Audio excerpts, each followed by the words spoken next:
Hello and very good morning. It's a perfect day for cricket. We are live from Reed Avenue at the Royal College grounds. The important game for both teams, Royal College hosting St. Anthony's College Katugastore. And it's been a pleasure because these two schools have played at inter-school level for over a century. And they have very strong bonds, very strong cultures, and very strong skills as far as their players concerned. So we should expect a good game. It is a very well maintained outfield here at the Royal College grounds. Let's just say a very good morning to Reshwan Pereira. Good morning, Haritha. I think we are in for a treat here for the next 2 days, where schools cricket is back, and it's going to be a very interesting game, as both teams have put out 11 to battle it out here at the Reed Avenue. That's Kavindu Madarasinghe. He's been helping the Royals for a long time. The former captain who's been a wicketkeeper and a key player. An injury has forced him to stay out of the game, but he's been with this setup for a long time. The Royal College Cricket Advisory Committee is a very strong one at that. This morning, Chulaka Amarasinghe was at the venue, and they would want everybody to be fit. Not that the full side is available because there have been some recurring injuries, and that goes for both teams, Reshwan, as I understand. Yes, both teams will want to start off well this new year, and they'll want to have a fresh year as they are heading. Their ultimate goal is that Battle of the Blues for the Royal College. So it's going to be a very interesting few months coming up for both these schools. There have been a few international experienced players in the outstation team, but not all of them are available today. We will give you more details as we get along, and that's the coach. He's molded this side to be a fighting unit, and that is the most important aspect as far as the Anthonians are concerned. The prospect of coming down here at the start of the first term season, we must remember the fact that Sri Lanka Schools Cricket Association is being fully sponsored by Sri Lanka Cricket as far as the tournament matches are concerned, but this is a customary encounter, so there is a lot to gain for both teams to prepare for the important tournament matches. Yes, indeed, and as we say, these traditional matches are back. It was halted for around 2 years. It was just the tournament matches, but it's back again. And here are the 2-day results from Royal College this season. They played St. Sebastian's, won the first innings. Malayadeva won that first innings, and Wesley College, the tournament game, they have lost that first innings, and against the Massonet, they have lost that first innings. So they've been dropping points there, and against DS Senanaika, they have won by 10 wickets. So that's a big win for them. And against Nalanda, they have lost the first innings once again. And against Gurukula, the tournament match, they have won first innings. So they played 4 tournament games, won 2 and lost 2. So that's a 50-50 position as far as the facts concerned. But it's a different situation once you get out on the middle. Fighting unit, Royal College, a lot of experience, and their skipper Dasis Manchanayaka, a key aspect as far as the side's batting strength concerned. Yes, he was recently into that 200 club for Royal College. As far as St. Anthony's Katugastore is concerned, they played 2 tournament games, and an important win against Richmond. The Jaffna Central, they have won convincingly, and see, against Thurston, they have won convincingly. So the 2 victories that St. Anthony's have, they have won convincingly. So they have not been beaten so far in the 4 outings, and that's a key aspect. Yes, that's going to play a big role, as Royal College are playing in their home ground, but St. Anthony's are in good touch here. As we see, they have won all their games. They just had 1 no result against Nalanda College, so it's going to be a good game, big test for St. Anthony's to come down to Colombo and face a side like Royal College. Rashwan, you and I, we were both involved in that quadrangular tournament. We saw what St. Anthony's can offer. Not that they played to their full potential, but the little bit that we've seen, they possess some leading all-rounders as far as the Kandy schools are concerned. So it's a real test. And their skipper, Lairu Abesing, Sri Lanka Youth International, he can bat and bowl, and it could be a big situation.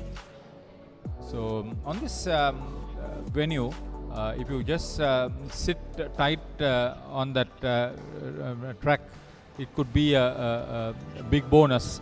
And usually Reed Avenue will be a little bit helpful in the early overs, but if you want to just be around, that could be a situation. It has been very well prepared. It's a new surface as far as the first time match is concerned. The curator has been there for over 20 years at school and club level. Andhra Pradeep Galage and his crew of 5 ground staff have done a good job. It's very well rolled.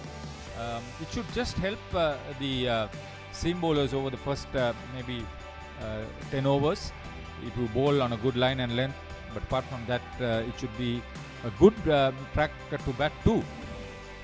Yes, it's going to be a very interesting toss coming up from both the teams, both the captains, what they will choose to do. And we will be heading to the middle for the toss for this all-important traditional encounter between Royal College and St. Anthony's College, Kandy. A very good morning to all of you once again here at the Royal College grounds for this traditional schools cricket encounter between Royal College and St. Anthony's College. We're all set for the toss, and joining with me for the toss is the home skipper Dasis Panjanayaka from Royal College. From St. Anthony's College, Lahira Besingha, and the two umpires Nilan De Silva and Damit Sanjeeva. So Dasis will spin the coin.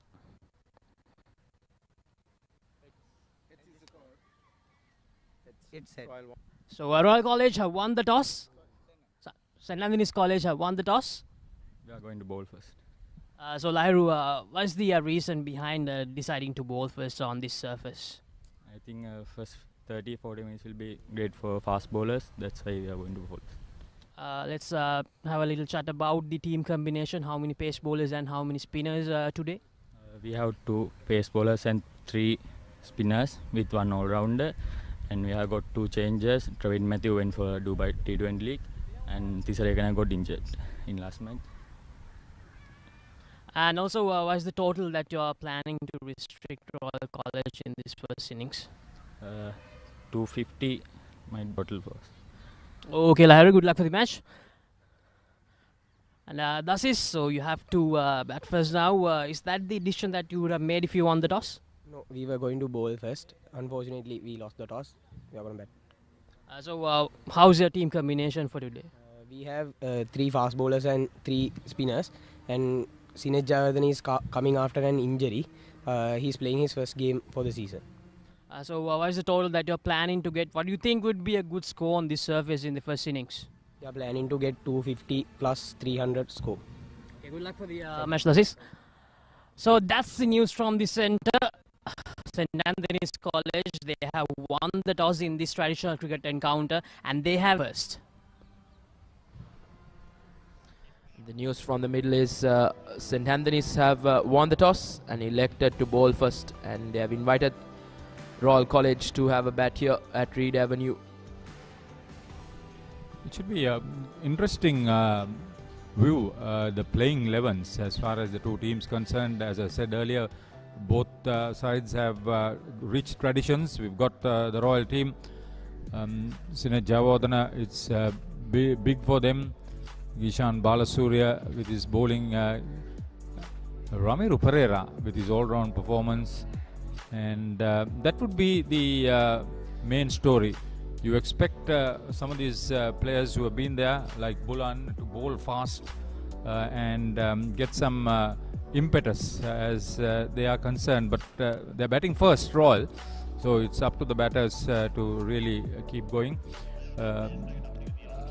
I don't have Dan Podduela. Obviously he has been injured, and he's not in this setup. But Sinet Jayawardena is playing for the first time, as I understand. Some of them have nursed injuries over the first few games during the third term.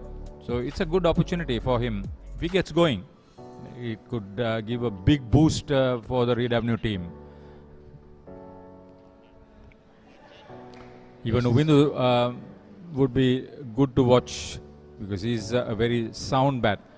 And the Anthonians, Lahiru Abesinghe will be big, but in this setup you don't see Trevin Matthew. That is because he's with the Dubai T10, reluctantly released, I understand. It would have been a great advantage. They also don't have this Ekanayaka boy playing because of an injury, who has been one of the leading all-rounders. So that would be a situation where it would always be a situation. But Mohammad Akil has been good. Ravindu Kapakotua would be interested to win. And then Senu Rabesekar and Dinura Ganegoda, they would expect them to perform at the full potential. Yes, and I think Lahiru Abesinghe, the captain for St. Anthony's, will hold the key for them. His performance will be a very important factor for St. Anthony's if they want to get another positive result out of this game.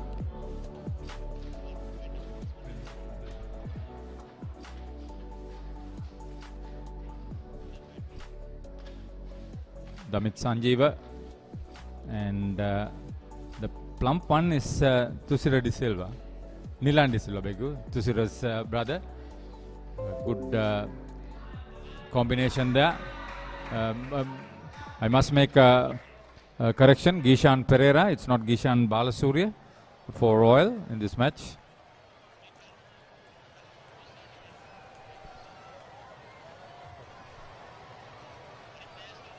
So these two players will have a few butterflies.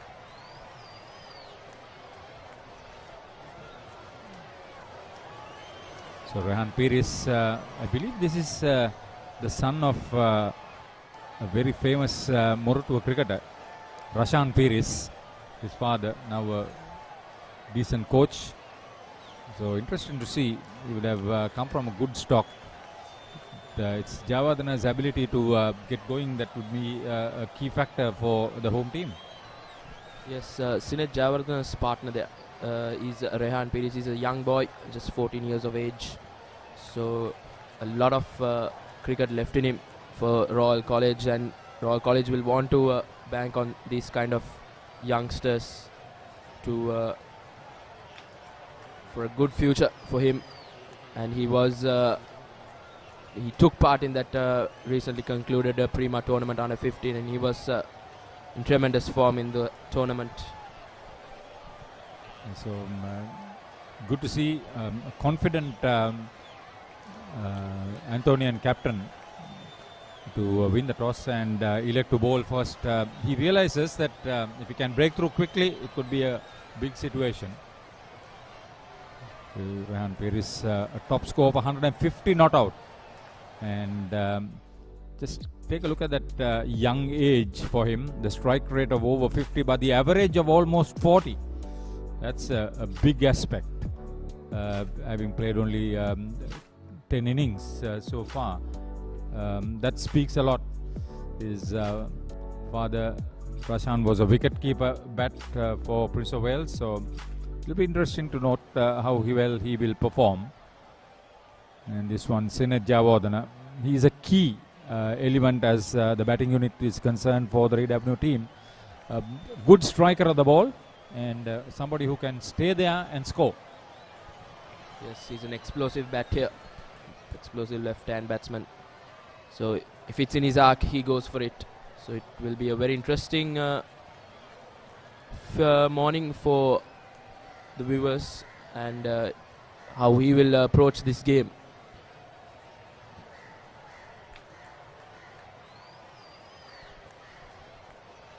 Lahiru Abesinghe, Youth International, best of 4 for 15. Deceptive bowler. He's tall and he's strong. So you could make sure that he will be pretty effective over the first 3-4 overs that he will be bowling. He started from the scoreboard end, if you would like it, the Colombo University end, to the right-hander.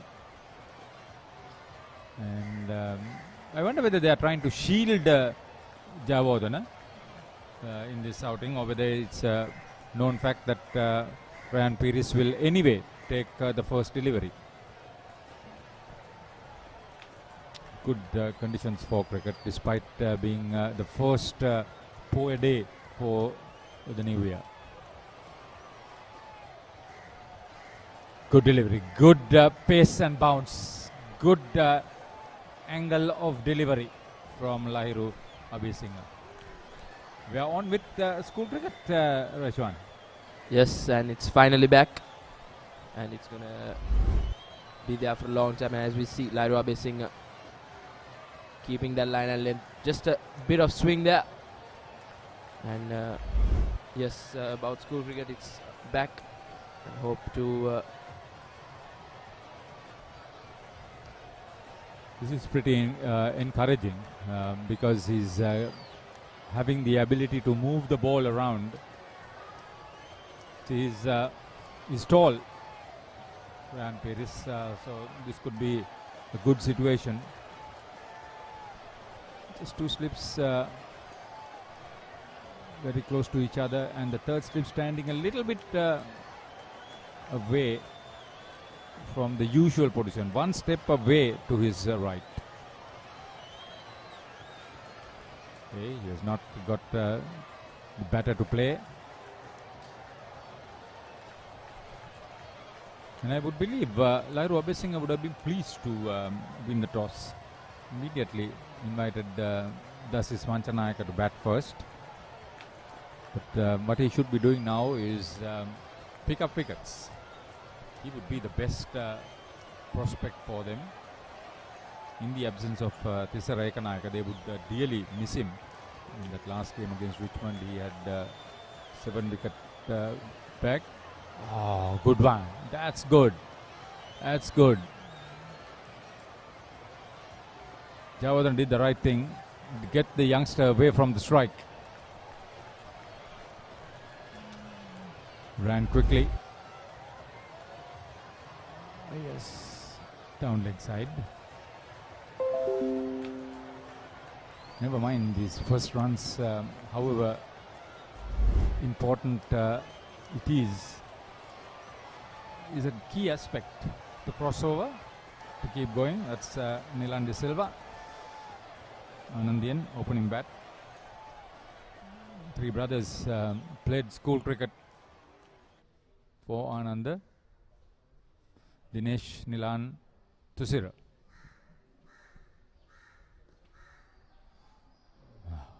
Bat to ball. That's important. This battle between Lahiru Abhisinghe and Sinet Jayawardene will be very interesting. And two senior counterparts from both schools. So Sinet Jayawardene, pretty known for his explosive batting. Lahiru Abhisinghe will want to somehow put a stop on that.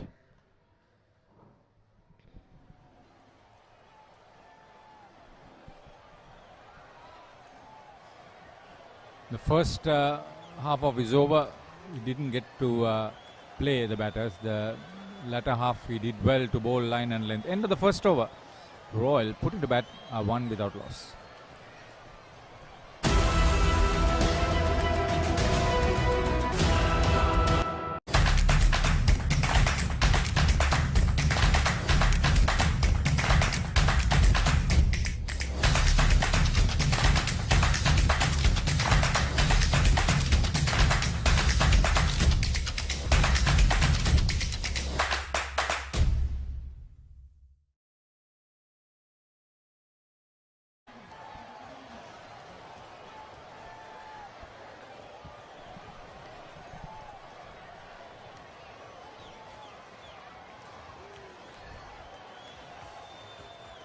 Cricket interest must be good after yesterday's T20 win against India. Sri Lanka beating India in that format after 6 years. That was very pleasing to watch last night, where Sri Lanka started off the match in a very positive way. It was They started off very positively with that 80-run partnership, ended it also very positively. 57 for 5, creaming the top order of India and then picking up 2 wickets. So good stuff. it's a pleasing win, and to get a win like that against a team like India is always pleasing. Yes, the second over in the company of Induvara Galapitage. Usually bowls with fair, decent economy. He's bowled quite a lot.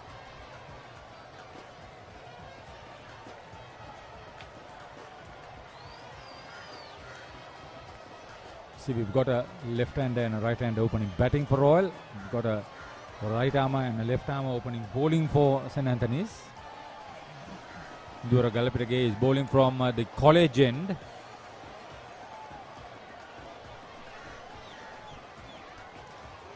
As I mentioned earlier, usually bowls with a fair amount of economy.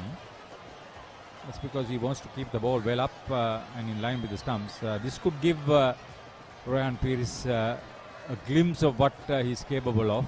Get onto the front foot and drive. 3 slips, 2 slips and a gully rather.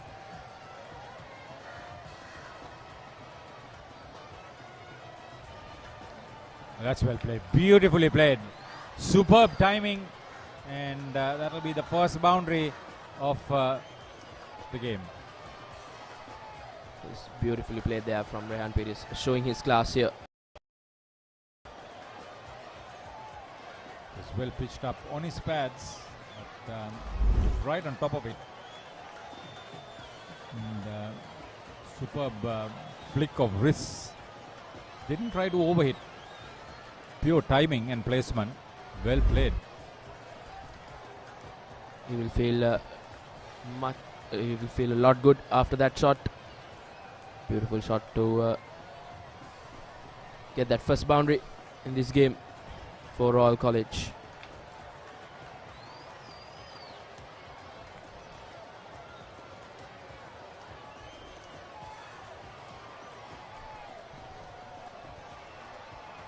Good to see. There will be some assistance for the bowlers if you keep it in line with the stumps and get the batter to play more often. Ron Souza is head coach of Royal. He would have probably wanted the openers to stay and spend some quality time out in the middle.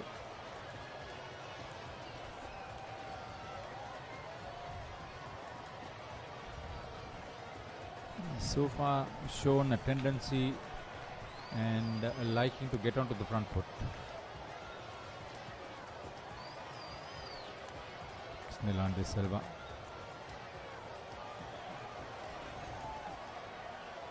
Experienced umpire.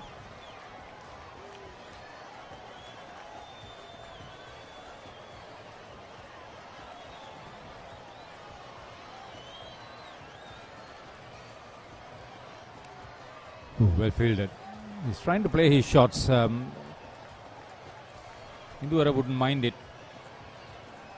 Inviting the batter to play on the front foot. And Rehan Peris showing a liking to get on with the game. Yes, he's not afraid to play his shots, as we saw. He's trying to drive it. He wants to get going. Gamit Sanjeeva is the other umpire. He's at square leg at the moment.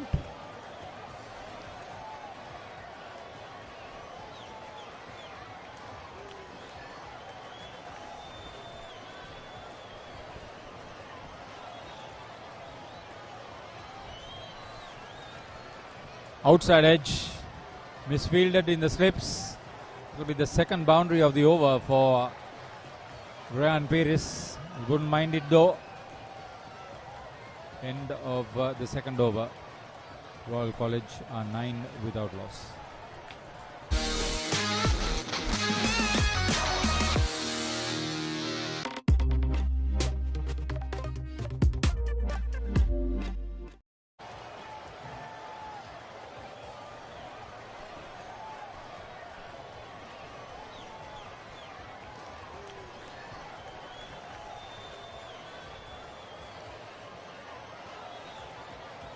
I'm of the opinion that Sinet Jayawardena would want to stay on there, not try to hit the ball too much.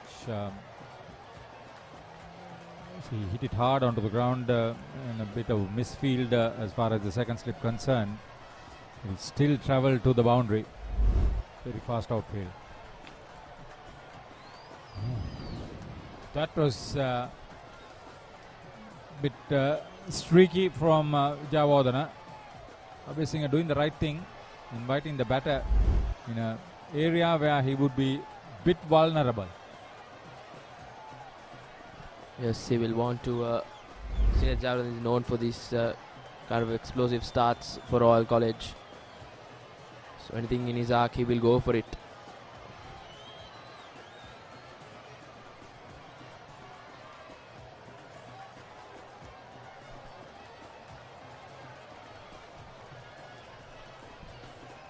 He could bowl faster than that,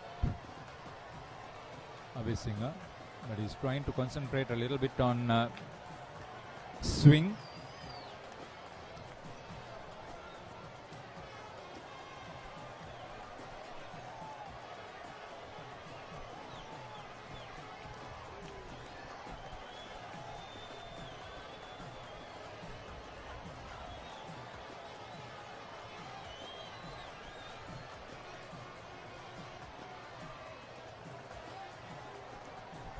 He's playing on the mind of the Royal opener.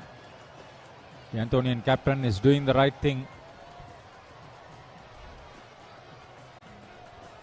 Risk involved in trying to play that shot. Close to his body, away from his body. He's willing to take that risk and he wants to get going here. Sinet Jayawardena just still not off the mark. It's because you are not confident, otherwise you would leave it outside the off stump.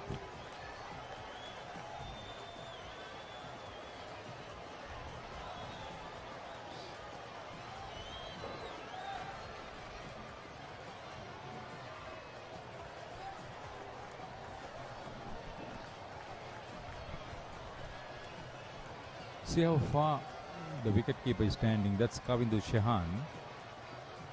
What happens now is that your slips also will have to stand back. Quite a distance from the bat.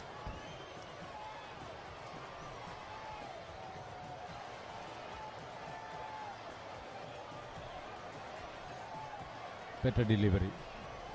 In line with middle and off. That's where he would want to concentrate. Abhay Singh. Much expected of this youngster in the future.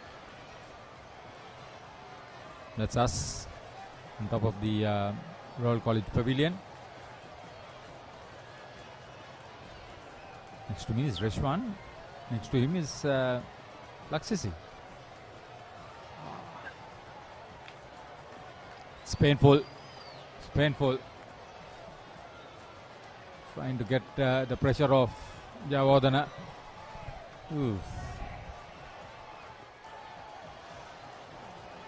That would hurt. He'll be okay, but almost winded. That was a quicker delivery too. He was not in a very good position, almost cramped up as he tried to play across the line. No foot movement as much.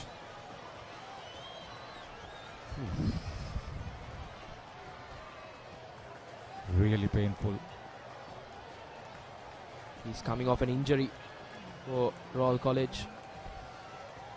So that would be concerning signs for him and Royal. And these are the two 11s. Windu Veerasekara, Dasis Manchanayaka, Ramiru Pereira. When you say Puronovita, a lot of names come to mind. And Bulan Veeratunga, Neptune Dharmaratna would be good to get along for Royals and Anthony's. Yeah, Kavindu Shehan can score. Lahiru Abhay Singh, Senura Abesekara, and Dinuru Ganegoda. Missing from that lineup, Tisara Ekanayaka and Trevin Matthew.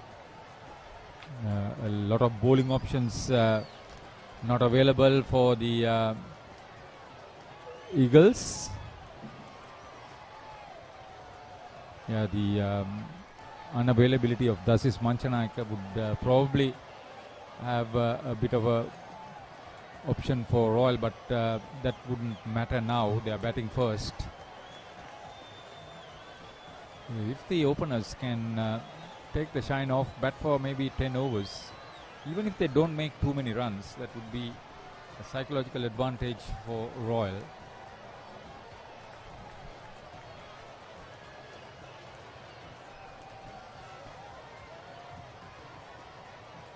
Good news for Royal is Sineth is back up.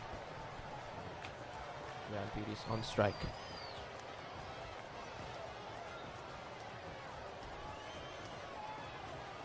Rampede is not afraid to play shots. He's playing the ball with merit.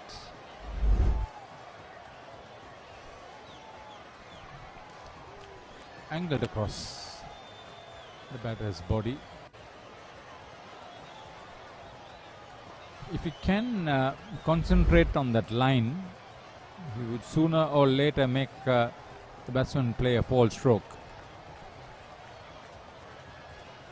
Yes, like that. Not all that confident, Pires.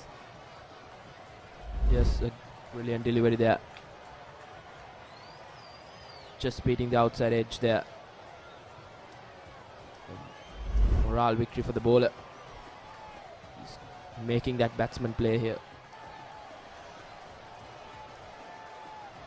The St. Anthony's bowlers have been very disciplined with their line and lengths here. This is opening few overs.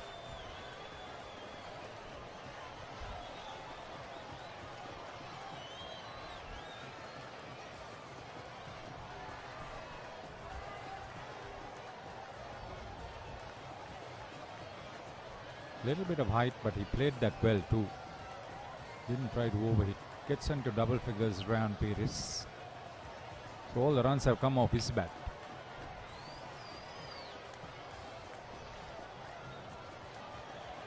Normally the case for Royal is Sineth Chavardhan gets them with a start, but right now he's been in check.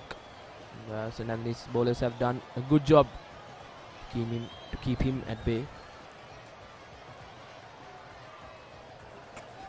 He wouldn't mind spending some time there just to get acclimatized, just to be comfortable in your mind that I'm there.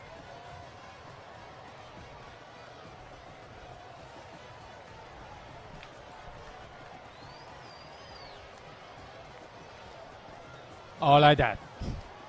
That's a confident start to get off the mark. Oh, very well played. It was a bit lucky. It had an uncanny bounce for the cover fielder. This was well played. Covered the line very well. That's Sineth Javadana.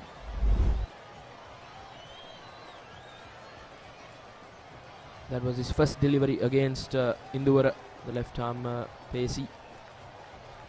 And Sineth Javadana being a left-hander, seeing it in his arc, and he just pounces on it.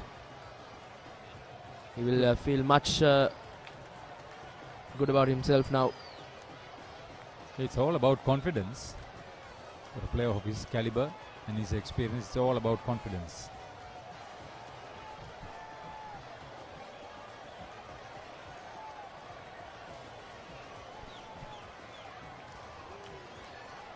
They've taken one slip off to strengthen the cover field. They've expected that slip fielder to be there for another couple of overs.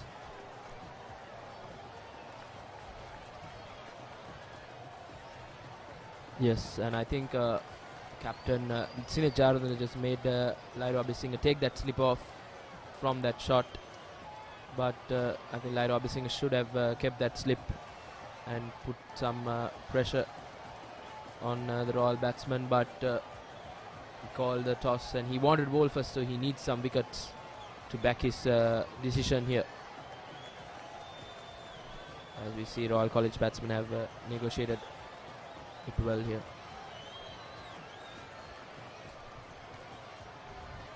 He's aiming to play wide of gully on that occasion. They've got a Square third man on the lines. End of 4 overs. Royal put in the bat 14 without loss. Catch the excitement real time. Be up to date with it all. Let us capture your milestones.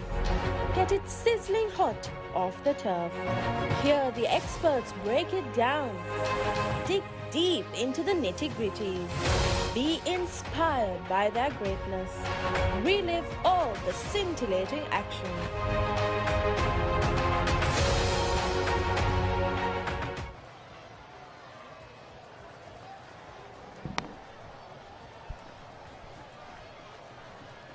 Very good morning to all our viewers joining us on Sri Lanka's #1 sports hub, www.thepapare.com, coming to you live from Royal College. And a very happy new year to all our viewers as well, and all the best for the new year. Joining me in the comment box is Harun Maujud. Very happy new year to you, Harun. And this is going to be good. This is going to make you even more happier. It's been a great start for the Royalists. I think they've shown a lot of promise, batting on this very good surface at Royal. I think the pitches in Royal have been very batsman friendly, especially on day one. A good start. I think Sinet has shown a lot of promise. Probably still showing a bit of discomfort after getting hit in that previous over. But nevertheless, both Rehan and Sinet are really looking very solid there on at the middle.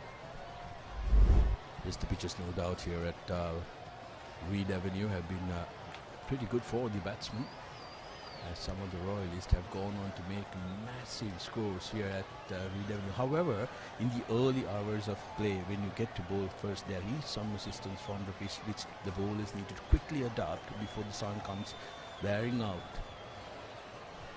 Correct. You're absolutely right, Sudarshan. That first hour and a half, if you're not, on that, corridor of uncertainty, that off stump, just outside the off stump, you're pretty much asking for trouble, because the moment you lose that shine of the new ball, and the moment you pass 1.5 hours, it becomes that much more easier for batting. So like you rightly said, yes, there is a lot of support for the fast bowlers at that early stage, but that generally deteriorates as time goes on.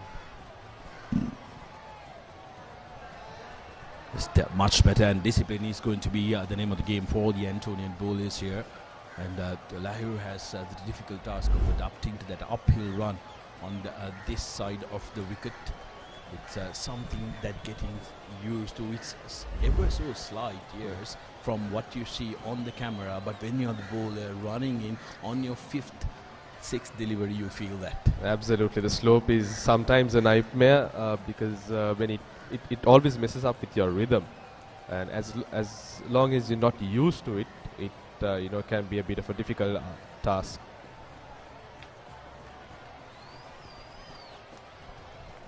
Lahiri has bowled brilliantly so far. Just 5 rounds of his 3 overs, 2 more deliveries left in his third. Royal, on the other hand, have been watchful, but they have been quick. Especially Rehan has been quick to put away any bad delivery that has been aimed at him.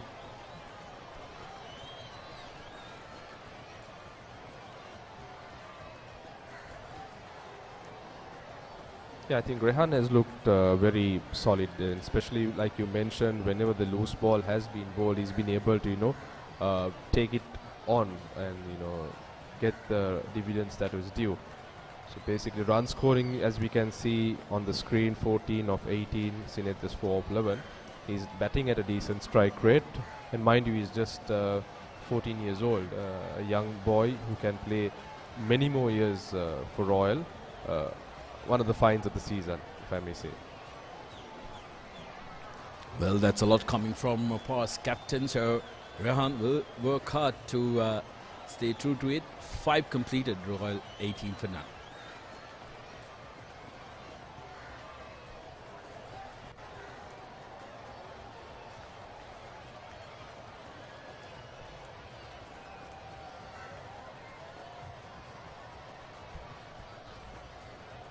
Nice pictures here that we see at Reed Avenue.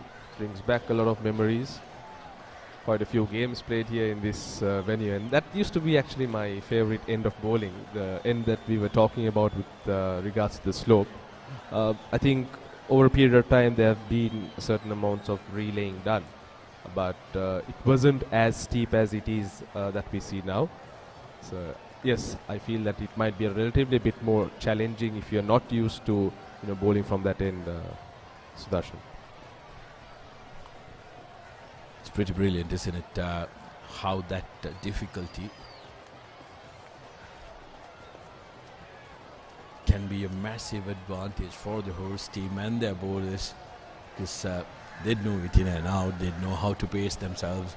It may mess up your rhythm a little bit if you are to bowl on the other end, if you're so used to one end. But to try and master that slope and get it into your advantage is a brilliant advantage. That's the beauty of cricket, isn't it? Absolutely, being being able to adapt and being agile, especially because it's the small things that really matter. Like you mentioned, when you bowl from two ends, so the other thing that matters is the wind. If you take the Reed Avenue grounds, the wind blows across the ground. So you have the drift element also that comes into play, depending on which side that you're bowling. So all of these small things count when you come into a match. You don't really get to see this at a practice session because you're in a net, not in this open arena, and this is where you're really tested. The conditions can be just with small margins in terms of changes, but it has an impact on your overall game. Well, calm seas never make good sailors, so you need to try and hone your craft in changing conditions to make sure that you perfect it.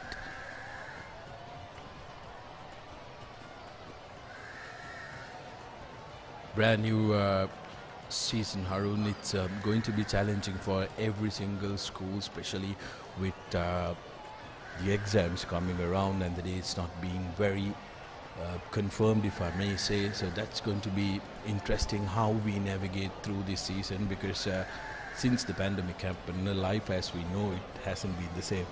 Yeah, spot on. I think it's been really tough for all these boys, the students, for the last 2.5 years. It's been an uphill task just keeping up with the schedule. We have seen many a time where scheduled programs have been postponed, pushed back, from exams to even the cricket tournament. So kudos to the players and the students first and foremost, but nevertheless it's going to be a very, very testing time, especially when most of these, maybe I suppose some of them, go on to sit for their A-levels in another few weeks time, and coming back from it and whether they'll be able to be in that same tempo and that rhythm, that's going to be a big question mark. So they'll most certainly have to be working on their game even whilst they are sitting for their exams in Jan. Well, the demands of a modern day schoolboy cricketer. It's not easy, schoolboy sports. It's not easy, and there is a lot of things all these young athletes sacrifice in order to do what they absolutely love. So we are privileged that we can bring this to you, and some of you have a very keen eye on your respective school teams, no matter where you live in the world. And thank you for joining us on the Papare.com, and we hope that you are delighted as much as we are bringing you these games. I think it's a very good over by Induru, a very probing line in length, 21 for no loss, Royal College. The foot going nowhere by Rehan, just nothing shot. The comeback has been pretty decent by the Anthonians. They were a bit here and there when they started their innings, but both fast bowlers, I think Induru especially with that left arm tall, hitting the deck hard. You can see him getting a bit of inward movement as well, that is inward to the right hander. And left arm bowlers at school level can really cause a lot of menace, and we've seen many a time very right-handed batsmen being very vulnerable to left arm swing bowling. quite a few examples during my time. I remember Chadura Piris, Trishan Rajasurya. Guys, we really never enjoyed batting, especially with the new ball. It goes to prove your point that you made about how just outside that off-stump line, if you have the discipline as a bowler, you can catch the batsman with a tentative stroke. We saw that in the previous over as well. So kudos to the Antonians who, like we spoke, have adapted to the conditions, realized they don't have to do much really, but just have that discipline. Try and get as much as the pitch would offer, because the longer you stay there, it's going to be more difficult to bowl at, because the batsmen, especially these home batsmen, will make you pay. Because I remember very vividly actually, the first broadcast the Papare.com brought of schools cricket after the pandemic. Our first schools cricket broadcast was here at Royal College, Royal taking on Trinity College. And that day we were treated to a batting display by two Royalists, which I have tried very many times to try and forget, but boy oh boy, didn't those two boys love batting here at the Reed Avenue. True. Quite a few records were broken that day. Ahan Wickramasinghe and Sadisha Rajapaksha, two very prominent schoolboy cricketers that have gone to represent the national under-19 teams as well. They really took the Trinity bowlers to the cleaners on that day, on those 2 days I suppose, by batting the Trinitians out of the game. But we've come a long way. I think Trinity has done exceptionally well this season. Managed to clinch the one-day tournament. Always a very good cricketing side.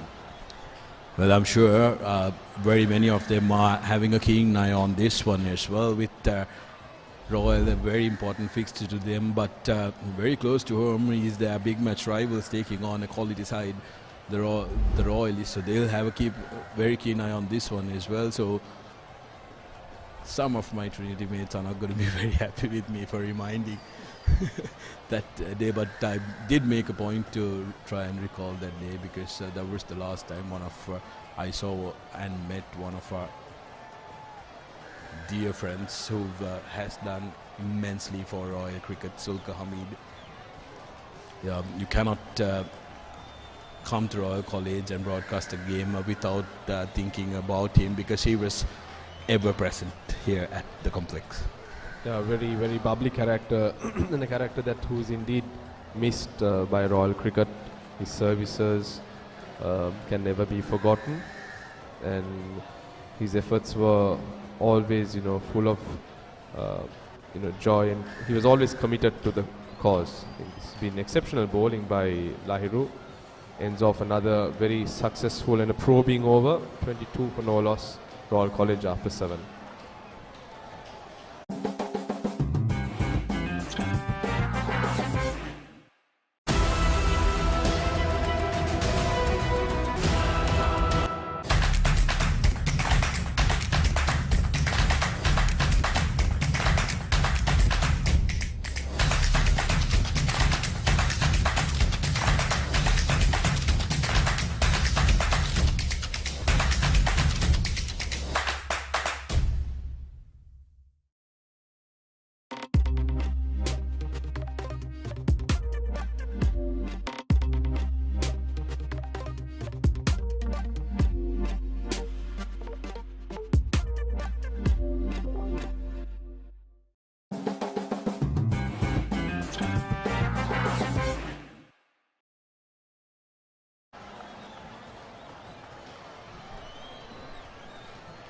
Antonian speaking in Rhodes in this game now. Being disciplined, they're probing.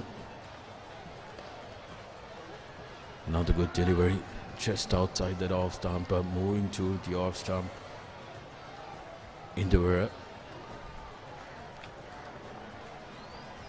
Is going to present a difficult challenge, especially for Sinith, who has struggled to rotate the strike. Rehan, of course, has been looking to play, but was bogged down by very good bowling by the two bowlers in the past 3 overs, if we'd say.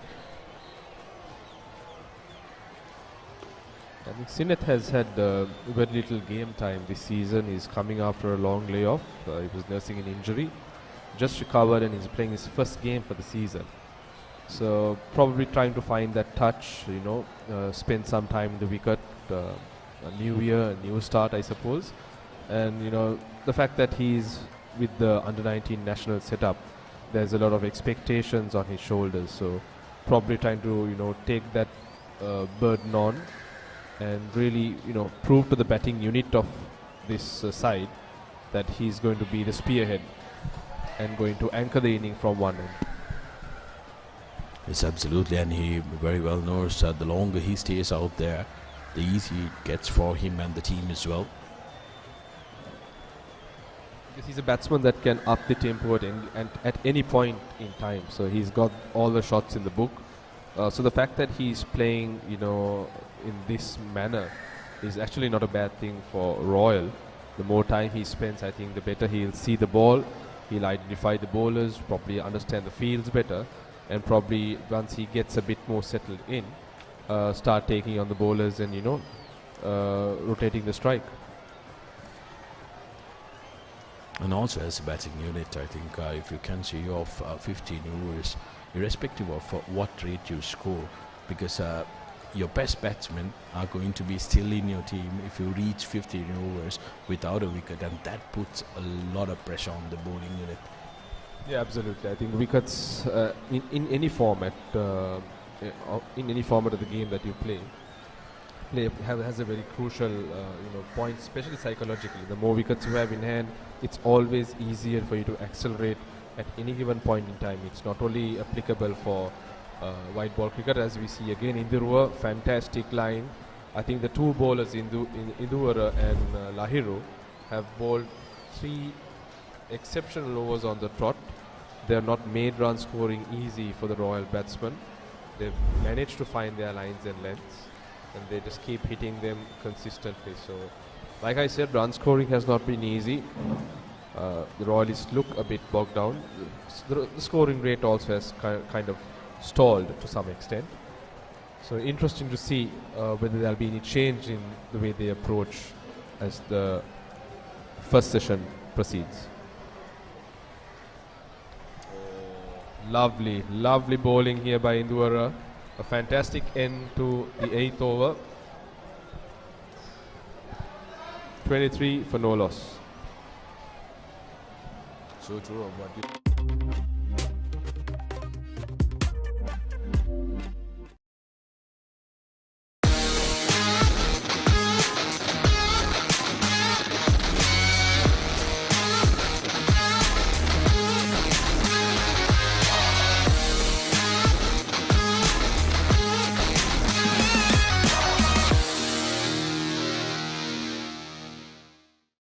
They want us to.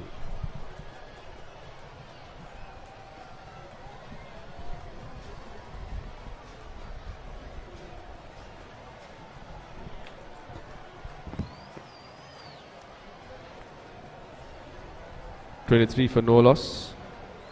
8 overs gone. It's been a sedate start somewhat. We've seen a few boundaries, but apart from that, both Lahiru and Induvara have looked quite penetrative as I speak. The next one is short, but there is cover in the deep square leg region. So the two bowlers have bowled pretty smartly. After being a bit wavered at the start, they have managed to find their rhythm, keeping things tight, and have had the Royal batsmen second guessing on more than one occasion. We saw 2 consecutive deliveries where Rehan was comprehensively beaten by Induvara. The left arm fast bowler inviting the batsman to drive on 2 occasions consecutively. Interesting battle between bat and ball.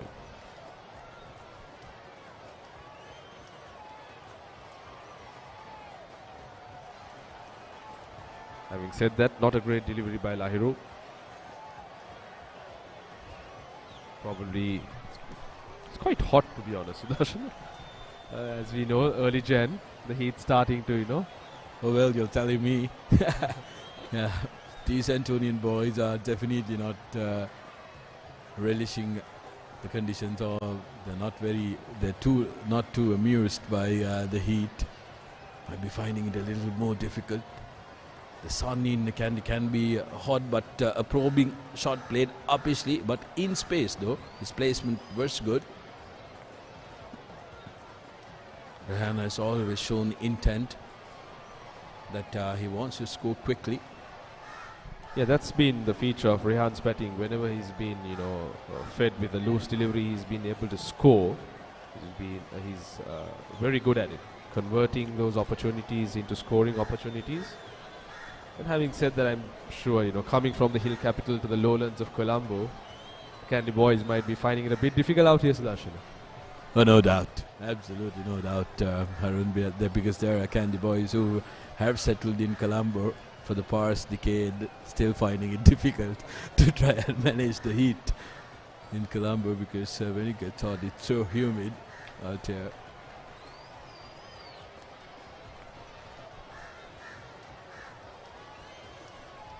Good bowling, good comeback there by Lahiru.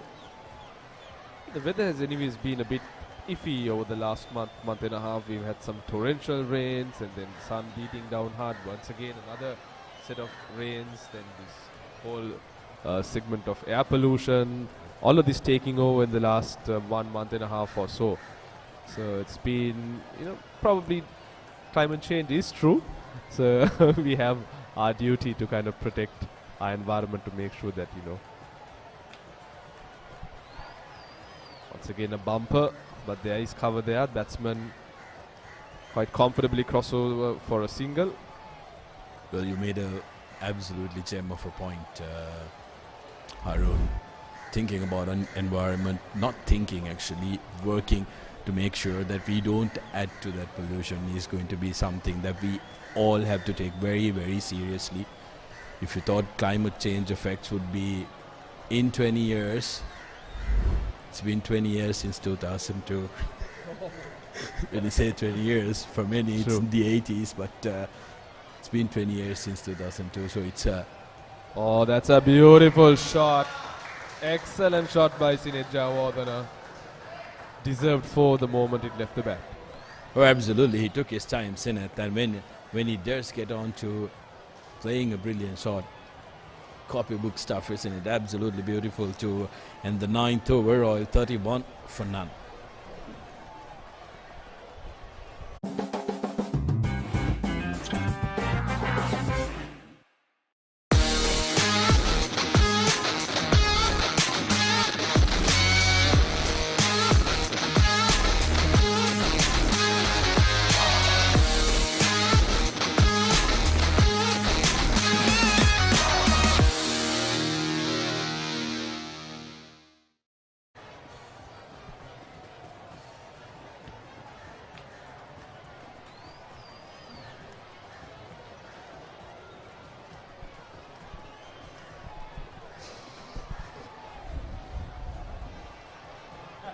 Lahiru hasn't done much wrong in his 5 overs, Harun, but the Royalists have picked up on when he bowled a loose ball, and that was the final example of it.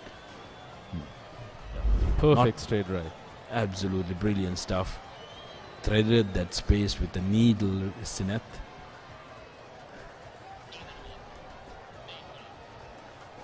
I'm enjoying this battle between Indura and Rehan. It's really interesting. Indura has, I think, seems to be having the better of Rehan at this point in time.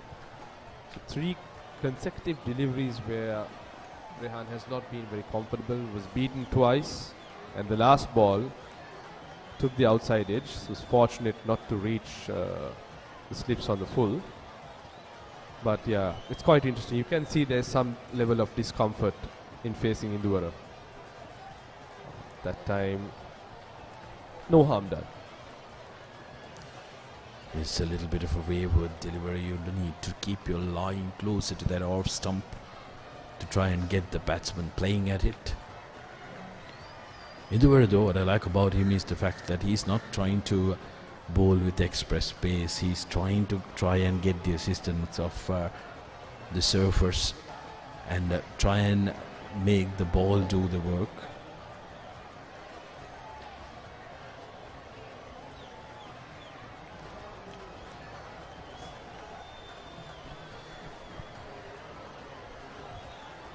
Much better confident looking stroke there by Rehan. But we've seen that he's always found it uncomfortable whenever the ball is pitched up. It's a nice action that we see of Induvara. Something that we always like watching. Left-hand batsman, left-arm fast bowlers. You know, there's always an awestruck feeling when you, especially when they're on song.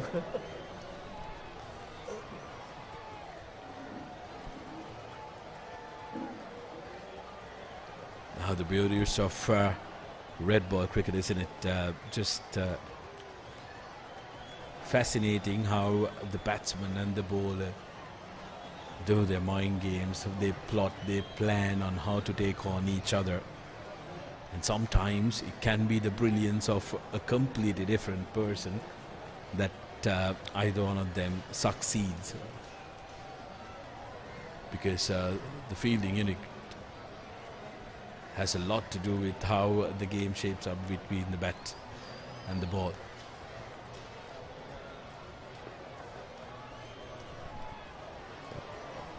Comfortably clipped was the wrong line. So Rehan gets off strikes. There must be some sigh of relief for him. Sidneth has found Induvara relatively more easier to face. But it's been somewhat of a decent passage for both schools, I suppose. Yes, the honours have been shared, definitely. But Royal would be definitely the happier team.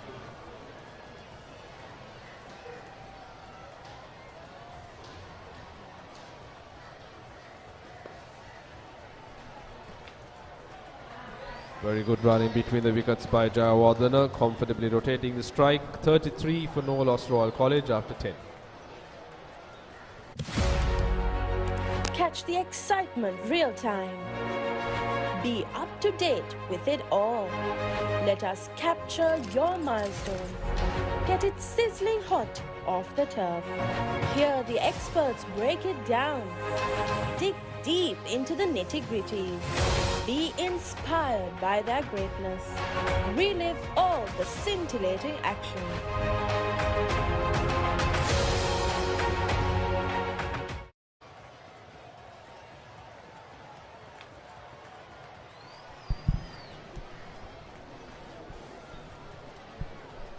Well, the landscape has changed and the view has changed since you've been here. Buildings coming up, Harun, I'm sure you have no memory of. Absolutely. If it's just say on the skyline, it was just that grand old lady who were sitting there.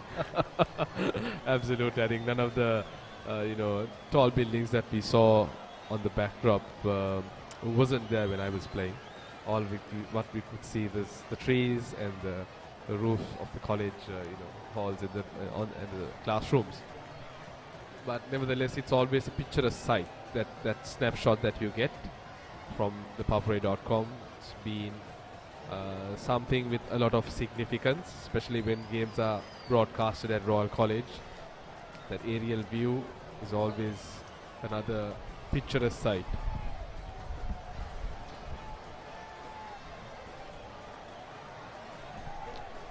Spinner being introduced straight away. Dinura comes into the attack. The Antonians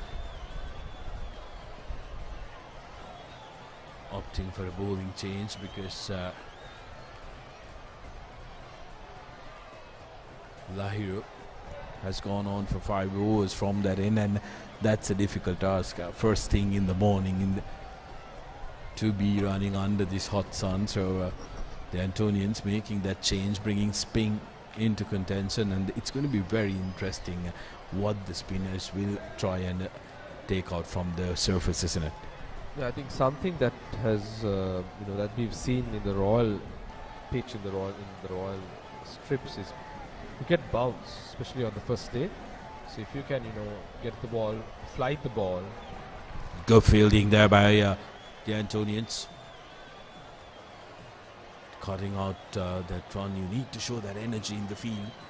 Try and lift up your team. Get a little bit chatty if you really want to. I think we'll start seeing a lot of that, especially when the spinners come.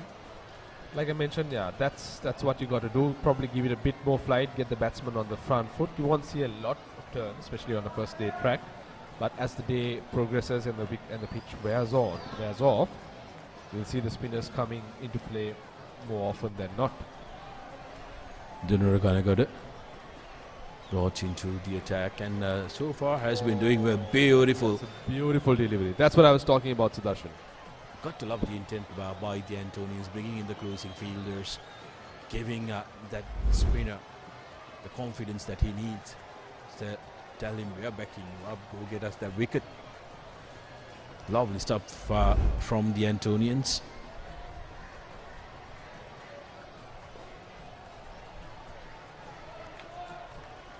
Well, Dinura runs through his first over, just the single given. And the Antonians finishing strong this first part, as the umpires have called in drinks. Royal 34 for none after 11.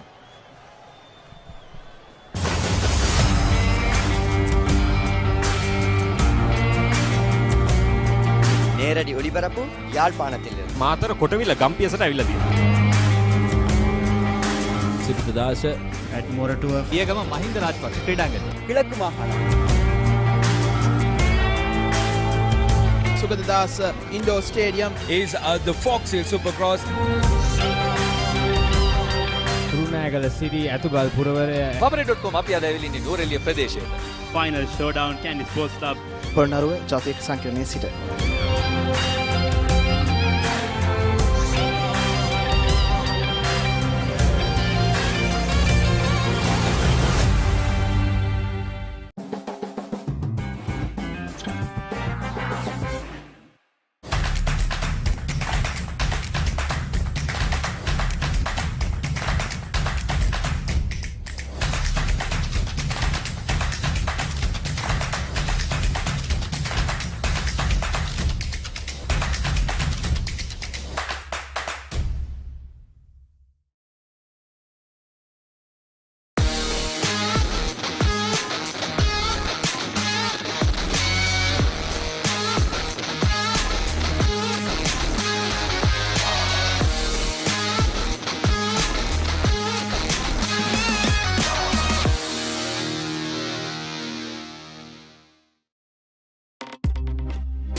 Catch the excitement real time. Be up to date with it all. Let us capture your milestones. Get it sizzling hot off the turf. Hear the experts break it down. Dig deep into the nitty-gritties. Welcome back to Reed Avenue as Indura runs in from the school end. Chavarna crosses over for a single, slight fumble in the field. And it has been a quiet and a steady start from the Royal batsman. And Lai Ravi Singh's call to bowl first hasn't worked. As the wickets column has remained at 0. So will come Laksisi Good morning, restaurant, and good morning to everyone joining with us from all around the world to www.thepapare.com and our social media platforms. So far, this has been a really good start by Royal College. Rehan Piris, the youngster, still 14 years old, Reshwan. Someone to really look forward to in the next 4 to 5 years. And of course, Sinet Jayawardena, an experienced campaigner compared to Rehan.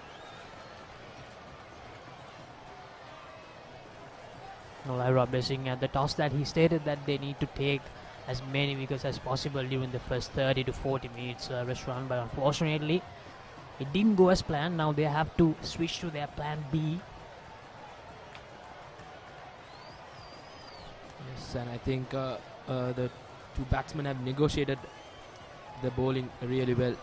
And Rehan Piris has taken a very maturity role here, even though being just 14 years old. He's been showing his class.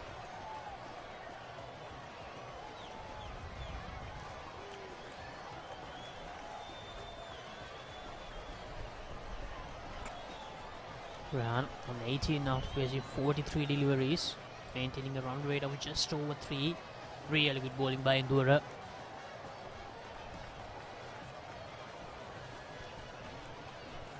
Now the first hour has ended, Reshwan, so basically it's going to get a bit easier for the batters now. So St. Anthony's College bowlers, they'll have to continue bowling like this if they are to dismiss Royal College under 200, as I feel.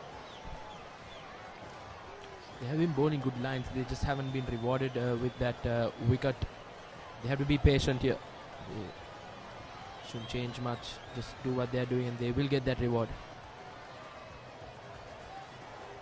And Royal College batters, they have been really good with their shot selection throughout the first 12 overs so far.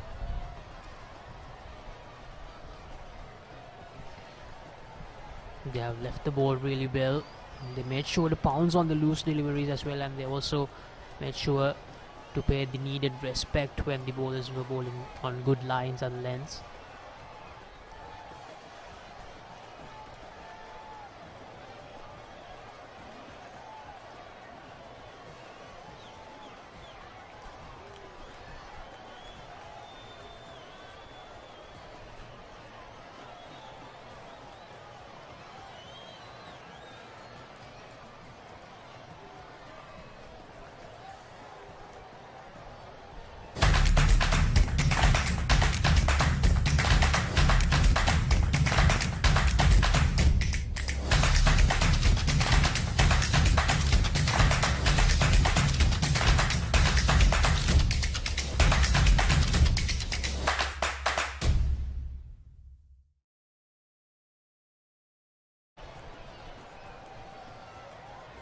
Royal College 35 for Norlos after 12 overs.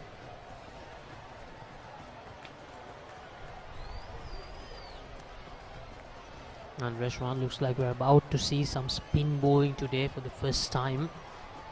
The pace bowlers tried for 12 overs without any luck. So let's see whether the spinner can make a difference here. Straight away a great start. Dinura. That had so much bounce, Reshwan. That spun and that bounced.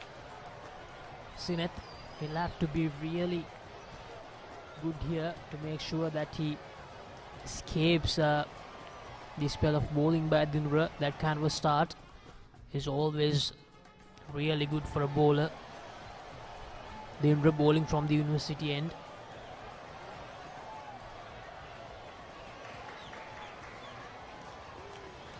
That earlier delivery surprised Sinet a lot, and around the bat also the fielders were really surprised. I mean, a batter, he can somehow read the spin, Reshwan, but when it bounces like that, it completely destroys the confidence of the batter.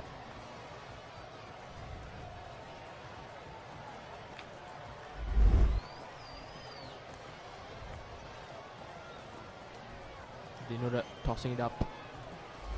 He's inviting the batsman to go for the strokes.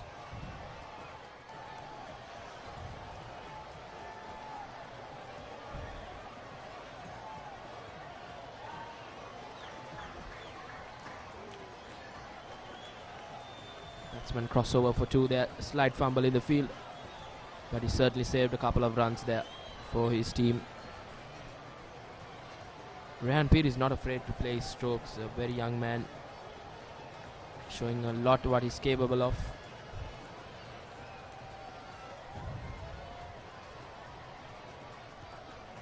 Left alone once again. Good leave from Rehan.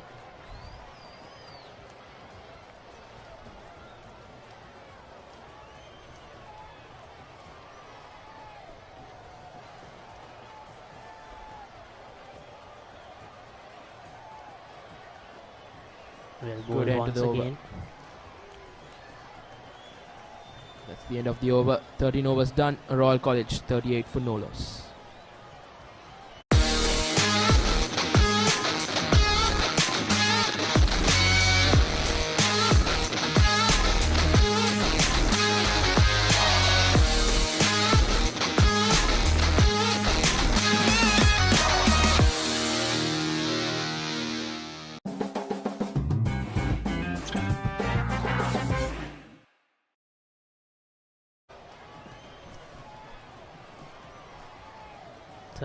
For no loss, Royal College.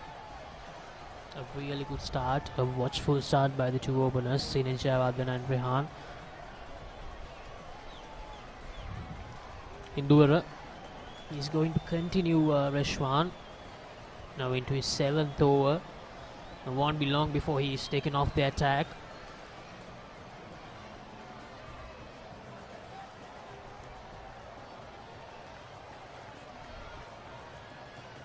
Tries to show some aggression in Jayawardene.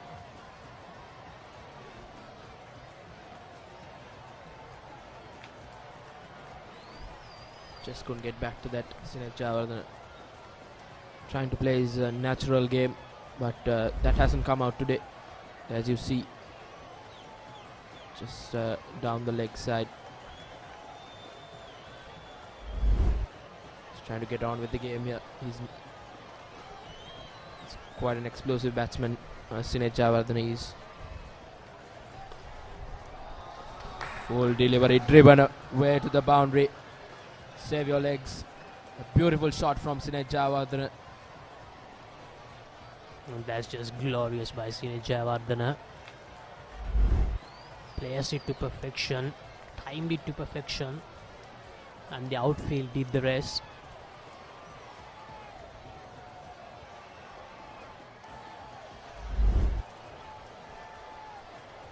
Sinaj Jayawardene showing his class, showing what he's capable of, and getting into his groove here. It's 21 of 30 deliveries. 6-4 so far in this total of 42 for Royal College. Indura none for 24 after bowling 6.2 overs.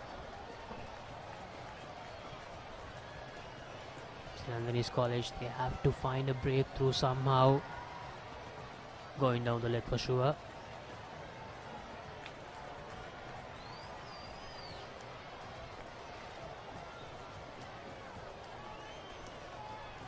Indra have been very disciplined with his line and length, but somewhat not getting rewarded for his good bowling, and that makes him do a bit too much, which that bad delivery comes, and which is being punished for Indura. So he's been bowling for 6.3 overs on the trot.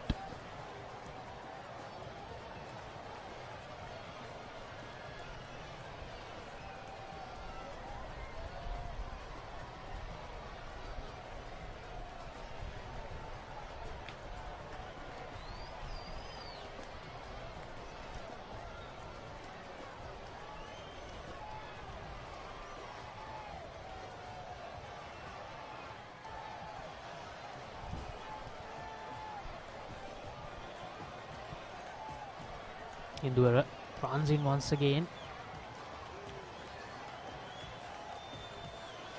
and that goes for 4. Not under control by Sinet Javardhana, but somehow manages to find the boundary.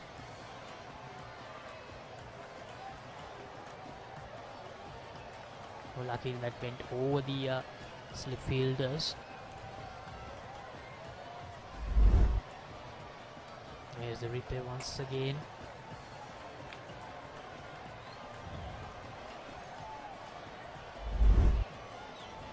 A lot had to do with the way that he slashed at that delivery. Reshwan slashed it really hard, so it very easily went over the slip fielders. There are 2 slips.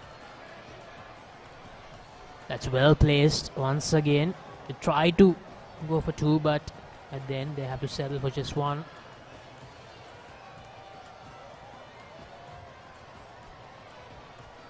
That's the end of the 14th over. Royal College 47 for the loss of no wicket.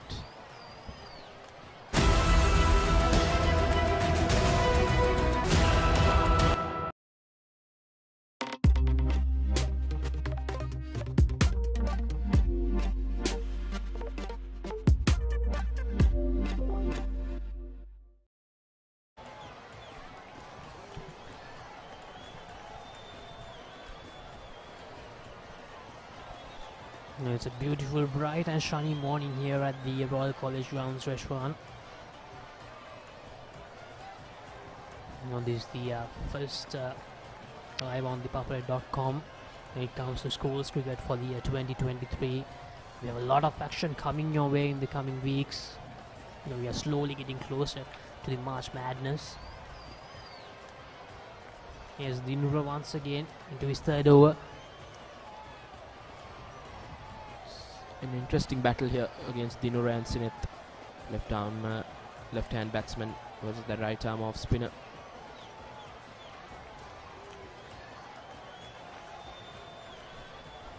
His action is a bit front on, isn't it, Reshwan?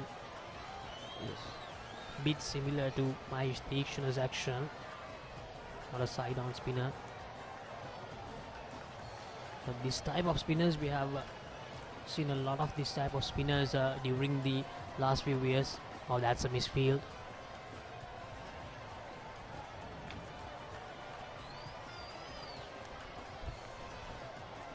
Another example of a front-on spinner is Chevin Matthew from the same school, St. Anthony's College. They will miss him very much during this encounter.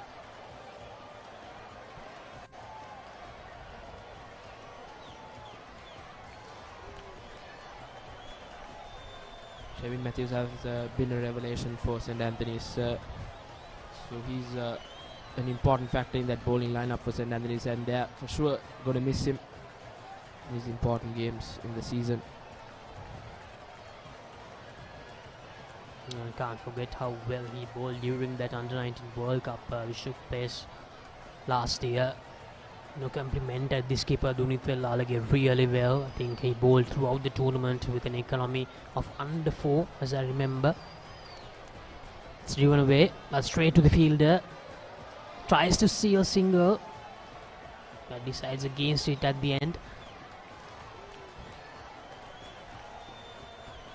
That's the end of the 15th over. Royal College 48 for the loss of no wicket.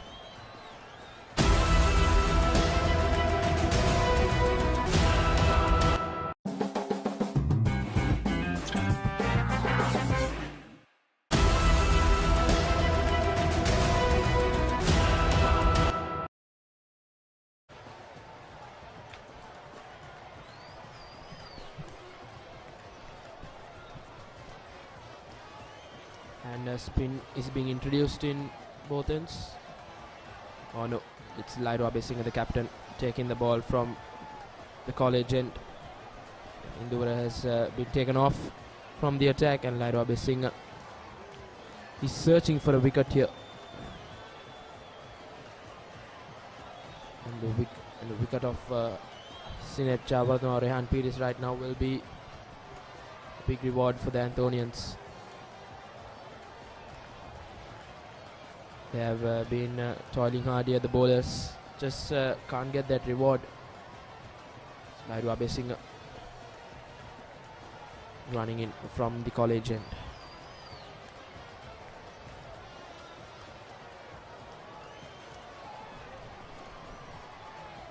That's cut away for a boundary by Sinej Javardhana. Now he continues to be the aggressor, and that's also the 50 partnership for the first wicket between Sinej Javardhana and Rehan Pires.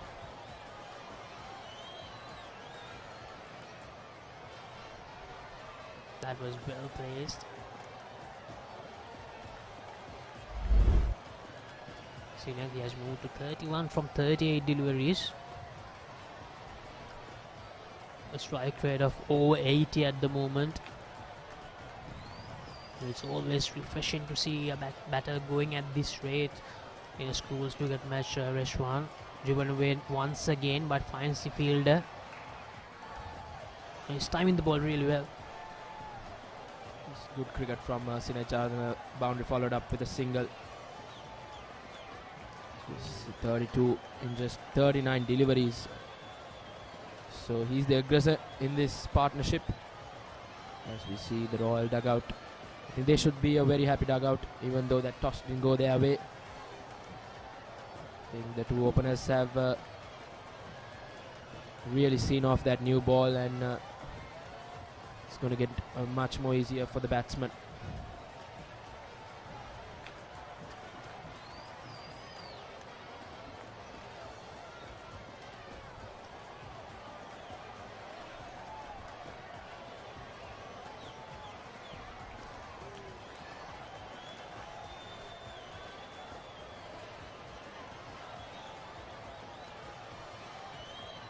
Singh will really want one of his bowlers to stand up here, or even himself to stand up to get that wicket. Don't you think, Laxis?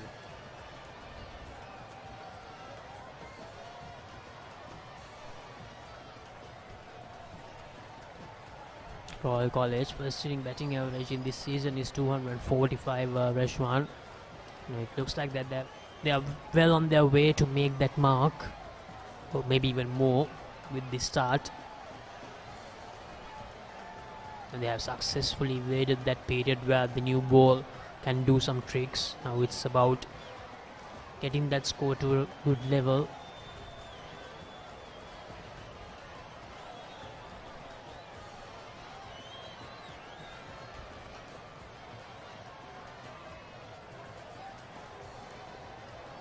Play and a miss there for Sinej Javardhana. Now Sinej Javardhana needs to make sure that he stays there without gifting his wicket away. This is a really good start by him. Now the 14-year-old Rehan, he has been really patient. 21 of 54 deliveries. I think these two openers will complement each other. One is the aggressor and one plays that anchor role.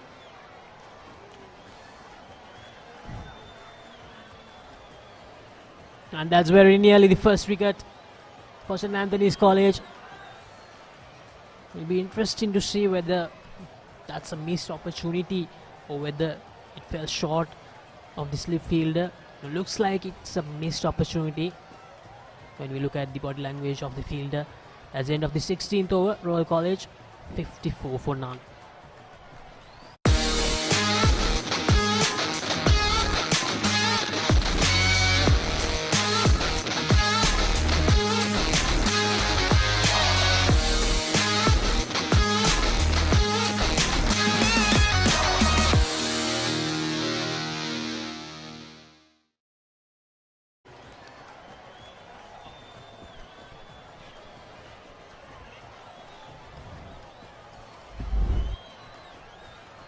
This was that chance.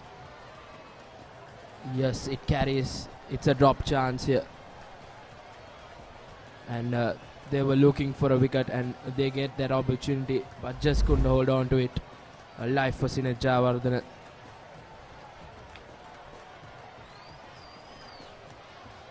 When you're searching for a wicket and the opening partnership is over 50, you can't afford to make a mistake like that. Reshwan will have been really disappointed.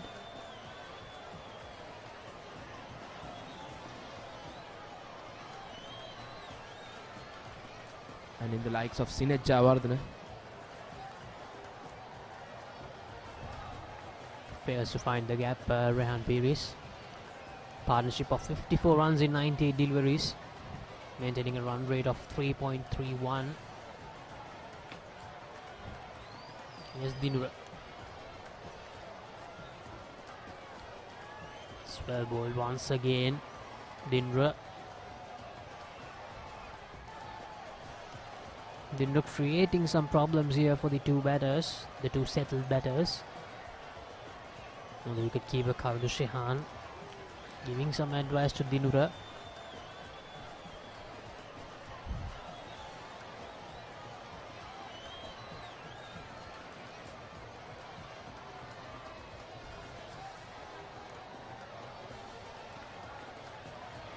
And that's a misfield. Not good fielding at all. That goes for a boundary.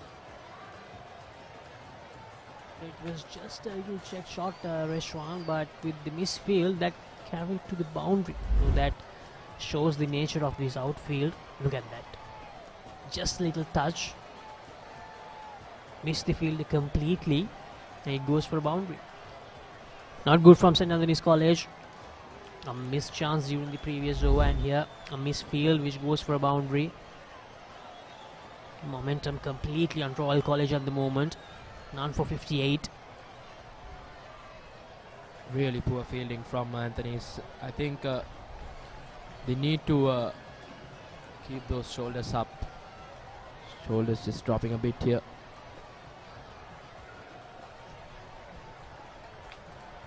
Fielders haven't helped their bowlers at all, and I think that's costing them a lot here.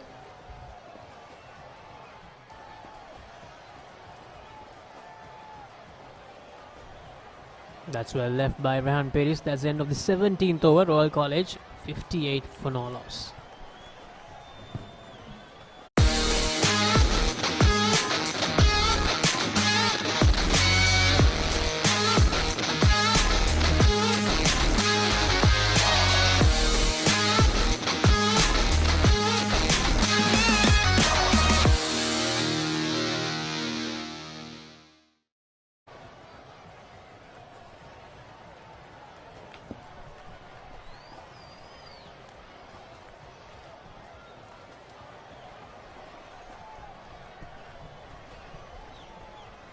And Lairu Abesinger to continue from the college end for St. Anthony's.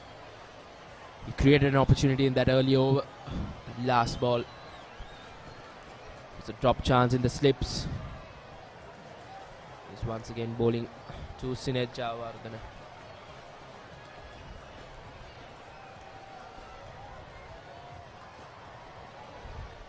And that's another chance gone begging for St. Anthony's College. Lairu Abesinger found some extra bounce. Sinej Javardhana escapes once again. Now this one actually looked a bit hard, so let's see what really happened, whether it fell short or whether it carried. Well, it's the same field, I think, Vishwan. 3 overs. Look at that. Found the extra bounce, and that actually carried, but unfortunately couldn't get his hands there on time.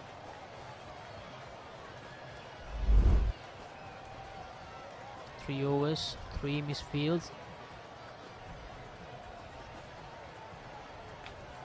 Out of those 3 misfields, 2 have cost them with 2 boundaries. So they're not only dropping catches, they are leaking runs here, which is not doing any good for them, as wickets aren't coming, and they aren't helping their bowlers as well, the fielders. A few overs ago their run rate was somewhere around 2.9, but now it's 3.58. So they are getting some runs quickly during the last few overs. Royal College. Sinej Javardhana on 36, Rehan Pires on 25.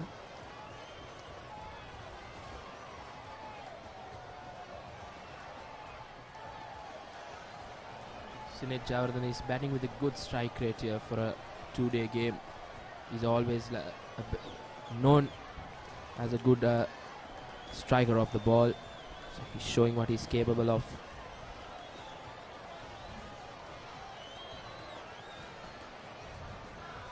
That's well played. Will that go to the boundary? Well fielded.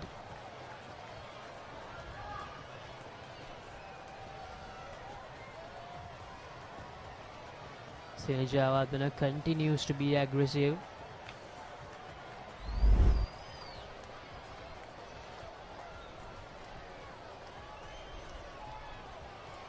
Really well fielded there from the fielder, saving his team a couple of runs.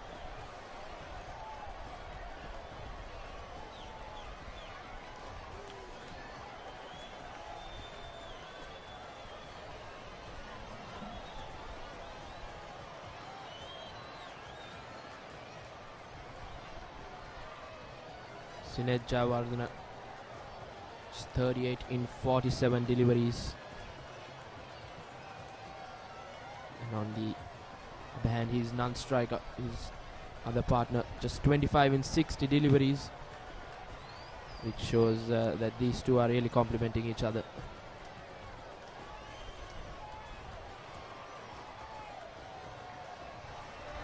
This is Sinejavardhana at his best. Thumped away for a boundary. That's the end of the 18th over. Royal College moving on really well. 68 for no loss.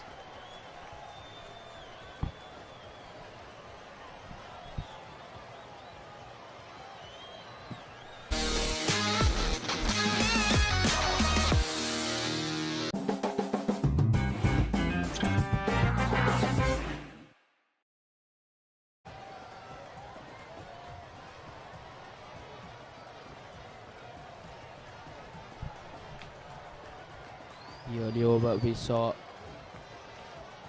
two boundaries from Sinejavardhana.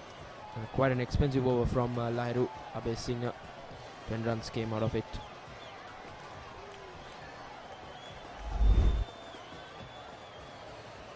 That was pulled away. Pure timing from Sinejavardhana. Raises away to the boundary. He's on 42. He's closing on to a half century.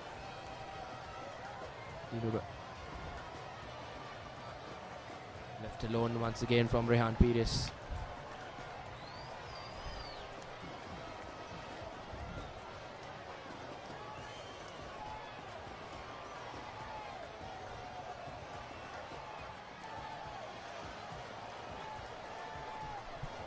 So onto the back foot quickly.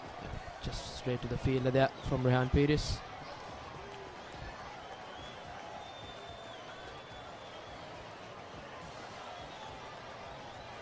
Dinur has been bowling a good line and length. He's been troubling that batsman on and off.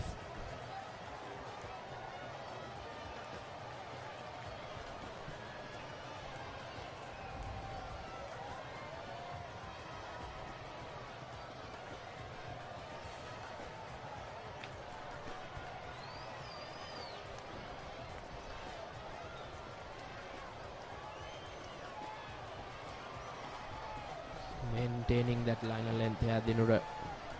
Not giving much for the batsman.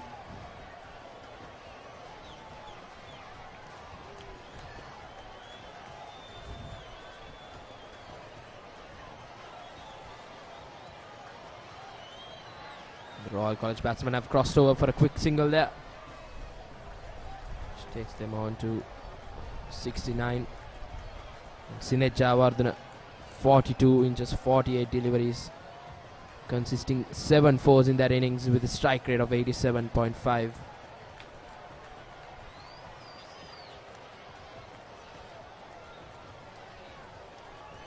This is Sinet's comeback game after that injury.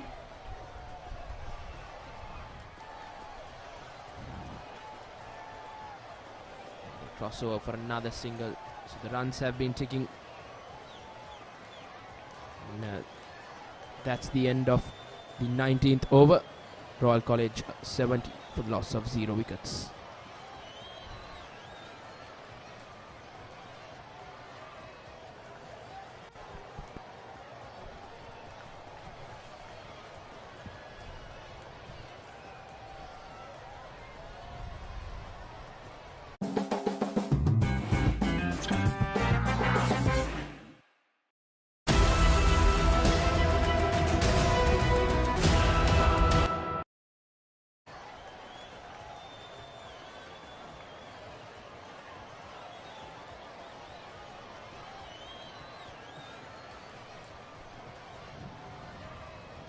so far. No luck for St. Anthony's College. Now skipper Lai Robertson would have hoped that they had 2-3 wickets by now, but unfortunately things didn't go as planned and they failed to hold on to their chances as well. Sinet Javardhana had 2 lives. It's all been about Royal College so far in this encounter.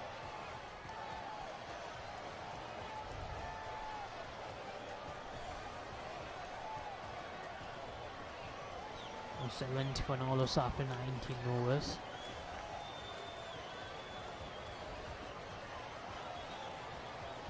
Sinet Javardhana on 43 and Rehan Piris on 26.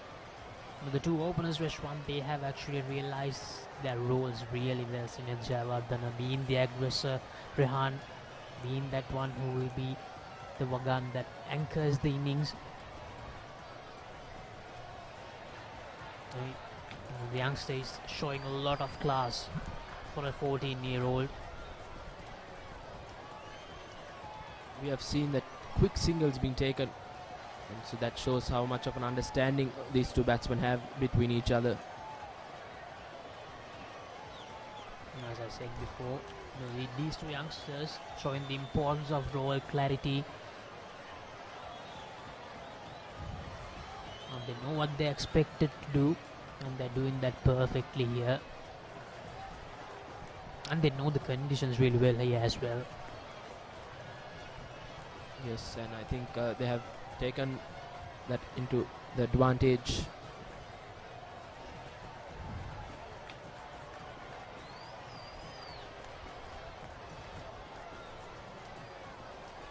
St. Anthony's took the right decision at the toss, but they couldn't capitalize on it. And I think it's going to hurt them. They haven't got hold of their chances. Sinet Javardhana isn't one you should drop. So Jehan Mubarak probably here to see all the talent that's available, because he is in the under-19 coaching setup. And of course our fellow commentator Harun Maujood.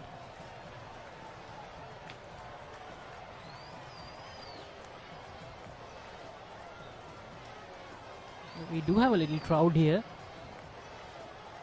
Or some parents probably turning up here to watch how their kids perform in this encounter.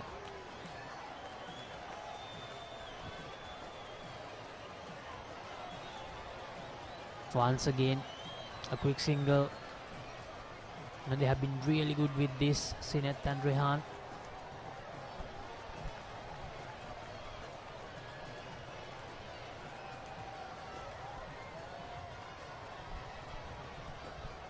The approach from the 2 batsmen have kept the fielders in the ring to not walk to the batsman.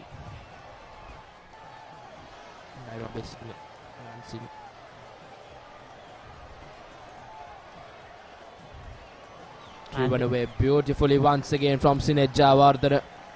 Superb timing. And he is onto it with a flash.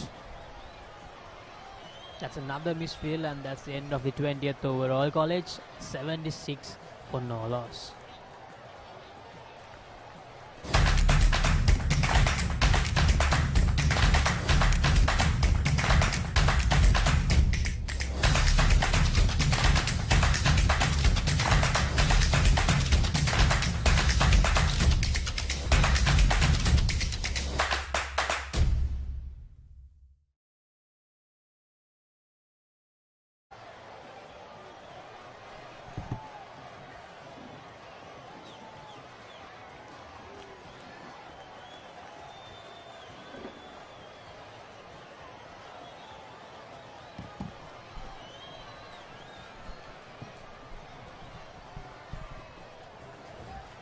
Good opening partnership, great batting.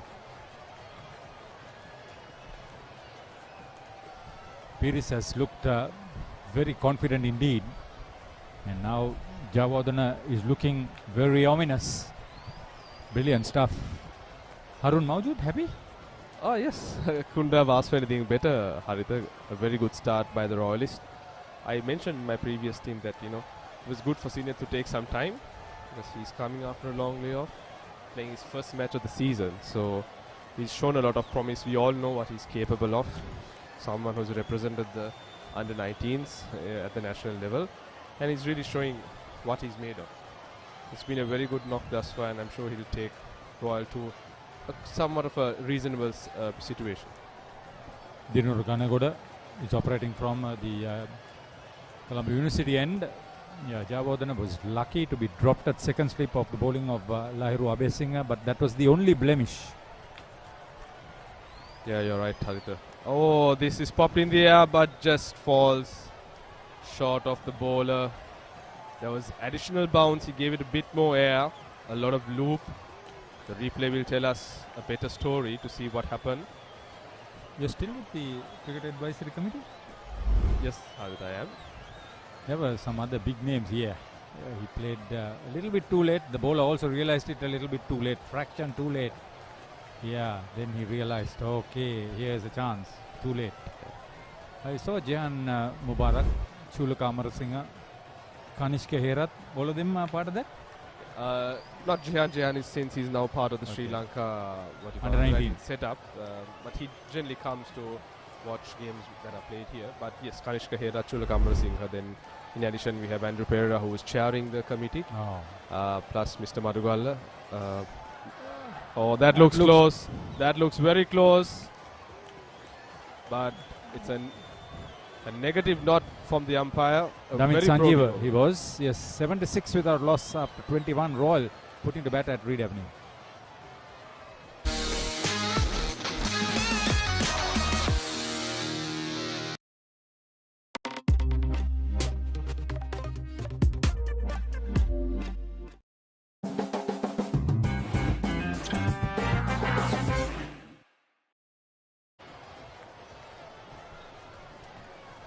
Yeah, you mentioned Ranjan Madhugal, 1973 centenary year captain. His beloved father, he was a secretary of the Ministry of Parliamentary Affairs and Sports long time ago, 99. Ranjan Madhugal, late Langan Madhugal now. Yes, Ganegoda. Very confident appeal. Played across the line all right. Damit Sanjeeva thought otherwise. Yeah, our thoughts with Ranjan Madhugal, sympathies with him. Funeral this afternoon. When you mention Lionel Madhugal, the late Lionel Madhugal and Ranjan Madhugal, I remember the Alibhuto Trophy under 19 match that was played at Maitland Crescent CCC grounds. Jawad Miandad was the captain of Pakistan. Amran Singh, the late Amran Singh, captain Sri Lanka under 19. Madhugal came in as a bat, but he turned out to be the champion bowler, 5-wicket haul, and that's the rest is history. He went on to captain Sri Lanka, and the chief ICC match referee Ranjan Madhugal. Yeah, Mr. Madhugal, prominent old boy of Royal College, and also a fantastic human being, and his services not only to school but to the entire nation as a player, as a captain, and also now as a chief of match referee in the International Cricket Council, the chief cricketing body. He's brought in a lot of pride to the nation.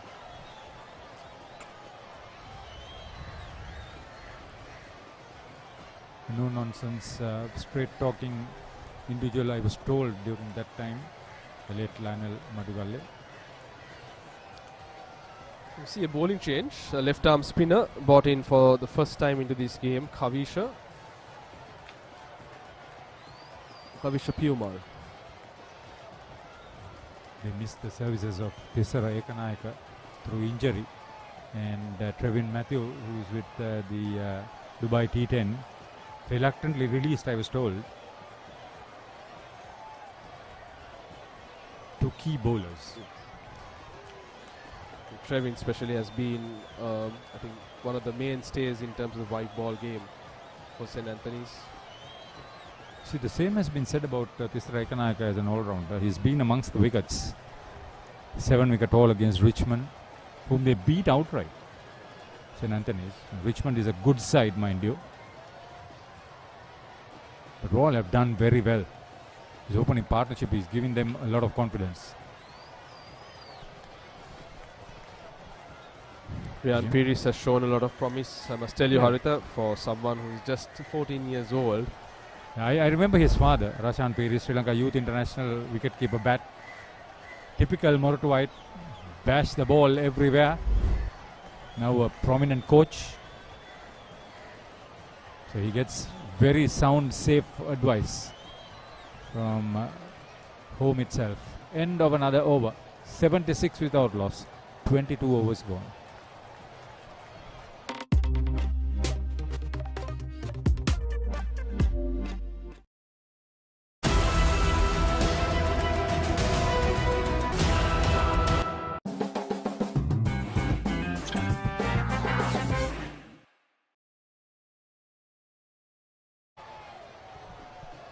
Two very prominent personalities watching the cricket.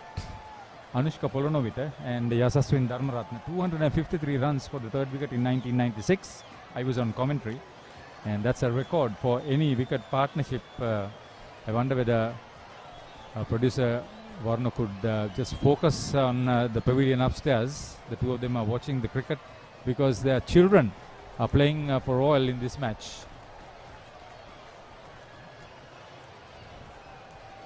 Yeah, indeed, a very proud moment for the two parents, as we see Sinet Jayawardena getting into a very crucial landmark, playing his first game for the season. He's looked very solid, punished the bad ball, just the one blemish like you mentioned, Harit, in the previous over. Well played. Father Asanta will be very happy. I don't know whether he's still there. He could still be the mainstay. 55 ball, 50 now. 8 fours, some of them have been very well struck through mid-wicket. Some straight drives. That was quick and bounce. Yeah, we were talking about Polonovita, Anush Polonovita and Netwin Dharmaratne. Anushka Polonovita and Yasaswin Dharmaratne. Captain, vice-captain pair that time, I remember. They batted for so long. Record. We'll try to focus on the two of them and the pavilion upstairs if we can.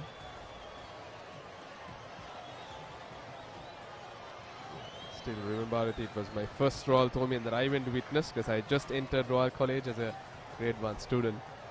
And yeah, indeed, fond memories.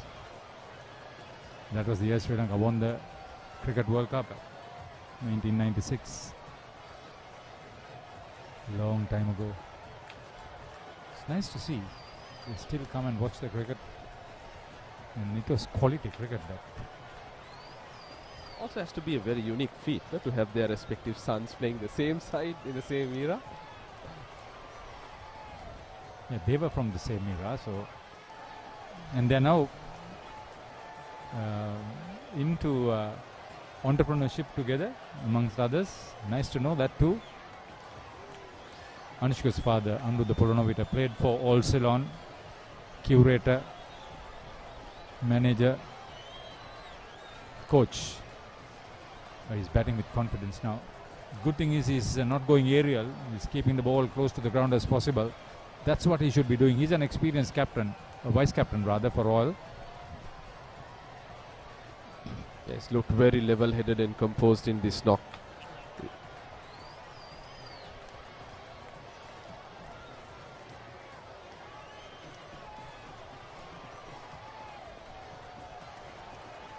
Pires looking very solid, good support play now. He initially was quick to get off the mark. 80 for no loss. Jayawardena played a really mature knock here. That was the first boundary to get off the mark. Yeah, he looked absolutely beautiful to watch, especially playing, like I said, his first game of the season. He took a bit of time to kind of settle himself down initially, watch the ball onto the bat. This was that very close chance, but after that he's looked rock solid. He's been able to pounce on every loose ball that was thrown out to him, and a well-deserved half-century for Sinet Jayawardene. It's very important that the rest of the batting takes a cue, because the wicket has now settled down. If there was any life on it, Andrapradeep Galage, the curator, has prepared a good track. So now it's batting time. Enjoy the batting. Yeah, absolutely. I think, we see the scoreboard. It's not been very pleasant for the Anthonians. Royal is obviously very happy. 51 of 56 deliveries, scoring at a very, very decent strike rate. And Rehan Pires providing able support, scoring 28, but has consumed 82 deliveries. Nevertheless, a very important start for the Royal side. 80 for no loss. After 23 overs, they'll take it any time of the day. Very important. It's been a problem, absolutely, this season, taking into consideration how only they've 4 gone. bowlers. Kairu Abesingha was a little bit unlucky. Dinura Ganekoda, they bowled a maiden each, but Indura, I thought, was a little bit unlucky. Galapitage, he bowled some really good deliveries, and then Kavisha Piyumal, who was bowled just 1 over. Coming in, the only plus factor here for the Anthonians is they have just considered 1 extra, which is good by any standards. But Royal have done extremely well. Dinur Ganegoda 7 overs, just 2 runs and over, gives you some indication of if you are good enough to maintain a good line and length, it will be good. Abesingha has bowled 8 overs, gone at 4.5 runs and over, but those statistics don't really tell how well he has bowled in patches. Yeah, he's looked the more penetrative, I suppose. Lahiru, Abesingha and Induvara Galapitage, they've bowled very penetrative lines. They've asked the question from the batsman more often than not, especially when in that first hour of play. Unfortunately, there was about a chance which went down begging, but since then it's been all Royal. The batting has been very confident. Both batsmen have looked composed. Rehan Pires has shouldered the burden to give able support to Sinet to see Royal at the stage where they are at this point in time. It will be good to go without any loss for lunch. Start of the season, when you compare the third term season where Royal played in patches, mainly because of injuries. Even this game, Dan Podula is not available. Yeah, it's been a huge problem for Royal this season. We've still not been able to play a game with the full side. So we have Sandesh Ramanayaka, Dan Podivela, Bulan Veeratunga. The trio, the pace trio, have not been able to play together. Bulan is available today. Today he is, but he too just started off playing his first match of the season a couple of weeks back. So what's the story with Ramanayaka? So still nursing an injury, so hopefully we'll see him ready another week or 2 time.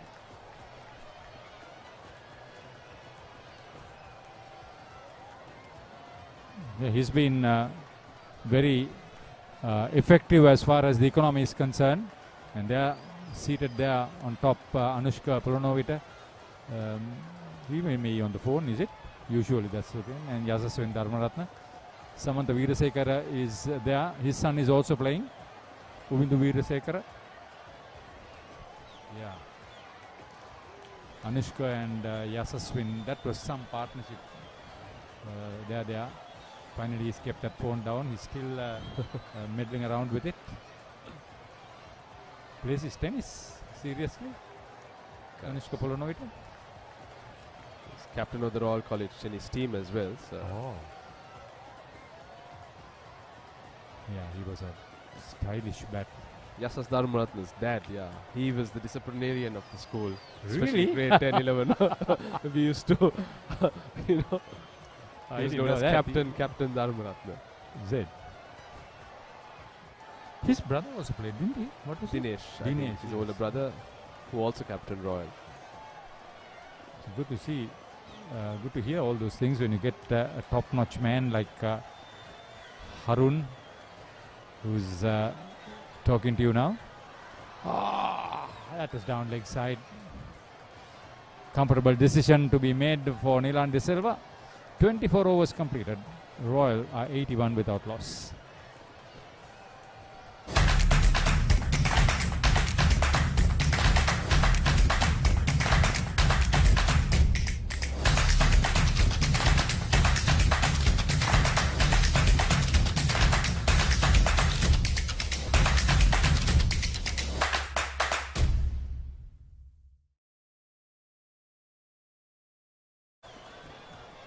The school cricket season has swung into full play now after a long time.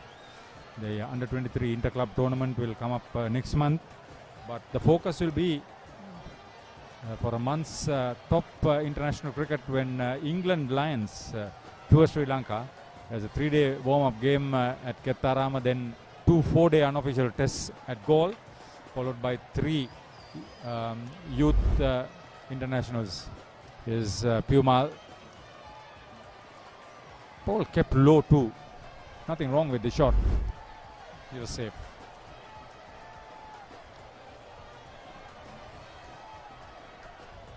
So we're seeing another bowling change from the scoreboard end or the University Colombo end.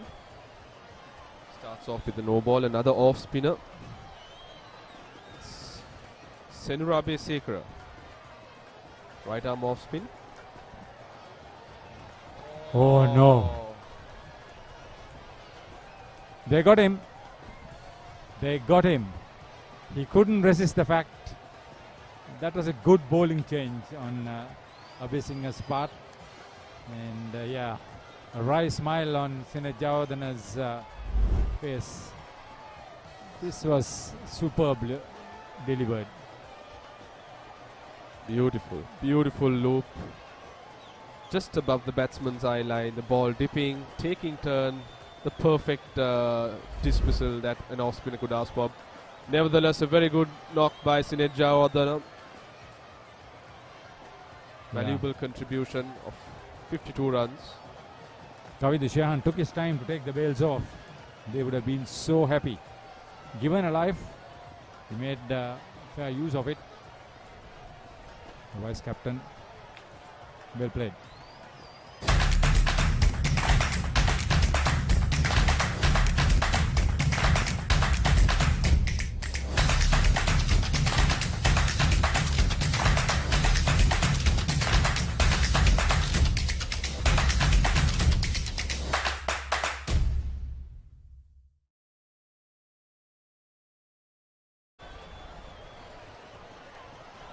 I don't know, dude. How many years did you play for all? 5, 6? 5 years.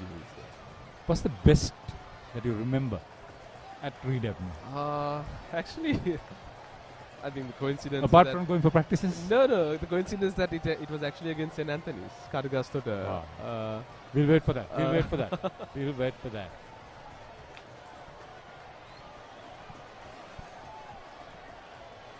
So the new batter in, he'll want to survive till lunch. About 35 minutes of batting or so.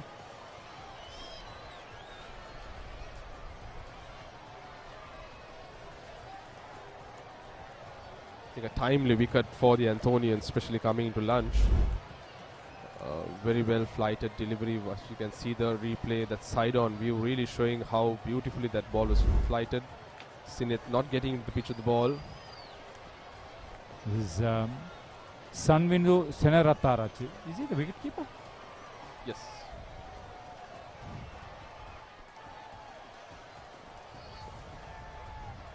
Another left-hander. So they've maintained the left-hand, right-hand combination. So he was the opening batsman before Sinet came and played this game. So top score 57, average over 30. That's very good. He's been amongst the runs, top order bat. You need him to be consistent too.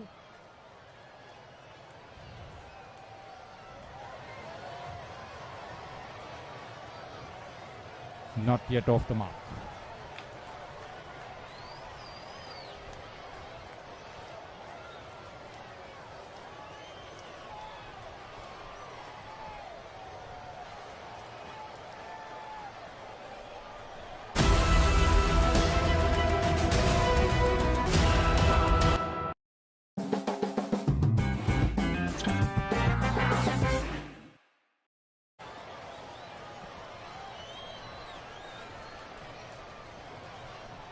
Hemant Aryavikrama and Yasit Umayanga are the two scorers. Hemant has been with Royal for 8 years.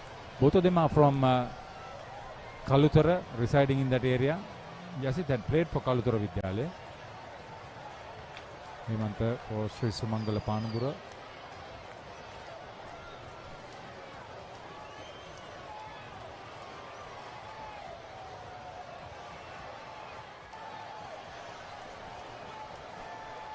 The St. Anthony story of Harun Maudi. Yeah, it was, I can't say it's not too long ago, it was some time back actually in 2006. We are not asking for the timeline, Harun. We are asking for the performance. St. Anthony's were chasing a target of 127. And we managed to bowl them out for 91, and I managed to get 6 for 14 in that innings. So that's my best bowling figures in. Congratulations, well done. Thank you very much. Right? Some big names on the other side? Not that I can think of, but there were certain players that did, that were prominent schoolboy cricketers at the time. Selvin Jamian, Shamir Munaz, Peter Vijaysekara, likewise there were quite a few players from St. Anthony's who were doing very well in school cricket at the time. Former prominent Anthonian, Sajid Fernando, is back in Sri Lanka. He's based in United States. Oh, missed it. A loud appeal, but I think he just got back in the nick of time. Kavindu Shehan, what did you do? Or what did you not do? Sanmidu Senaratarachi, he is the wicket keeper. This was well flighted. Gone for a big walk. He was quick. That looked very close, Harita. Closer than we think to the naked eye. Really? After missing that?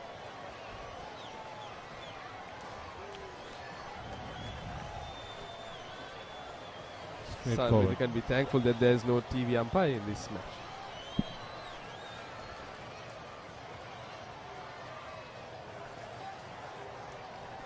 Neat cricket, this could be a couple. They complete the double. There been a double strike if that was taken, but 26 overs completed. Royal sitting pretty at 1 down for 85.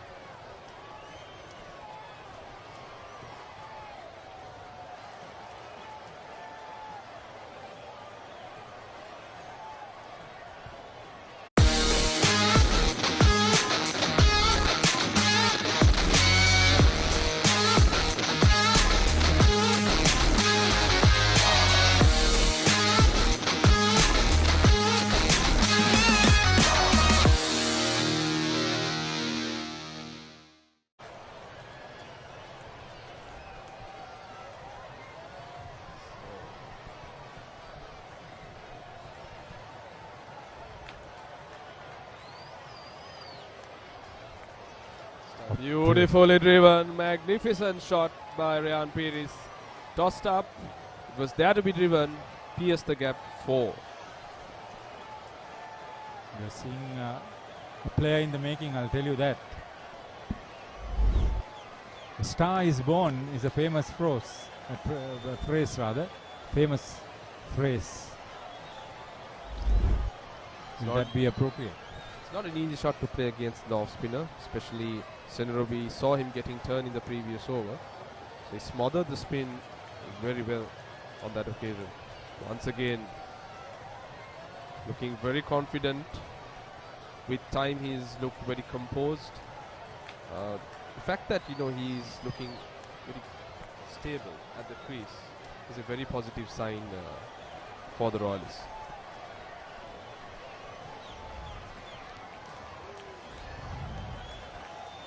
The good thing about his a good attribute is his very good off his front foot, off his back foot, in front of the wicket, behind the wicket, square of the wicket, through mid wicket. I think one of the secrets is that he looks very nimble-footed and the crease. He moves his feet. So generally when he's footloose.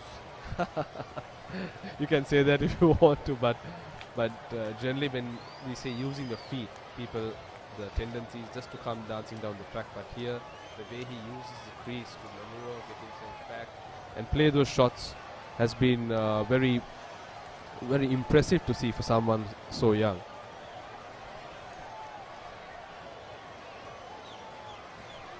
You have to maintain your balance and use your balance.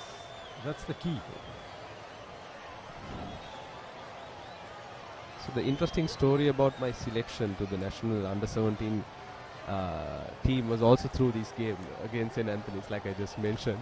So incidentally we had, oh that's close, we had Piyal Vijayatunga and Ruwan Kalpage watching the match on that same day. So they were the respective coaches of their national spin academies, and then with that game I was called into the setup, and 27 hours gone, 90 for 1. We'll talk a little bit more about Harun Mawjood and his bowling aspects.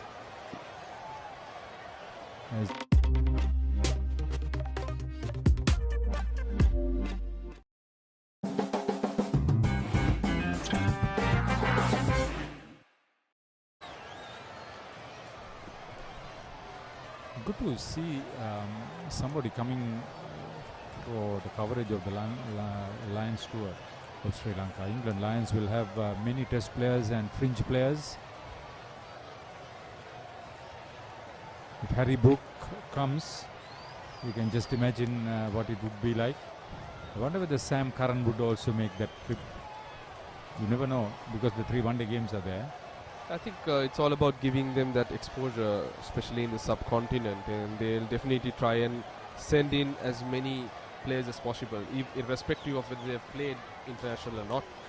So it'll be very interesting to see. Harry Brooks, yeah, we know he can light up a game with his power hitting. Sam Curran, man of the series. There are some others who have come through that 100-ball tournament. This England side that we are seeing currently, the type of cricket that we are playing, it's something that they started somewhere during 2015-16. Where this is what changed Australia when they scored at 4 runs and over in a test match, over 90 overs. Oh, very well played. Pick that gap up so well. That is quality cricket. Pure timing and superb placement. Magnificent. Once again, Ryan Peris getting onto the back foot, like I just mentioned earlier, using the crease. Look at the replay where he goes right back, has ample time to select his gap and pierce that gap for richly deserved 4 runs.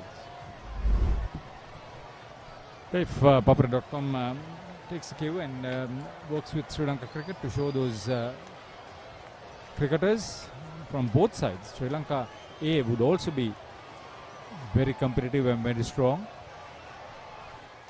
Absolutely. I think more importantly it will be the mileage the Sri Lankan A cricketers get, and the fact that the viewers too will get an eye on what's our bench strength like, what is our next level like, because at this point in time the only viewership that we get is the national level setup. That's about it. Yeah, I think that's where Sri Lanka cricket should step in and take the cue and show the cricket at the next level, below the national level.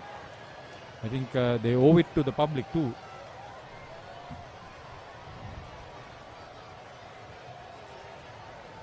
"28 overs gone.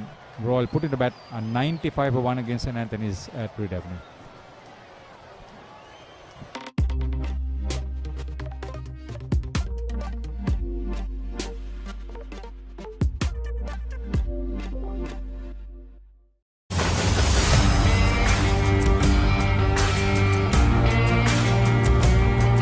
නේරඩි ඔලිබරපු යාල්පානතිල්ල Matara කොටවිල ගම්පියසට ඇවිල්ලා තියෙනවා. සිද්ධදාස ඇඩ්මොරටුව පියගම මහින්ද රාජපක්ෂ ක්‍රීඩාංගණය කිලක්කු මාහාන Sugadadasa Indoor Stadium is the Fox Hills. Sandra to continue. Took that all-important first breakthrough for St. Anthony's College. For 95 for 1 after 28.1 overs.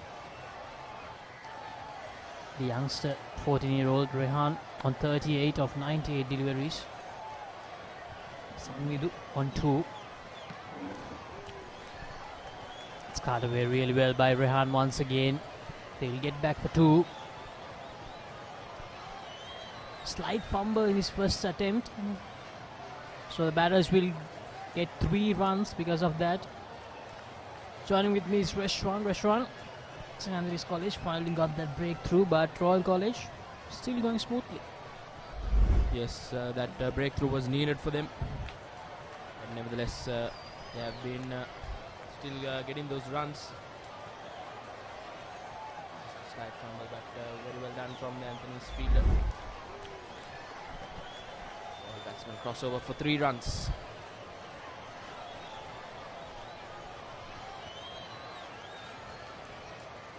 Now, after the dismissal of Sineth, Rehan has actually become the aggressor. Scored some quick runs in this partnership. As you can see, he has scored 14 of 12 in this stand of 16 runs. Alsan Medu is taking his time.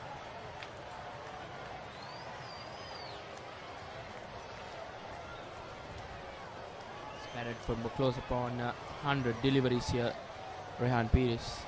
So he's seeing that ball really nicely.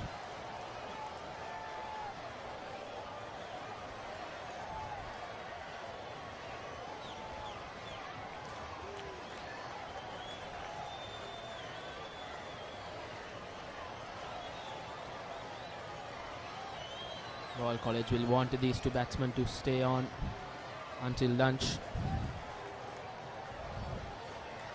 It's well bowled by Senura.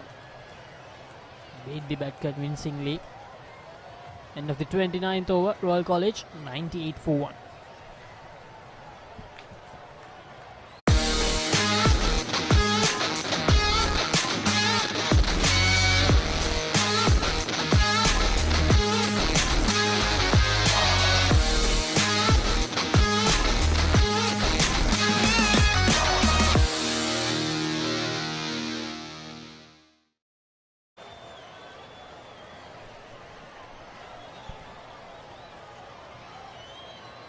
Royal College is 2 runs away from reaching the triple digit mark. Kavisha into his 5th over, the left arm spinner.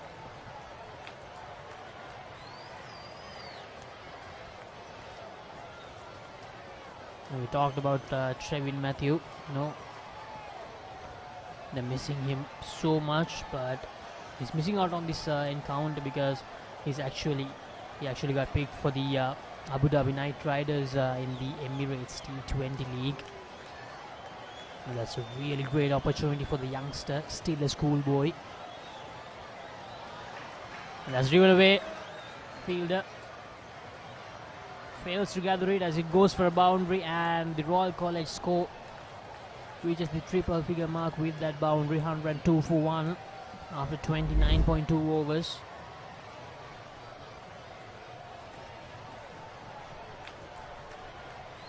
Beautifully driven away from Rehan Pires, showing his class.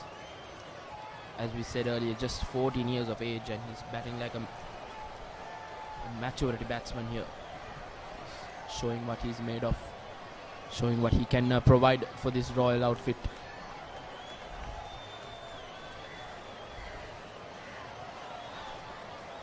Really good cricket from Rehan Pires. Boundary following it up with a single. Keep that scoreboard moving.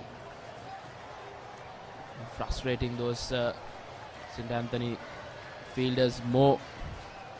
Not letting their bowlers to settle.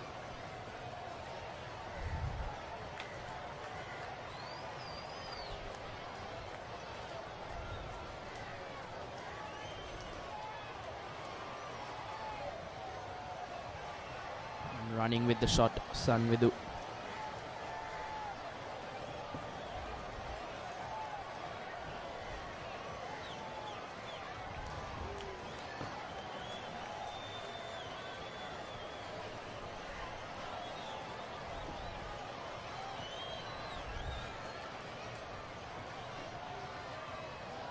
And another quick single here.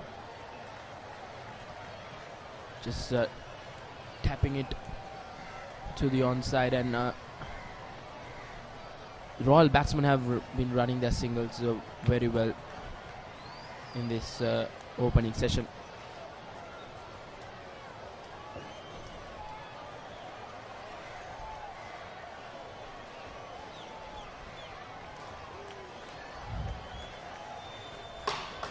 That's edged away from the slip field, and it will reach the boundary. Partnership has quickly moved on to 27 from 35 balls.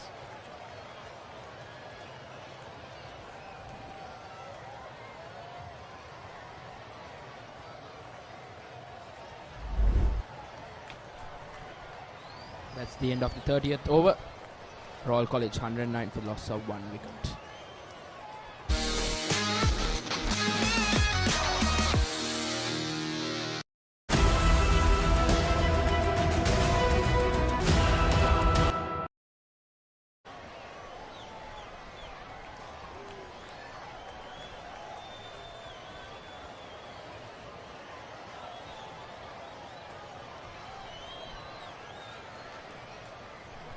That kept low, spun, and it kept low, nearly got through Rehan's defense,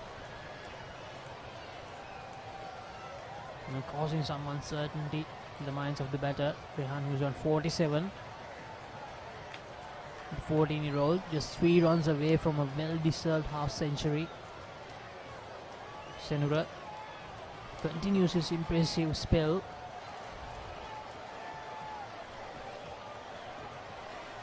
Moves on 48. Deserving half century if he gets there. He has worked hard for his runs, and I think he will want to go big after getting to that milestone. But getting to that milestone will be his ultimate goal right now.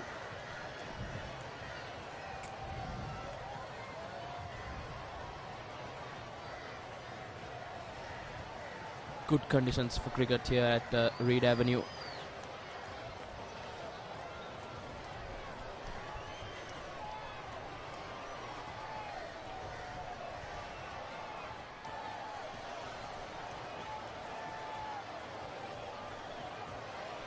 Once again using the feet there, Sanvidu crosses over for a single.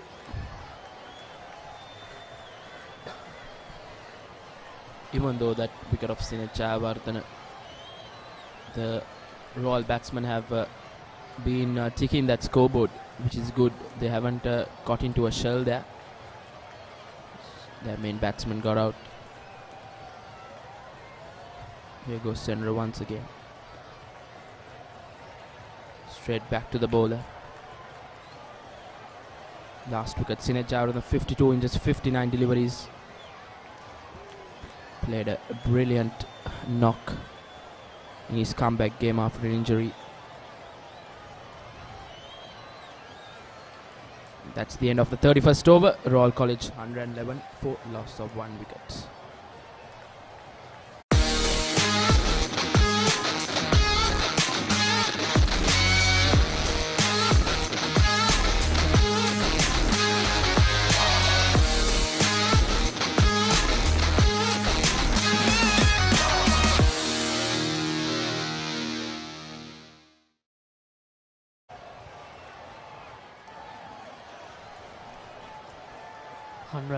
For 1 Royal College.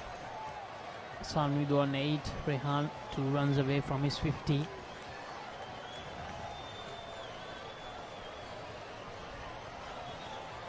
And the conditions are really good here at the Royal Grounds. The weather is good. And here's Charukeka Naika, the new bowler for St. Anthony's College.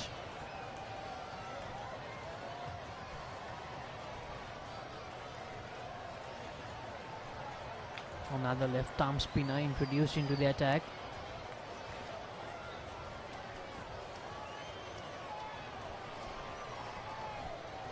The right hand left hand combination for Royalists have worked.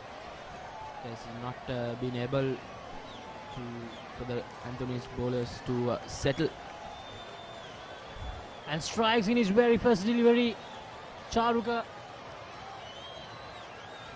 Sanvidu tried to go for that expensive shot, but he gets castled.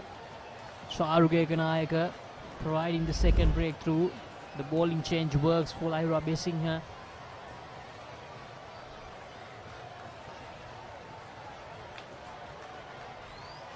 Quite unlucky there, Sanvidu. He departs for 8. Royal College 111 for 2 as Nelson strikes.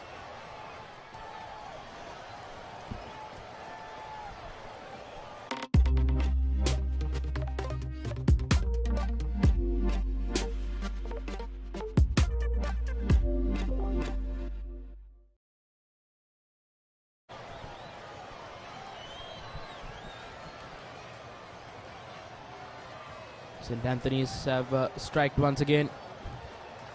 Timely wicket for them. And the new man to the middle, the Royalist captain, Dasis Manchanayaka. His last outing, he had a mammoth total. Scored 200, as we see his best score 200, not out. This season, just 7 matches, 12 innings, 634 runs with an average of 79.30. That strike rate, very healthy in this format of the game. An experienced campaigner for Royal College.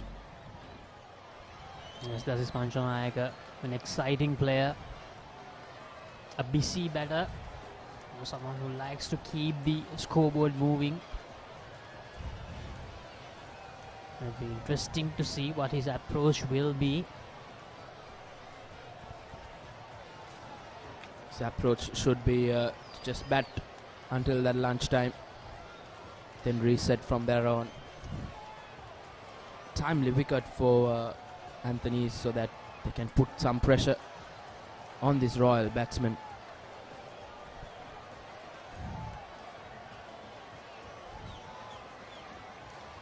Dasis Manchanayaka off the mark in his very first delivery, crosses over for a single.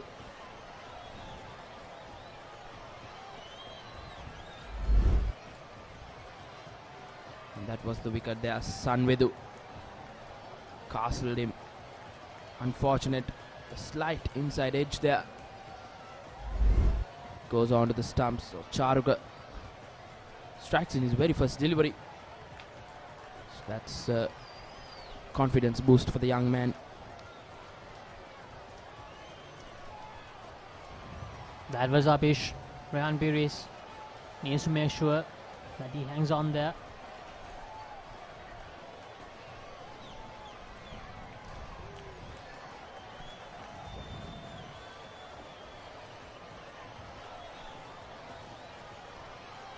A really good first over by Charuka Kanayaka.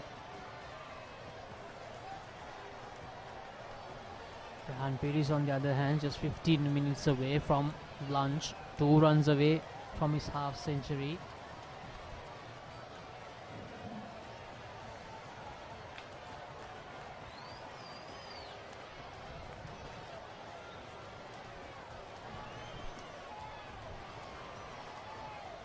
Shahrukh has been very good in this over.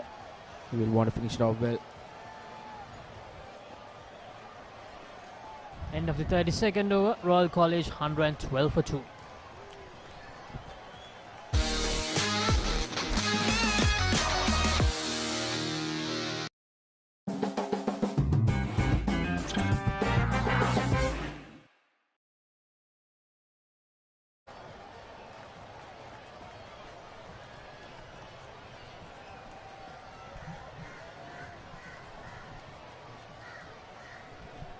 Into the 33rd over now.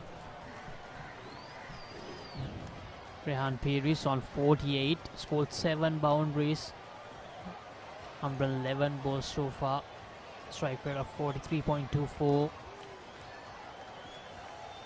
Non-strike will be skipper Dasis Manchanayaka.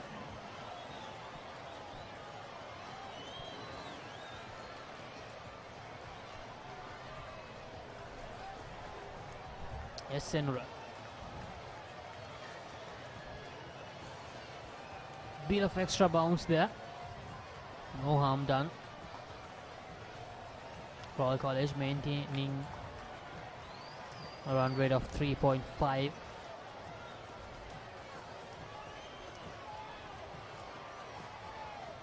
And there's certainly a bit of purges for the spinners on this surface. So St. Anthony's College can't afford to let Royal College go over to make around 250, 300. Look at that. Well bowled. Really well bowled by Senra. Nearly squared him.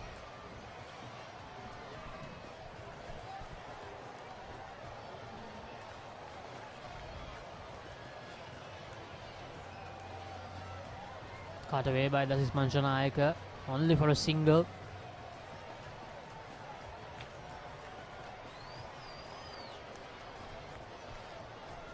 Rehan Pires on 48. He's been stuck on 48 for the last couple of overs.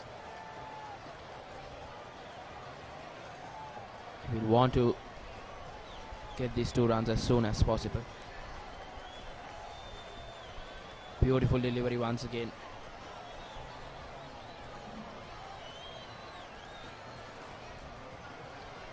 Senra has been bowling his overs really well, especially this over. He's been asking questions.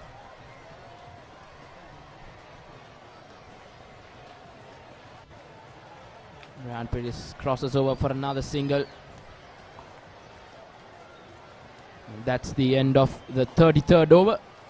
Royal College 114 for the loss of 2 wickets.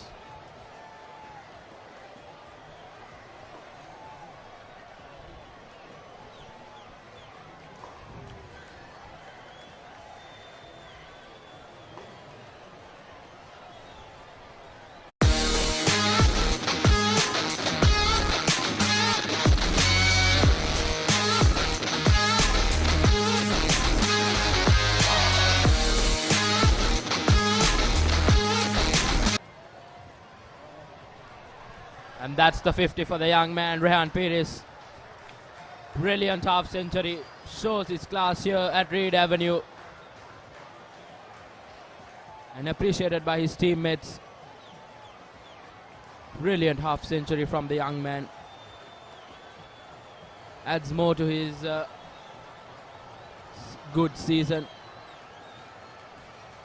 Rehan Pires.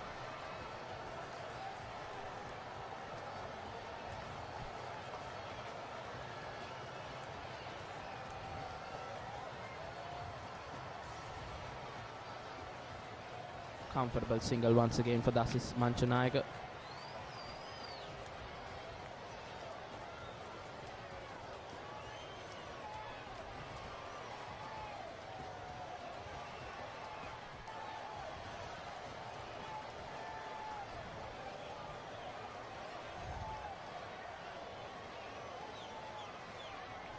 Good defense there.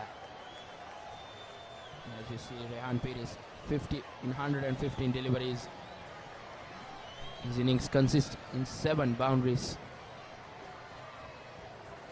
Brilliant innings from the young man. He's been holding one end for the Royalists.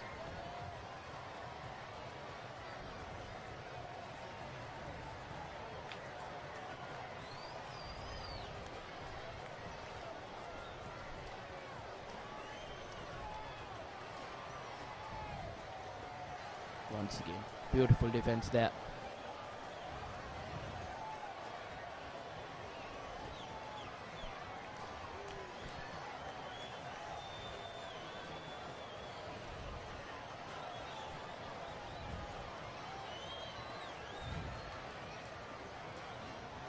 Dot ball to end the 34th over. Royal College 116 for the loss of 2 wickets.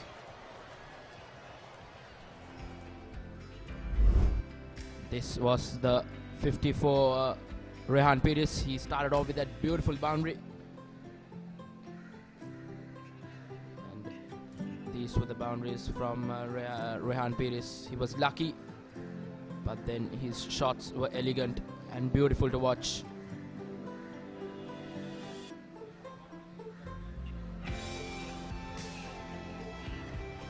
A well-deserved half century from the young man. He'll be looking on to get this 50-run mark. Turn and bounce once again here. Really foxing the batsman. The wicketkeeper was surprised there. What a delivery from Senra.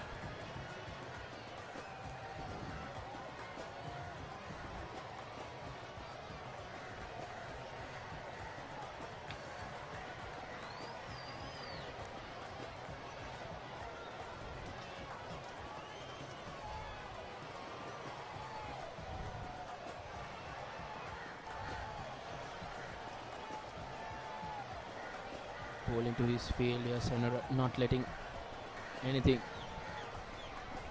He's putting that pressure on Dasis Manchanayaka. St. Anthony's would love a wicket here before lunch. Once again, beautiful delivery from Senra. Dasis Manchanayaka.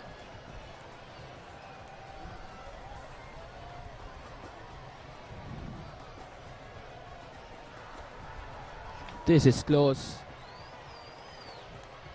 Batsman says bat.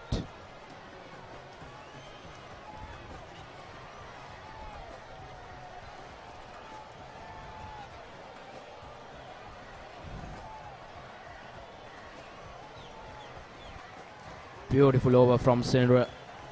Really troubling the batsman, and that's the end of the 35th over. Royal College 116 for the loss of 2 wickets.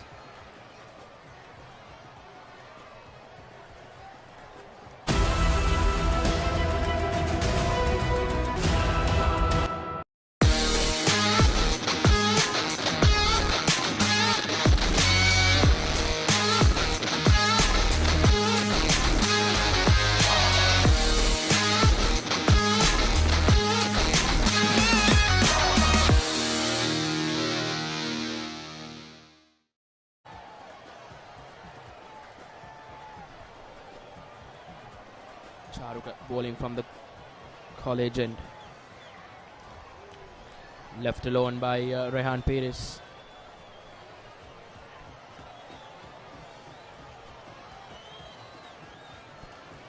St. Anthony's would love a wicket here. Put more pressure on the Royalists.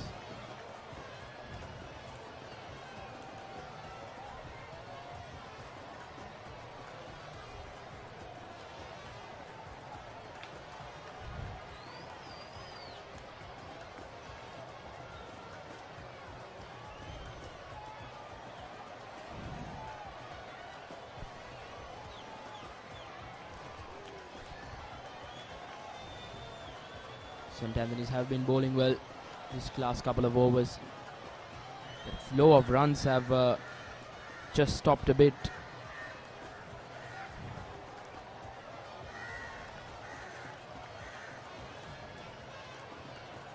Another dot ball.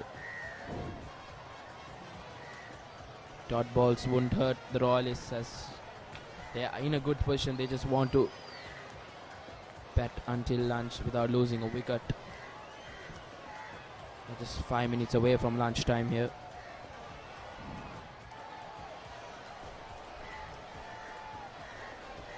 Quick single, a dangerous one. They run that fast. Both batsmen safe.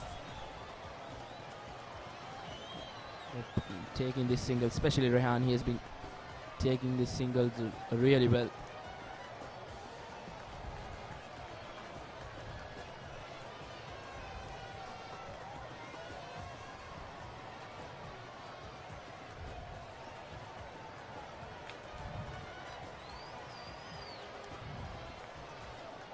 That's the end of the 36th over.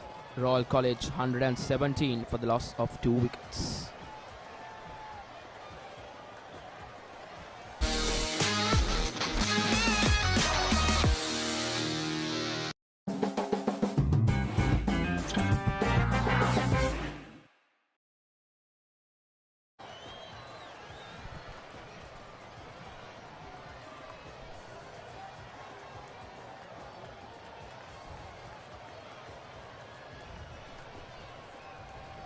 Royal College 117 for 2 in 36 overs. A few minutes away from the lunch break. And this has been a session which belonged to Royal College so far. And I've been really impressed about the youngster Rehan Paris, just 14 years old, how he handles himself, how he played this supporting role when Sinesh Javardhana was going really well, and then how he shifted gears when Sanvidu Senarachi was batting. And right now he's just playing for the lunch to make sure that he will get there and come out to bat in this second session. Skipper on the other end, that's Manchanayaga, still getting into his groove. We all know he can be a destructive batter, that's Manchanayaga. He's just come off a double century in his last game, so he's in good form.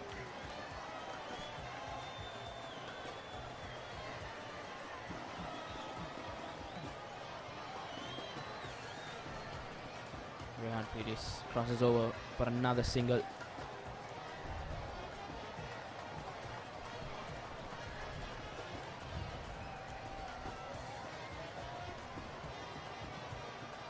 St. Anthony's would really love a wicket, and if they get a wicket here, the complex of the game should change, could change. Cut away by Dasis Manchanayaga, only for a single. And that's a no ball as well. You don't see this much, a spinner bowling a no ball.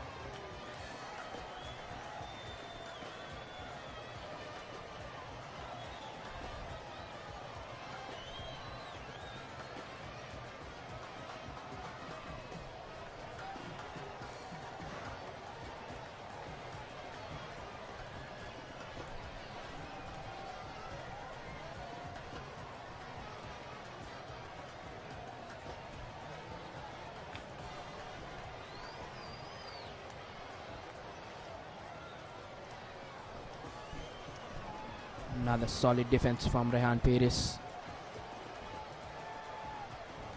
Looks like it's going to be lunch. Yes, that's the end of the first session. Royal College in a really strong position, 120 for 2. Both the openers scoring half centuries. Sinesh Javardhana scoring 52 of 59 before getting dismissed by Sendra, and then Rehan Paris still unbeaten on 52 of 129, the 14-year-old.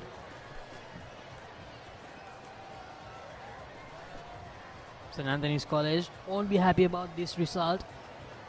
They need to make a strong comeback.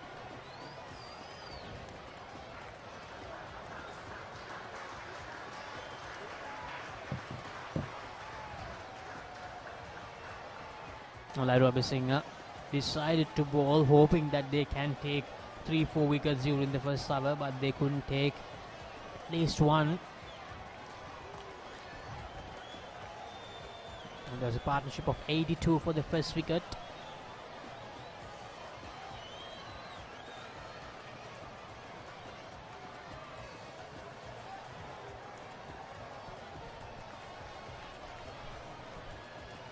This is the batting card of Royal College. Sinesh Javardhana started off with an aggressive role. He scored 52 in just 59 deliveries, and Rehan Paris still there in the middle with 52 runs, facing 129 deliveries. And Sanvidu had a short stay, 8 runs in just 22 deliveries. And thus is Manchanayaga, just 4 in 14 deliveries, not out.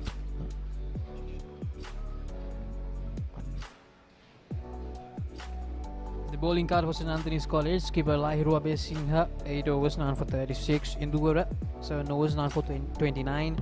Dinura bowled really well but couldn't take a wicket. 7 overs, 9 for 14. Kavisha, 5 overs, 9 for 20. Sendra, who took the first wicket, 1 for 16. And Charuk Ekanayaga took a wicket of his very first delivery. He has taken 1 wicket for 4 runs in 3 overs. A partnership of 82 for the first wicket, followed up by a partnership of 29 for the second wicket. They bowled 4 extras, 2 no balls and 2 leg byes. So after 37 overs, Royal College 120 for 2.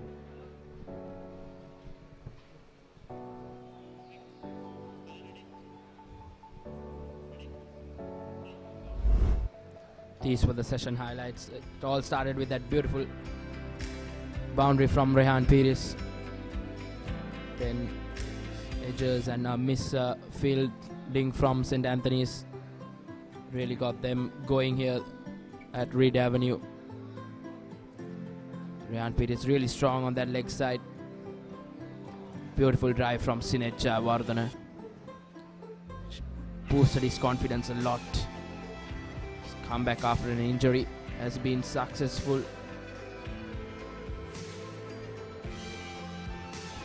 He was destructive. He took the attack to the bowlers as usual. And then a lot of misfields from St. Anthony. Really took the game away from them. Drop it, Vardhana. Beautiful driver of the cricket ball. He's got a brilliant half century. His dismissal. Stumping. Good stumping from the keeper. Brilliant delivery. And then Rehan Pires was into the act. He took the attack to the bowlers. He changed roles. Rehan Pires. Then Sanvidu had a bit of lashes. He had his moments, but couldn't stay for long. He was the second victim in that Royal batting lineup.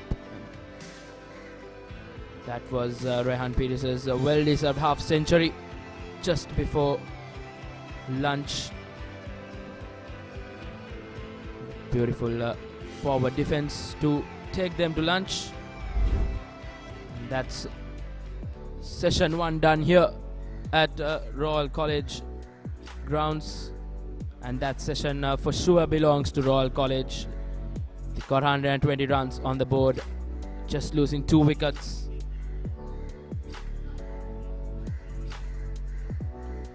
And that's the end of the first session here, and it's lunchtime. We will be back in 40 minutes time. Till then, stay on with us at www.thepapare.com.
Catch the excitement real time. Be up to date with it all. Let us capture your milestones. Get it sizzling hot off the turf. Hear the experts break it down. Dig deep into the nitty-gritties. Be inspired by their greatness. Relive all the scintillating action.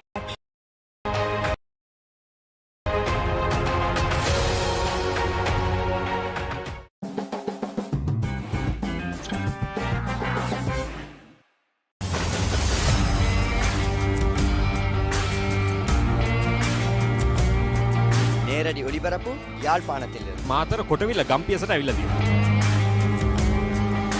සිද්ධාස ඇට්මොරටුව පියගම Mahinda Rajapaksa ක්‍රීඩාංගණය. கிழக்கு மாகாணம் Sugadadasa Indoor Stadium is the Fox Hill Supercross. රුණෑගල සිටි ඇතුගල් පුරවරය Papare.com අපි අද ඇවිල්ලා ඉන්නේ නෝරෙලිය ප්‍රදේශයේ. Final showdown Kandy sports club Polonnaruwa ජාතික සංකීර්ණයේ සිට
Catch the excitement real time. Be up to date with it all. Let us capture your milestones. Get it sizzling hot off the turf. Hear the experts break it down. Dig deep into the nitty-gritties. Be inspired by their greatness. Relive all the scintillating action.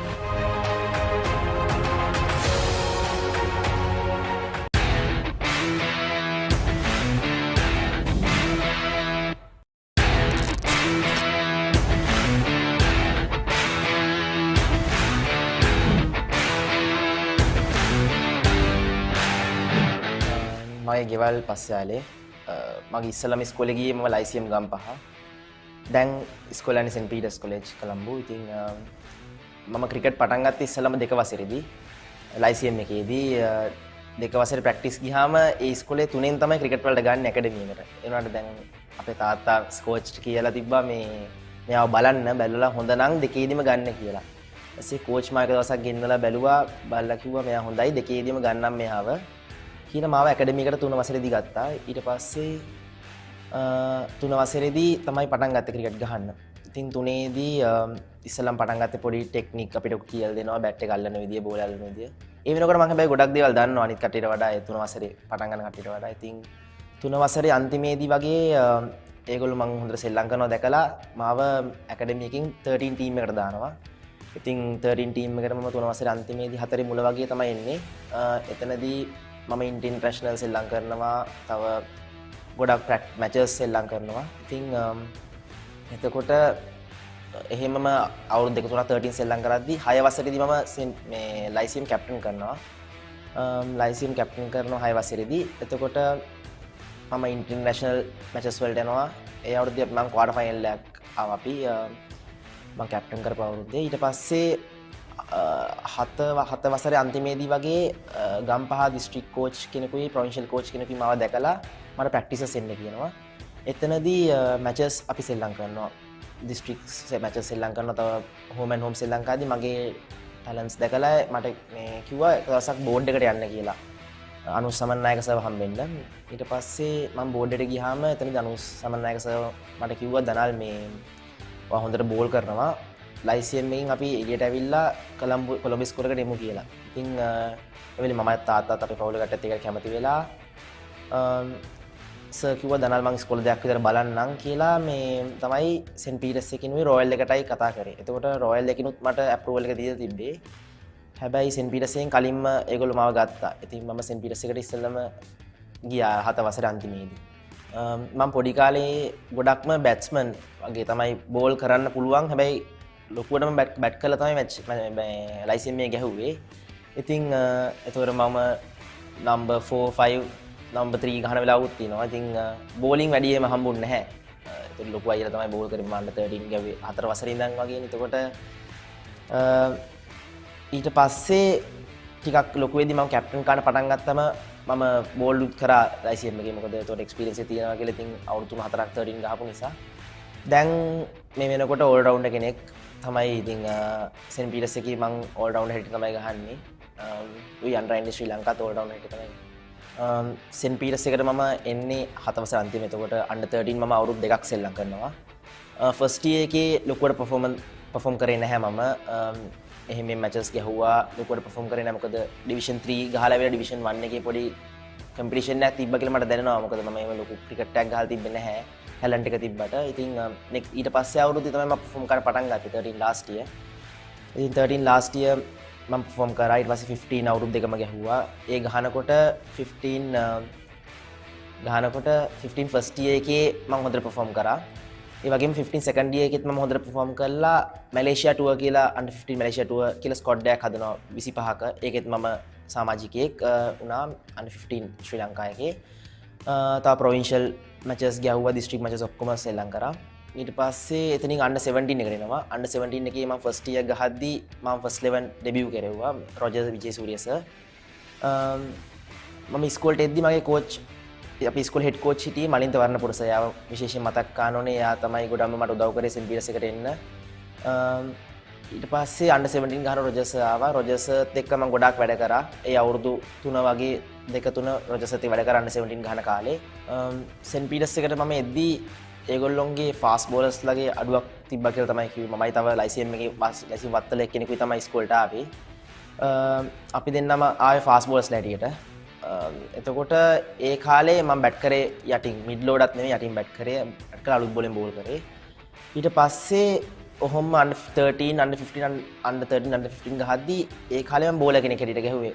under 17 එකේ තමයි මගේ changing තැන ආවේ. මොකද රොජර්ස් ඇවිල්ලා මගේ talent එක දැක්ක බැට් කරන්න පුළුවන් මට ඕන තැනක කියලා. ඉතින් ඒ වෙලේ තමයි මගේ චේන්ජ් එක මම හිතන්නේ ඕල් රවුන්ඩර් කෙනෙක්ට මම මාරු වුණේ. මොකද මම කලින් බැට් කරා ලයිසන් එකේ උනට මෙතෙන්ට ආවට පස්සේ පොඩ බැටිං වල ෆේල් වෙච්ච නිසා මම යටට ගියා under 13 15 කාලේ. ආයෙ රොජර්ස් එක මේ හදලා ගත්තා කියලා මම under 17 මගේ ෆස්ට් ඉයර් එකේ මම මැචස් 4ට විකට් 23ක් ගන්නවා 5 ෆර්ස්ට් 3ක් ගන්නවා ඒ අවුරුද්දේ ඇත්තටම කිව්වොත් රොජර්ස් එන්න කලින් අවුරුද්ද ඒ අවුරුද්දේ අපේ කෝච් කරේ ශානක ෆර්නැන්ඩෝ සර්යි ක්‍රිෂාන්ත පීරිස්සයි කෝච් කරේ අපිට. ඉතින් ඒ අවුරුද්දේ තමයි ගොඩක්ම මගේ පර්ෆෝමන්ස් එළියට ආවේ. මොකද මැචස් 5කට විකට් 20 ගණන් ගත්තාම මගේ නම පොඩ්ඩක් හයිලයිට් වෙන්න පටන් ගත්තා. එතනින් ඊට පස්සේ රොජර්ස් ආව මගේ 70 අන්තිම අවුරුද්දට. ඒ අවුරුද්දේ අපිට ක්‍රිකට් ගහන්න බැරි වුණා. මොකද කොවිඩ් තත්ත්වය සහ හැම දේත් එක්කම සාර බෝම් බ්ලාස්ට් එකත් එක්ක. ඉතින් ඒ අවුරුද්දේ 17 එකක් ගැහුන්නේ නැහැ. ෆස්ට් 11 මම ඒ වෙනකොට ෆස්ට් 11 මම ඩෙබියු කරන්න පටන් ගත්තා. මම ෆස්ට් 11 අවුරුදු 3ක් ගැහුවා. ෆස්ට් 11 අවුරුදු 3 මතක් කරොත් පළවෙනි අවුරුද්දේ මම මැචස් 9ක් 10ක් වගේ තමයි සෙල්ලම් කරේ. ඊට පස්සේ දෙවෙනි අවුරුද්දේ සහ තුන්වෙනි අවුරුද්දේ හැම මැච් එකම සෙල්ලම් කරා පර්මනන්ට් ප්ලේයර් හැටියට ගැහුවා ස්කෝර්. under 17 පළවෙනි අවුරුද්දේ මගේ අපිට ගෲප් ස්ටේජ් එකට විතරයි එන්න පුළුවන් වුණේ.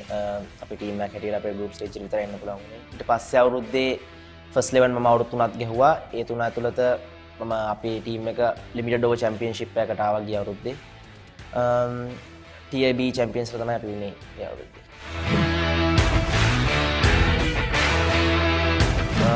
විශේෂ තරගයක් කතා කරොත් ගොඩක් තරග තියෙනවා. ගොඩක්ම under 19 සිස්ටම් එකට එන්න උදව් වුණේ ට්‍රිනිටි එක්ක මැච් එකක් තිබ්බා. ඒක ටෙලිකාස්ට් වුණා papare.com එකෙන්. ඉතින් ඒ මැච් එකේ මම විකට් 7ක් ගන්නවා. මම හිතන්නේ ගොඩක් සිලෙක්ටර්ස්ලා මැච් එක දිහා බැලුවා. මම බෝල් කරපු විදිය ඒරියාස් ඔක්කොම බලලා එතනින් තමයි මගේ චේන්ජින් පොයින්ට් එක කියලා මම හිතනවා. තව ෆයිනල් එකේ මම බෝල් කරලා විකට් දෙකක් ගන්නවා. ඊට පස්සේ බැට් කරලා අඩු ගානට ලකුණු 40ක් විතර රැස් කරනවා. ඒකෙන් ඒ වගේ තව බිග් මැචස් තුනේම ගොඩක් හොඳ දේවල් කරා. ෆස්ට් බිග් මැච් එකේ බෙස්ට් ඕල් රවුන්ඩර් වුණා. සෙකන්ඩ් බිග් මැච් එකේ බෙස්ට් බෝලර් වුණා. අන්තිම බිග් මැච් එකේ බෙස්ට් බැට්ස්මන් වුණා.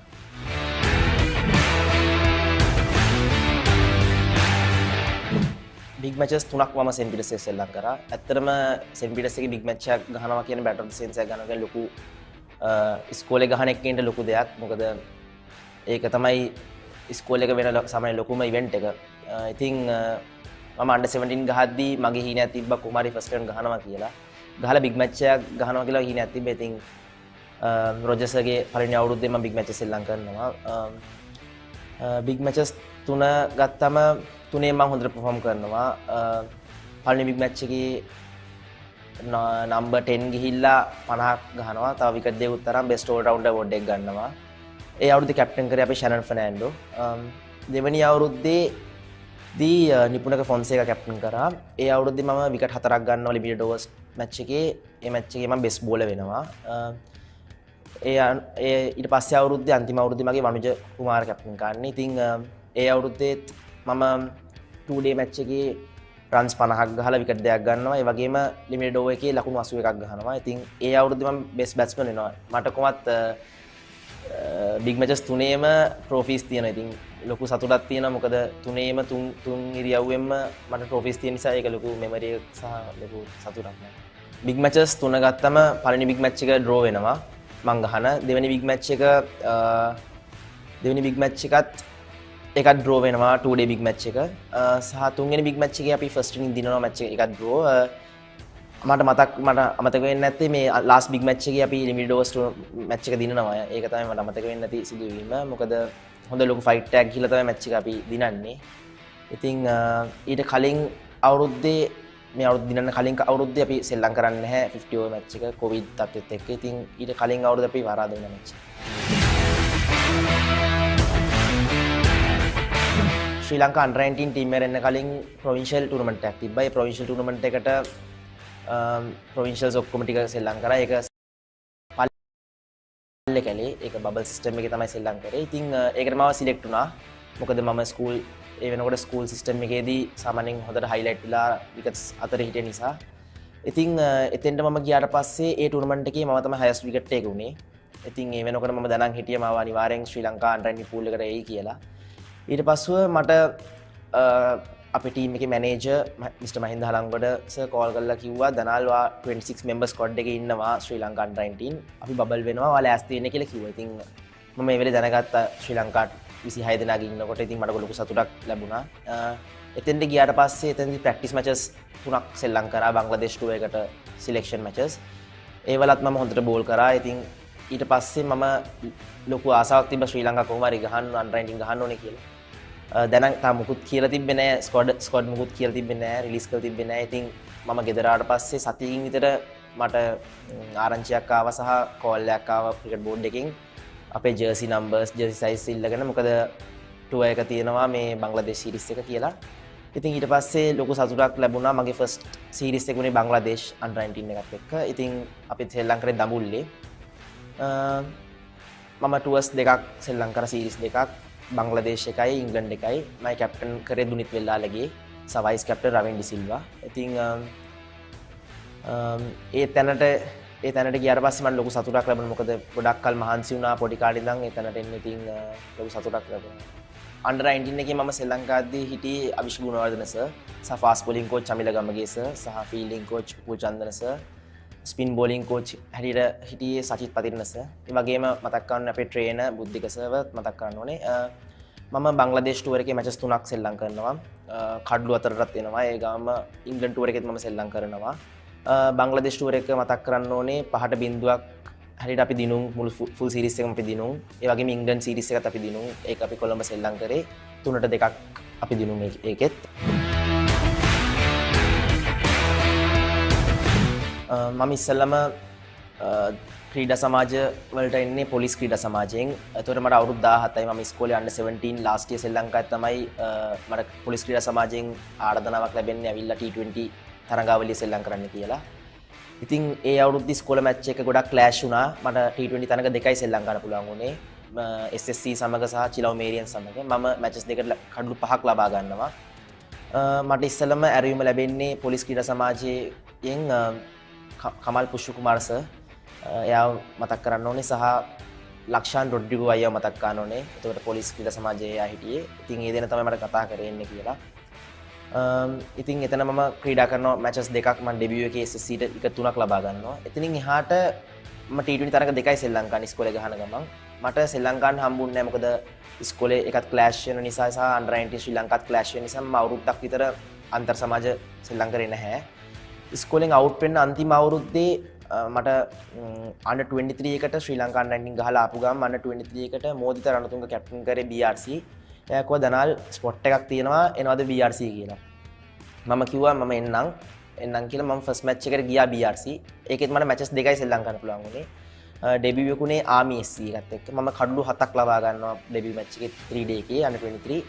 ඉන් පසුව ප්‍රීමියර් තරඟාවලියට එන්න කලින් NSL තරඟාවලියක් තිබ්බ ගිය අවුරුද්දේ. NSL තරඟාවලියට මාව දාලා තිබ්බා ස්ටෑන්ඩ් බයි ප්ලේයර් කෙනෙක් හැටියට ටීම් කොළඹ එකෙන්. ඉතින් එතනදී මම ප්‍රැක්ටිස් සෙෂන් එකේ ඉද්දී NSL එකට කලින් ප්‍රැක්ටිස් සෙෂන් එකේ ඉද්දී බානුක රාජපක්ෂ අයියා මාව දකිනවා. දැකලා මට කියනවා දනාල් මල්ලි මේ කොහෙද ගහන්නේ කියලා. මාව දන්නේ නැහැ ඒතකොට එයා. කොහෙද ගහන්නේ කියලා මම කිව්වා 23 එකේ BRC කියලා. එයා කිව්වා එහෙනම් අවුලක් නැහැ දිගටම BRC ඉමු කියලා. එයා තමයි මට කිව්වා දනාල් මල්ලි මම බලා ගන්නම් BRC දෙකටම ගහමු කියලා. එයා තමයි මට ඉස්සෙල්ලම BRC එකේ තියාගත්තේ මාව ප්‍රීමියර් එකටත්. ඉතින් ඒ අවුරුද්දේ මේ අවුරුද්දේ මම premier T20 one day 3 day format තුනම BRC එකට සෙල්ලම් කරනවා. 3 day තරඟාවලියේදී ලකුණු 50 ඒවා 3ක් සෙල්ලම් කරනවා. සහ one day තරඟ දෙකයි සෙල්ලම් ගන්න පුළුවන් වුණේ මොකද ස්කූල් එකත් එක්ක ක්ලෑෂ් වුණා. සහ T20 තරඟ 4ක් සෙල්ලම් කරනවා. 3-day මුළු ටූර්නමන්ට් එකම මම ෆුල් මැචස් ඔක්කොම ටික ගහනවා BRC එක. මේ අවුරුද්දේ BRC ක්‍රීඩා සමාජයේ මම සෙල්ලම් කරන්නේ. ඉතින් අපි T20 සෙමි ෆයිනල් එකට එනවා. ඒ ගාම් 50 overs limited over ටූර්නමන්ට් එකෙත් අපි ලංකාවේ 3ට එනවා. සහ 3-day එකෙත් අපි 6 වෙනි තැනට අපි එනවා මේ අවුරුද්දේ. ඉතින් ඊටම හොඳ සීසන් එකක් BRC කණ්ඩායමට white ball හොඳ සීසන් එකක් සහ red ball උත් අපි average හොඳට කරා. මුල් මැචස් තුනම අපි outright දින්නා. ඊට පස්සේ පොඩ්ඩක් අපි අපේ performance පොඩ්ඩක් බෑප් නිසා තමයි අපි 6th position එකට යන්නේ. ඊට අපි ඊට පස්සේ අපිට 6 side tournament එකක් තිබ්බා මැලේ ක්‍රිකට් ක්ලබ් එක organize කරපු. ඒකෙදී අපි champions ලා වුණා. මම best bowler award එක මට හම්බුණා. ශ්‍රී ලංකා U19 මම සෙල්ලම් කරලා තියෙනවා. ඉතින් ඒක ලොකු achievement එකක් මට. මේ වෙනකොට ශ්‍රී ලංකා emerging practices වලට මම සහභාගී වෙනවා. ඉතින් මගේ බලාපොරොත්තු ශ්‍රී ලංකා emerging කණ්ඩායමට සෙල්ලම් කරලා ශ්‍රී ලංකාවේත් සෙල්ලම් කරලා ඉක්මනින් ශ්‍රී ලංකා national team එකට නියෝජනය කිරීම තමයි මගේ බලාපොරොත්තුව. ළමැදියේ Will Smith එහෙම කියන්නේ Bad Boys Sunrisers Hyderabad Dambulla විතරයි noodles Danny නිර්මලාත්පුරේ ගණන් විද්‍යාව සෑම් කරන් ලංකන් වෝරියර්ස් white ball තමයි කැමති T20 one day තමයි වැඩිම විකට් සහ runs එක අවුරුද්ද ඉන්ටර්නැෂනල් අවුරුද්දක white ball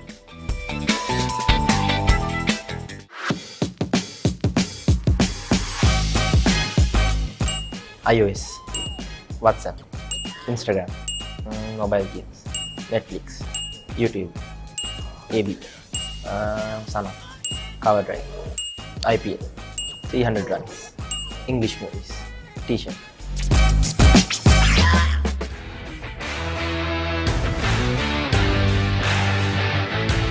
මට මතක් කරන් තියෙන්නේ ලයිසියම් එකේ කෝචස්ලා මතක් කරන විශේෂයෙන්ම චන්දන සර් සහ සුක්‍රි සර් ඒ වගේම නෙල්සන් මෙන්ඩිස්ව මතක් කරන්න ඕනේ මම CCC එකට සෙල්ලම් කරා පොඩි කාලේ CCC ස්කූල් ඔෆ් ක්‍රිකට් එකට රොජර්ස්ව මතක් කරන්න ඕනේ සහ මලින්ත වර්ණපුරසව මතක් කරන්න ඕනේ ඒ වගේම අනුෂ් සමන්නායක සර්වත් මතක් කරන්න ඕනේ සහ හත්වැල් අංකල්ව මතක් කරන විශේෂයෙන්ම මට ක්‍රිකට් ඉස්සෙල්ලම ක්‍රිකට් බඩු අරන් දුන්නෙත් ඒ අංකල් තමයි ඊට පස්සේ කුමාර හැනබගේ අංකල්ව මතක් කරන විශේෂයෙන්ම සහ හැම කෝචස්ලාම මතක් කරන්න මට උදව් කරපු අනුෂ් සමන්නායක සර් විශේෂයෙන් මතක් කරනෝනේ මගේ අඩුපාඩු සහ හැමදේම බෝලිං ඩ්‍රිල්ස් බෝලිං ප්‍රැක්ටිසස් හැමදේම එයා මට උදව් කරනවා ඉතින් එයා විශේෂයෙන් මතක් කරන්න ඕනේ සහ මට අමතක වෙච්ච සහ කියන්න බැරි වෙච්ච සෑම දිනම මතක් කරනවා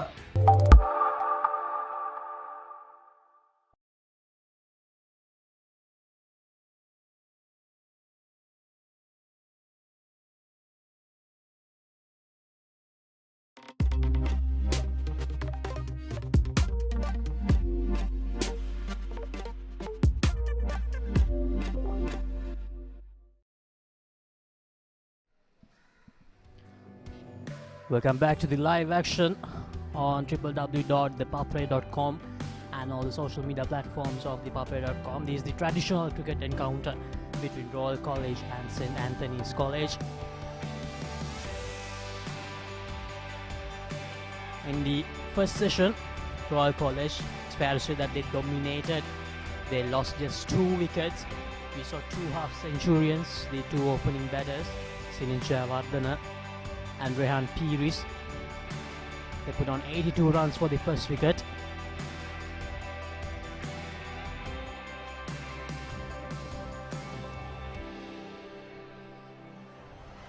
At the moment, skipper Dasis Manchanayaka is batting with Rehan Piris, who is unbeaten on 52. Dasis still on 3. Dasis Manchanayaka, of course, coming here with a double century during his most recent fixture. Now, Lyra Blessing of St. Anthony's College, he won the toss and decided to bowl first, hoping to make the most use of the new ball, but unfortunately the openers from Royal College did everything right. They attacked when the loose deliveries were there, and also they left the ball really well. Because of that, they didn't lose a single wicket during the first hour. Joining with me is Sudarshana Piri. Sudarshana, a really good start by Royal College in the first session. Now they must make sure that they continue on this momentum. While St. Anthony's College, they must make sure to take some quick wickets in the beginning of the second session. Absolutely. Good afternoon to all our viewers and good afternoon to you as well. Luck to see Royal have done well, but doesn't mean that Antonians have done too bad for themselves as well.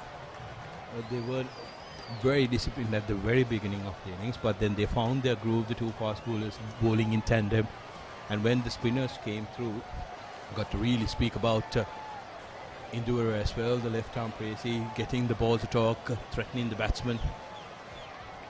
But this Royal outfit, bat deep and are able to try and penetrate, pile on those big runs. So Antonians need to be very disciplined with their bowling effort as the skipper Mantanayaka starts off with a fury, with a boundary.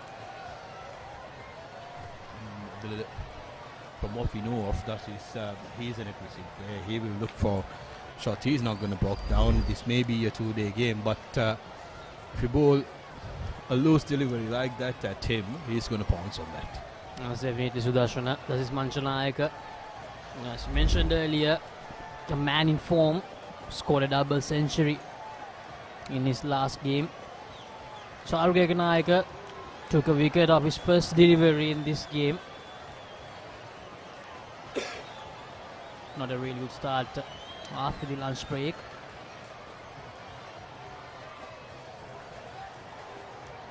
The conditions are really good today.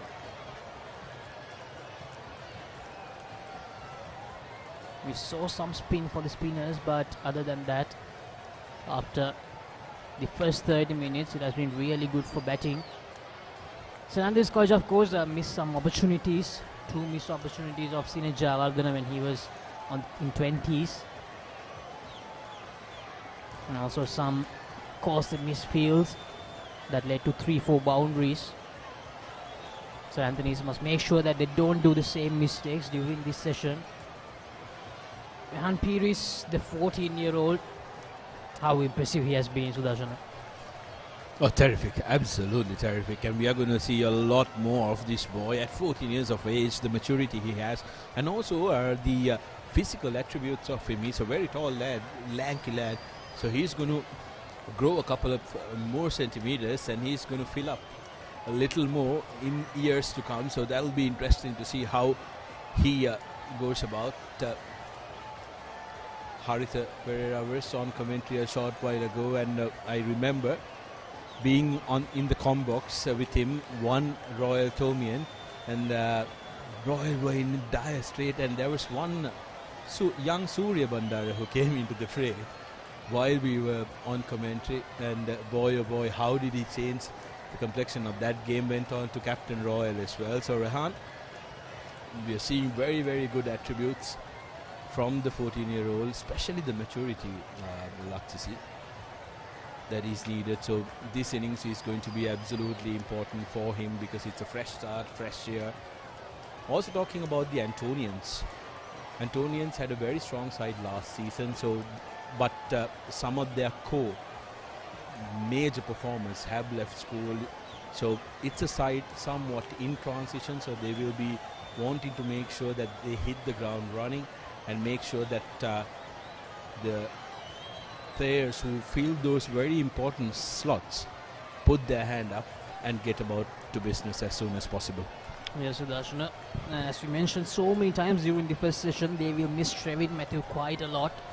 And the youngster got the opportunity to play in the Emirates T20 League. That's really big for a Sri Lankan schoolboy. We saw Shevon Daniel from St. Joseph's College playing in the Pakistan Junior League a few months back. Now Trevin Matthew. Trevin Matthew also had a tryout during the pre-auction days of the IPL.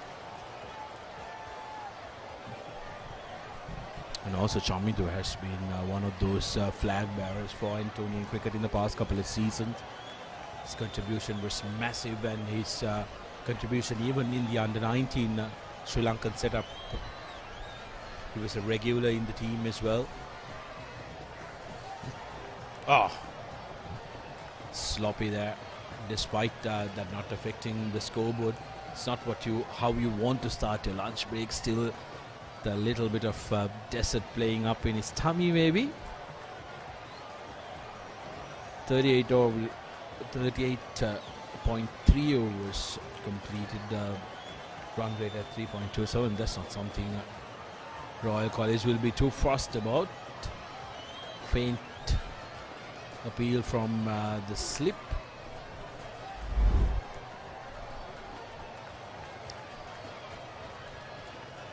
A good delivery. Sharp turn inside.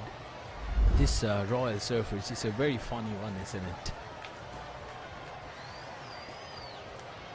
More than the turn that the bowlers get from the surface, it's the uneven bounce that troubles the batsman.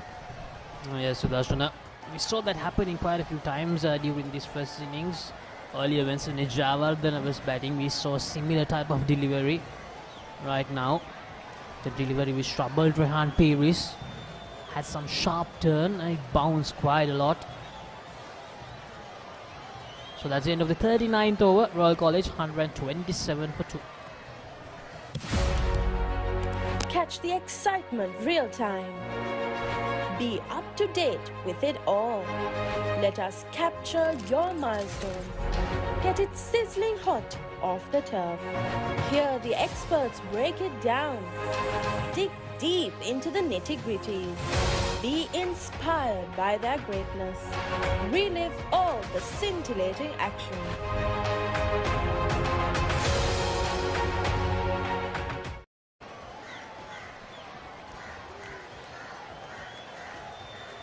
It's time for the 40th over. Charukeka Nayaka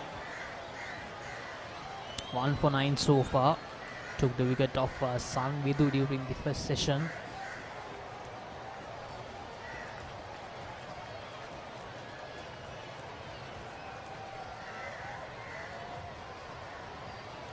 Rehan tries to cut it away but unable to find the timing.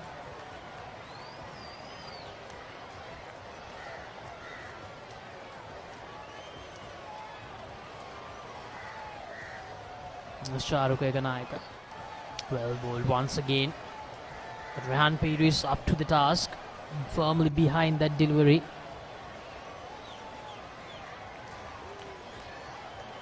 Now if you are joining in now, St. Anthony's keeper Lyra Besingha won the toss and decided to bowl first. It was not the first session that they were looking for. Couldn't take the wickets that they were hoping for during the first over. There was an 82-run stand for the first wicket between Rehan Peiris and Sunil Javardhan, but then they managed to strike twice during the latter part of that first session. So at the moment, Rehan Peiris on 54 and skipper for Royal College, thus is Manchanaik on 10. The spinners, they have managed to pull it back a bit. And here's skipper, thus is Manchanaik. Hammers away the left arm spinner for another boundary. It's always interesting when a left-handed batter faces the left arm spinner. As the replay once again picked his spot perfectly. This outfit is really good. So you just have to get the timing and find that space. And no one will be able to stop it from going for a boundary. Yes, Charukeka Nayaka. And that's going to be another boundary. As is Manchanaik hammering back-to-back fours here. He moves on to 18 and that's the end of the 40th over. Royal College 136 for 2.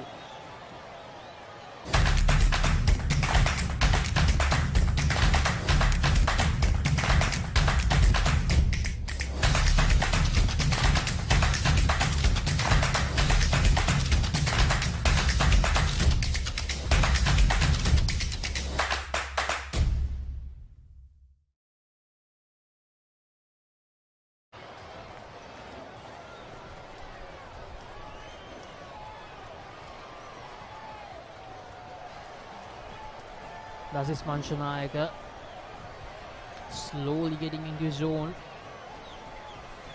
We're seeing shades of that aggression, the usual aggression by the talented left-hander. As the last boundary, the reverse swept it away.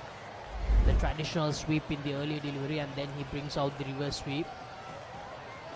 So Anthony's will have a lot to think here.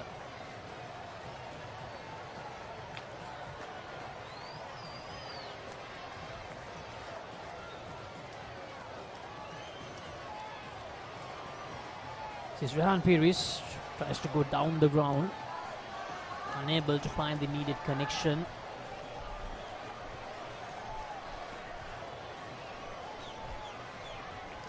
Senura 1 for 18 in 8.3 overs.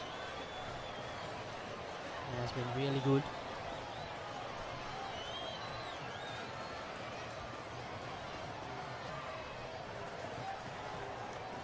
Partnership 25 of 58 deliveries.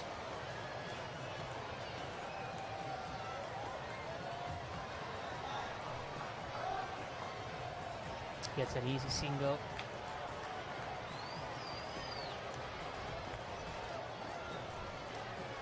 Now that's Spansha Nayaka against the right arm off spinner. This could be another interesting battle. How will Spansha Nayaka tackle the off spinner?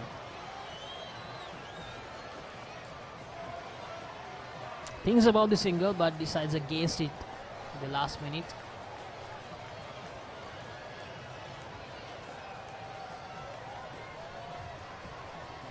End of the 41st over, Royal College 137 for 2.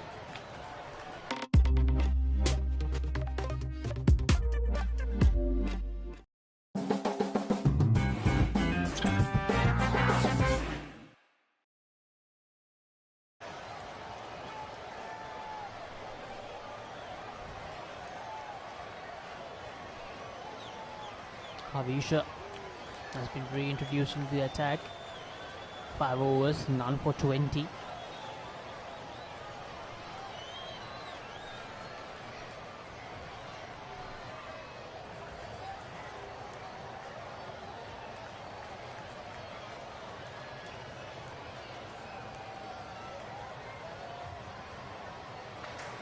And that finds the gap. Rehan Pires gets his first boundary in the second session. Driven away beautifully by the 14-year-old. Not the best of starts for Kavisha. He's replacing Charuk Kanayaka, the other left-arm spinner. This St. Anthony's lineup. Look at that. Found the gap to perfection.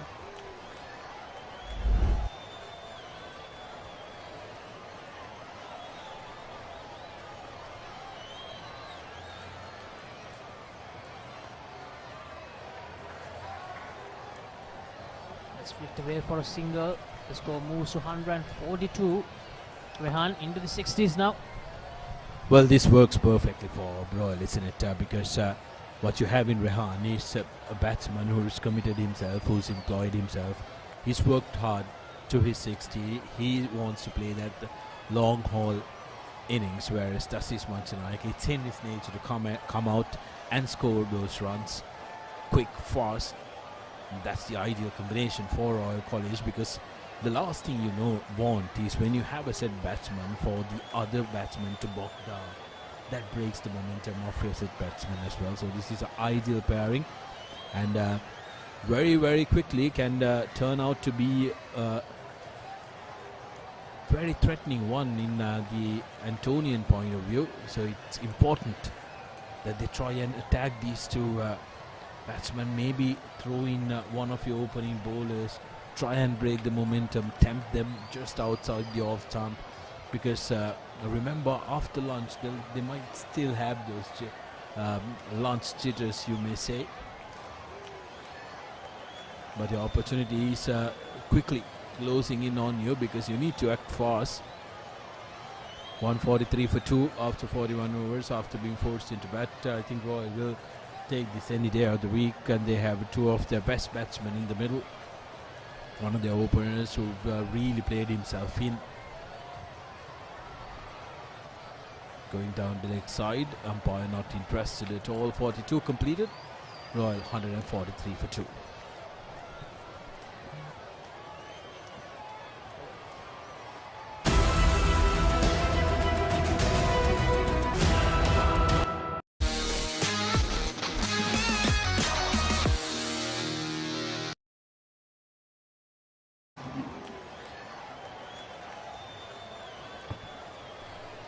A total of 20 boundaries and this total of 143 by Royal College.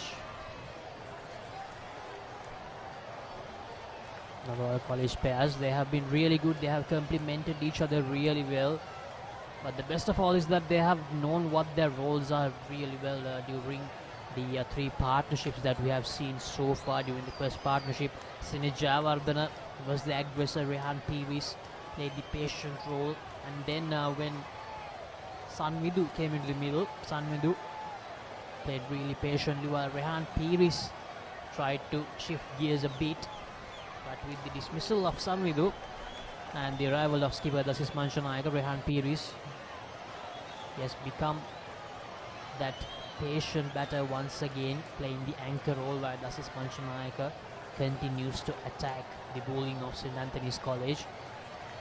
This has been really good from the host.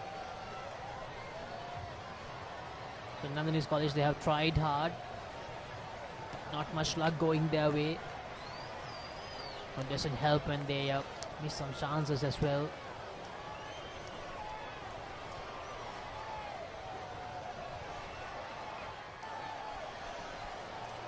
A faint appeal by Senura.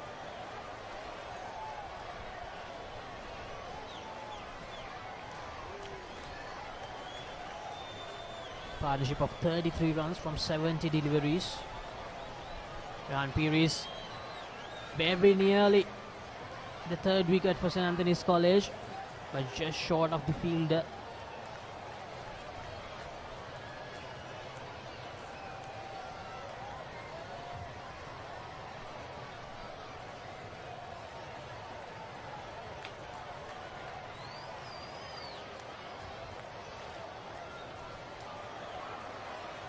And that's the third wicket. Dasis Manchanayaka, skipper, departs for 20. Senura takes his second wicket. Outstumped Dasis Manchanayaka. A big wicket for St. Anthony's. Oh, no doubt. Massive, massive wicket for St. Antonians. Take a look at this. Manchanayaka coming out of his crease. Good glove work from the man behind the stumps. That's the second stumping he's gotten off the day. Kamidu Shehan getting it right this time, and this is desperately needed for the Antonians as Dasis Manchanayaka departs for 20. Royal 145 for 3.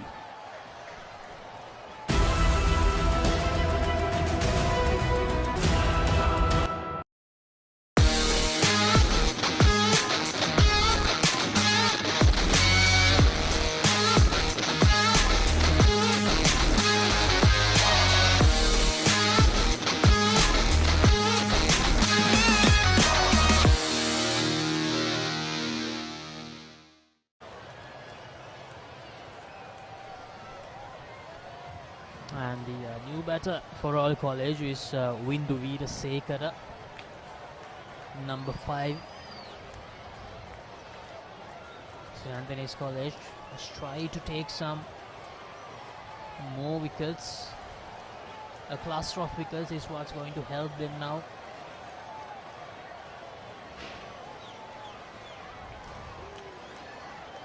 Windu Veerasekara has scored 341 runs in this season so far. A good strike rate of just below 70, high score of 92.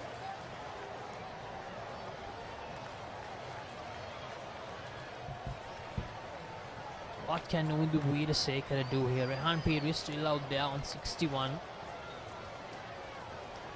Left arm spinner Kavisha is bowling.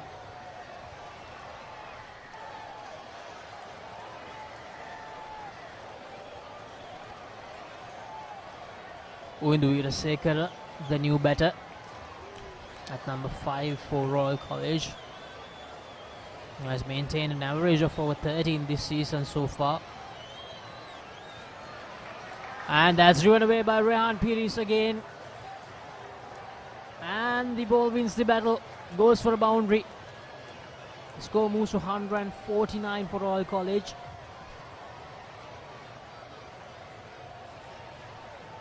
Rehan Piris continues in his merry way. Look at that. Great work by the 14-year-old Rehan Piris.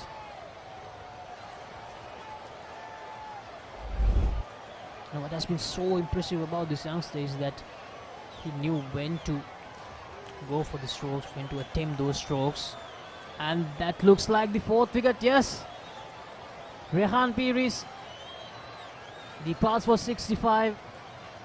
The much needed wicket for Royal College. Kavisha does the job for St. Anthony's College.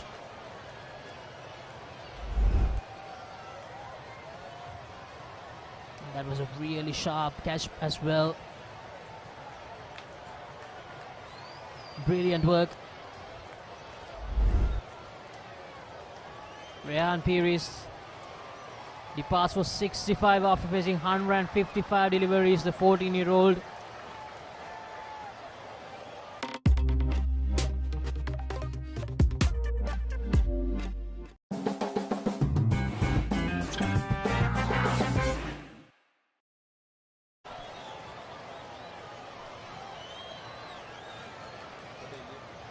Ramiru Pereira is the new batter for Royal College.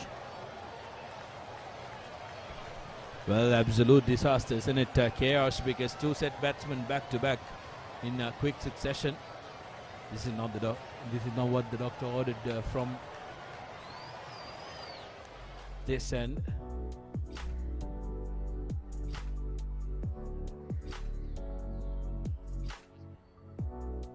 Ramiru Pereira, 7 matches, 271 runs, highest score of 85.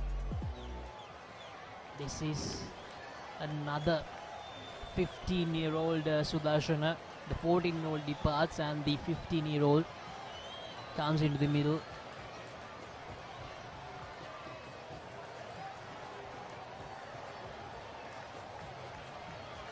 And that's 150 up for Royal College.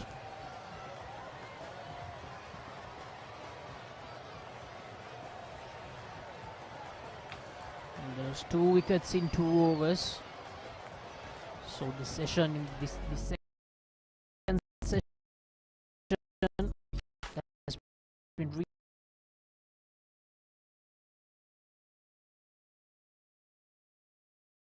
St. Anthony's College. This is Suvindu Veerasega.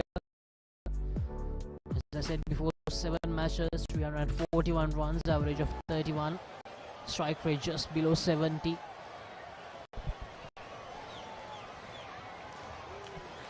Down the leg side.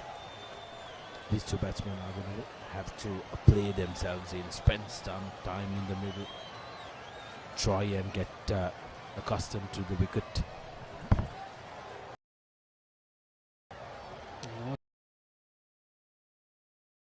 Ago, the sun was shining, but right now we have some dark clouds hanging around the Royal College grounds here.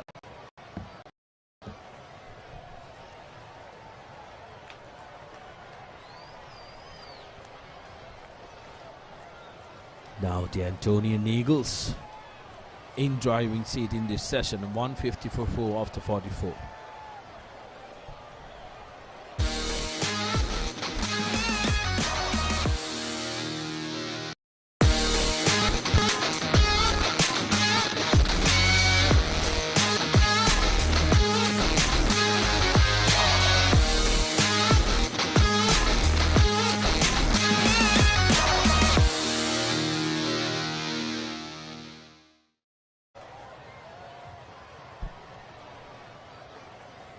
Well, I'd say the Antonians have their tails up high, but them being eagles, I'll call them that their wings are up and they're soaring currently. We'll want to attack them as a bunch to try and get in those close-in fielders to be a little chatty. gave some energy because the spinners are doing the work, and for two new batsmen with the pressure on them, it's not going to be easy to try and get on top of that bounce, because when you're near to the wicket there is a certain hesitance of using your feet, and when you've just seen your skipper falling into the hands of the opposition because he was over eager using his feet, that's going to play in the back of your mind as well. How about that bounce for uneven bounce? Consider himself lucky, managed to get away with that, Ramiru. So Sudarshana, the turn we have seen on this surface, it's just not ordinary turn, some sharp turn with bounce. It's going to be really hard for two new batters. The Royal College lost the two batters at a really wrong time, as I feel. Needed them to stick around there for some more time, but just after the break they lost both the settled batters. Well, you spoke about sharp turn, and those deliveries that did get the purchase of sharp turn are only in a couple of areas. And there is only a tiny margin between the players where you'd get that sharp turn, and right next to it is an area, if you land the ball, it could provide you that bounce. So the batsman is really in undecided territory when he goes to face the ball, because if he doesn't get the trajectory of the ball correctly, he might end up playing those two complete 103.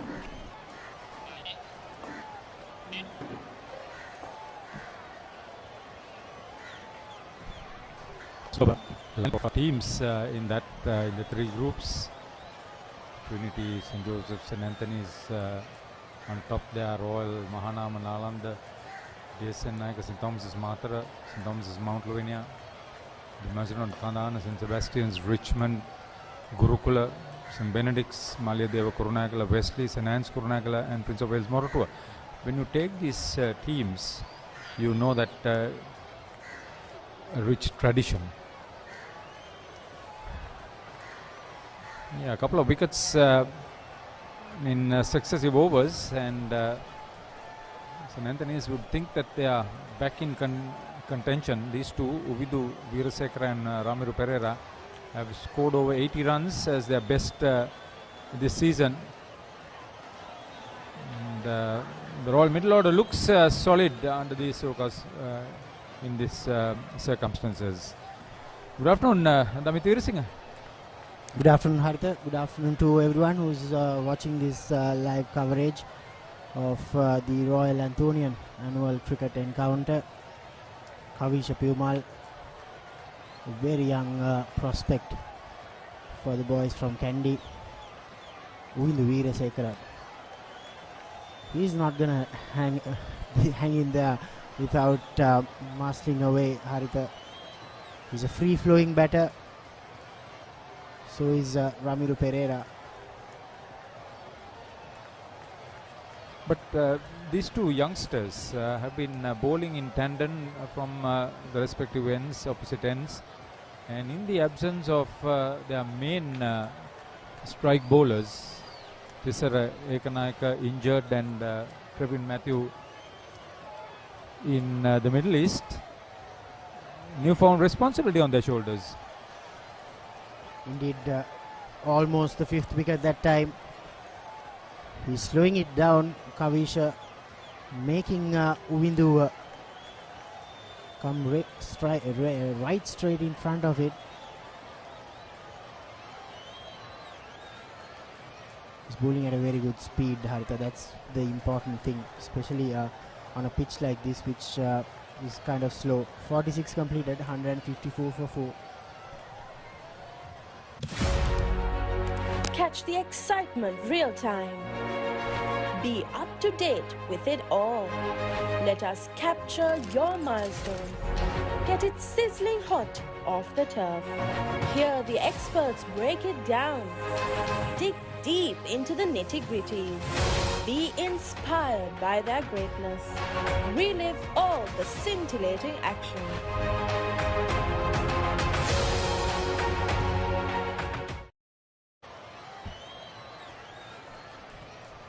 Bit overcast. The clouds top of Reed Avenue, but no immediate threat of rain.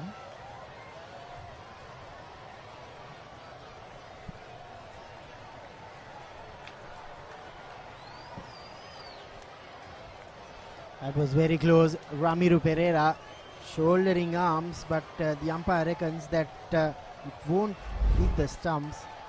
Here's the replay. Yeah, that was very close. The impact was clearly outside the off stump, but he made no shot. He's lucky, I'll tell you. Very lucky. Not the wisest thing to do, Haritha, to shoulder your arms to a right arm off spinner when you're a right hand batter. In fairness to this bowler who is keeping it well up, Senu Rabisekara, he's been properly dealt with. He is varied his pace, his flight, line and length. He's been very intelligent so far. Yeah, definitely that shot came out of a little frustration and a little pressure, as we see some raindrops coming down.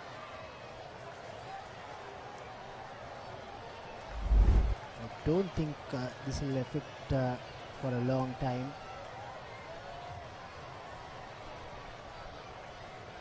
This is very good bowling from Abesekara. He's flighting it up, letting Ramiro Pereira know that he's not afraid to give it some air.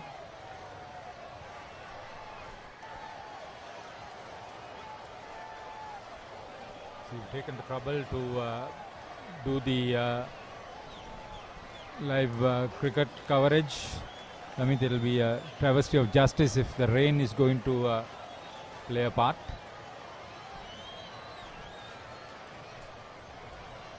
He fires one in to complete the 47th, 158 for 4 Royal College.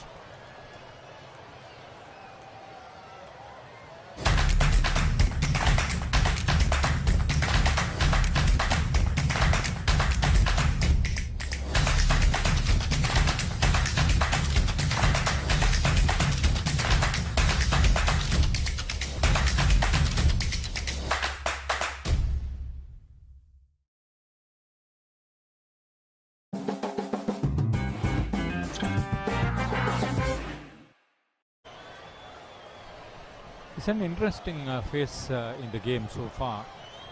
Royal trying to establish themselves with the middle order, and St. Anthony's having picked up 2 wickets since lunch, trying to work through the rest of the batting. These two are the last of the most recognized of the Royal middle order.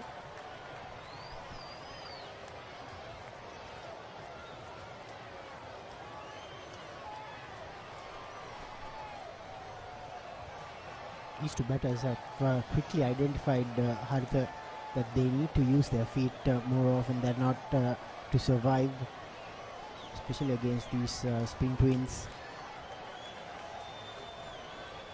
Straight away, Uvidu Veerasekara came down the track in the first delivery, and straight away Kavisha had to drag his length back.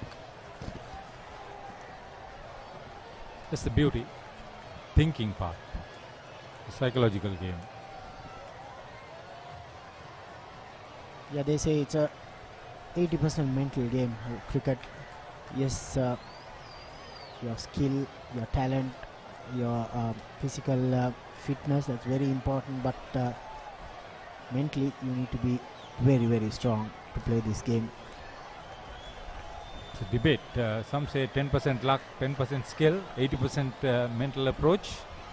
There are people who don't really agree with those percentages, but for those who have played the game, they know how important it is to be strong and confident in your mind.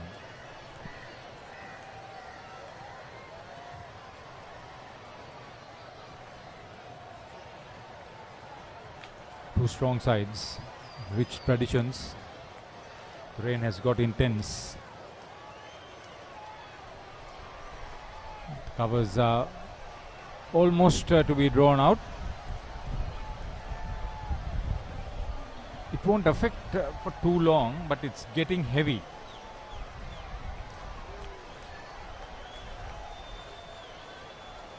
At the end of this over, the umpires may call for the covers. No? They see that the clouds are slowly moving away. Nilan has played enough cricket to understand that. But it's fairly big drops. The wicket was well prepared. Anur Pradeep Galge, the curator, almost 25 years of experience at school and club level. Good track. It's thinned a little bit. There's a little bit of moisture now on the track. This is interesting. The spinners are operating. Will it have any effect on the grip?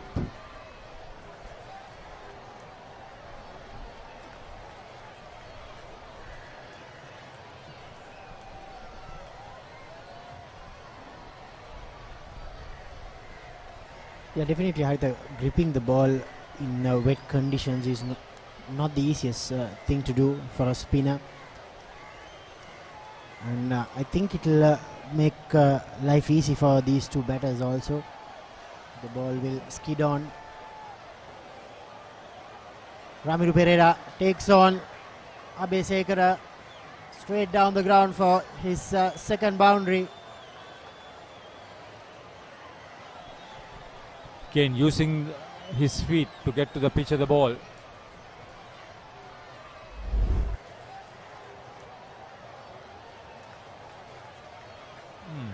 Well played.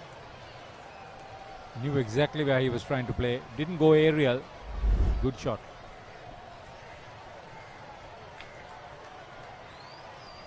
Rain stopped for the moment.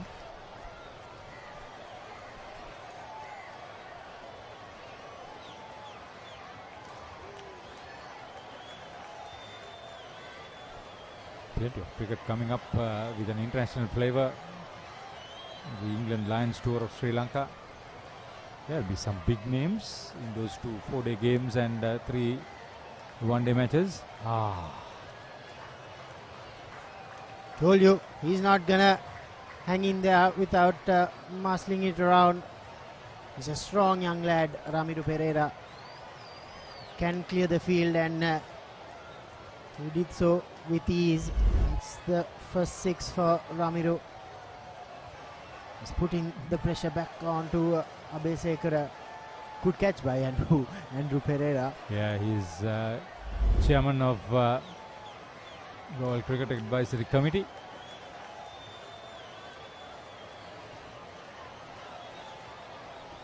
Was he the wicket keeper? He and the brother both played for Royal.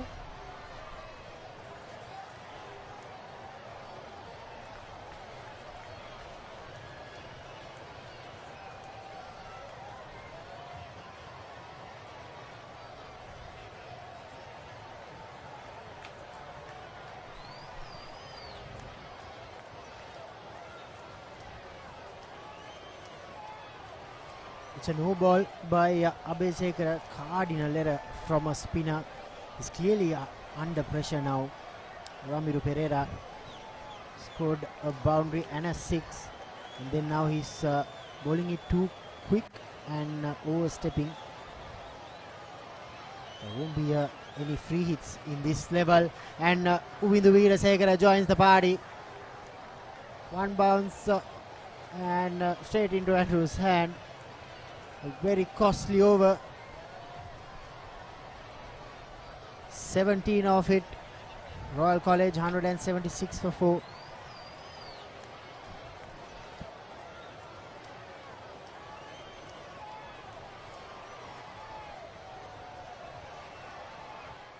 Yeah, these are the groups in the Tier B segment of the Division 1 Under-19 tournament. Two of these two teams will play in Tier A next season.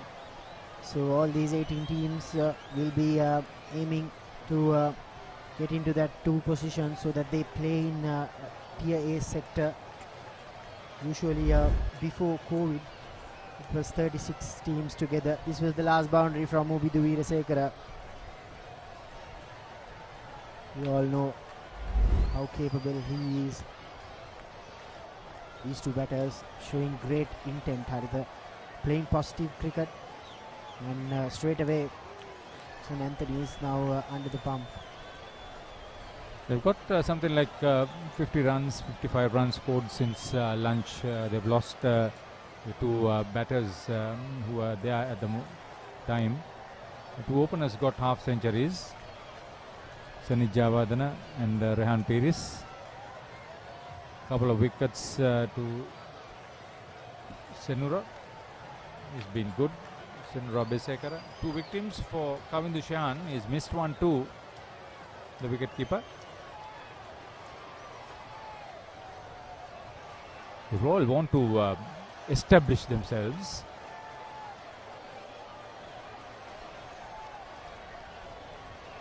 Manchanaika would have been very disappointed, dismissed for 20. He was batting exceptionally well.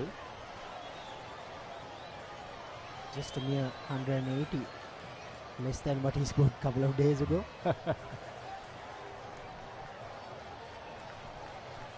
That's gone. Yes. Ramiro Pereira trying his luck a little too much that time.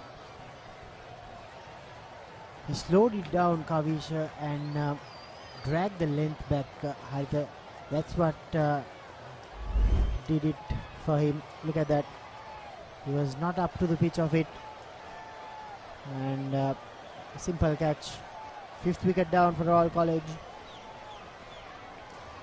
Out of all these spinners, Kavisha Perumal has been the pick of them.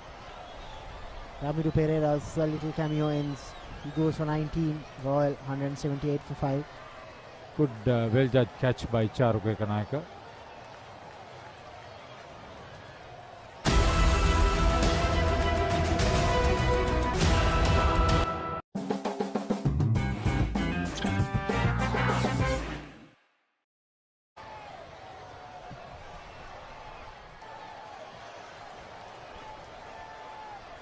The new batter is Gishan Pereira, fresher, playing his first season for Royal College.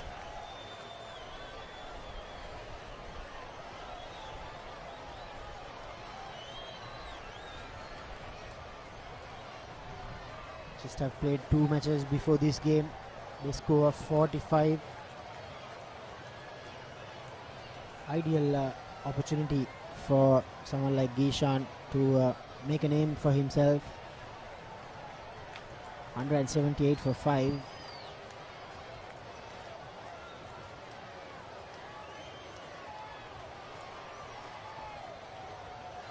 That little 10 minutes of play, Haritha, was really interesting. 10 to 15 minutes. The rain was hovering around. There was a slight drizzle. Runs were flowing. But I think the batters will now take a step back and try and build a partnership with Weerasekara, a very experienced campaigner. He need to put his head down and make sure the rest of the batters accompany him.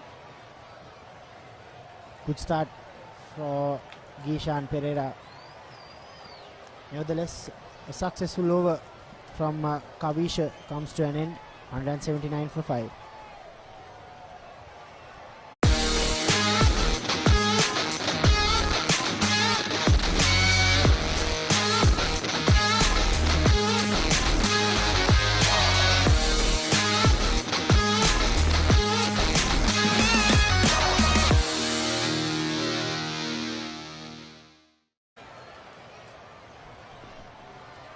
The Antonians led by Lahiru Abesingha. Today the vice captain is Mohammad Aqib. in place of Trevin Matthew. Coach is Sunitgan Gunatilaka. Master in charge Lenin Jasinga. Director of games Nalaka Sanjeeva Piris. Principal for the Katukastura team Reverend Father Henry Bernard Vijay Tunga, Vijay Tilaka rather.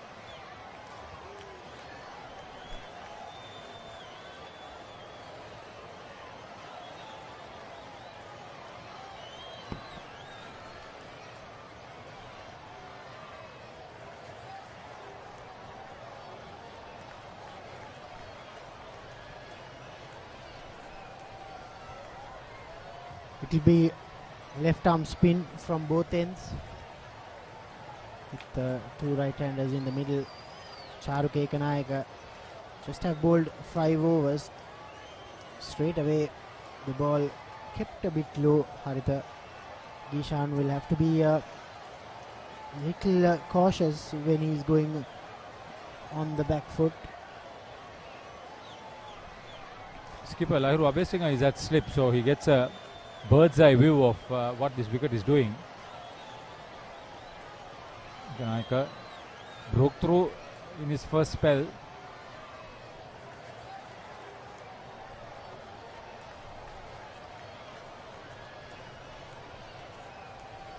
The good thing about this is that they are using their feet to get to the pitch the ball. Royal led by Dasis Manchanayaka, Sinet Jayawardene, the vice captain, head coach Rohan Soiza. Master in charge is Aruna Prashanta.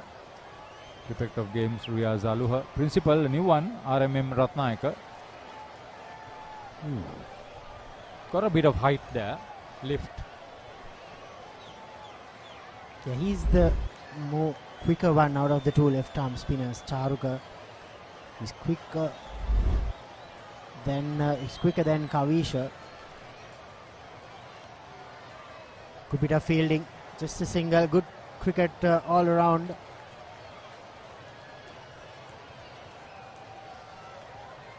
.180 for 5 Royal.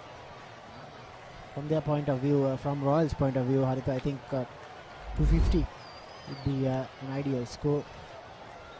They would definitely want to get the Josephines in today before close of play, at least 10 hours batting.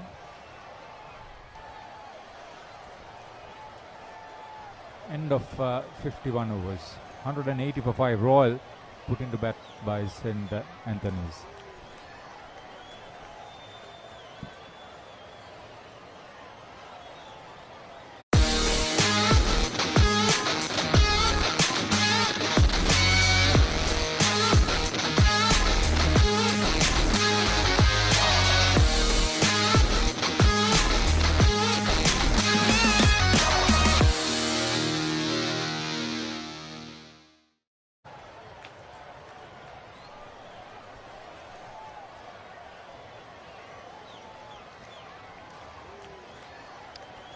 After a lapse of 2 years, Haritha, we are seeing some good two-day cricket, traditional and tournament games in the schools segment, especially in January. I think January, February, March are the best 3 months to play cricket in Sri Lanka. Drier season. Yeah, let's hope that the March madness will be back. But the good thing is that Papare.com has decided and planned for live streaming and live coverage.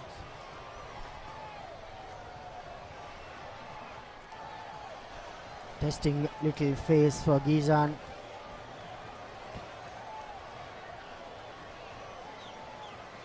He's in that phase, Haritha, where he's now into his 10th delivery.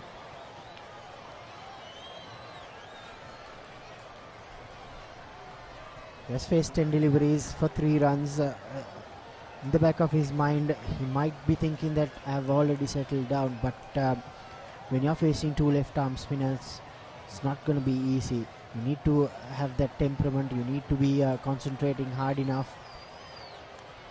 But I got the feeling that he's a lot more comfortable on his back foot outside off stump.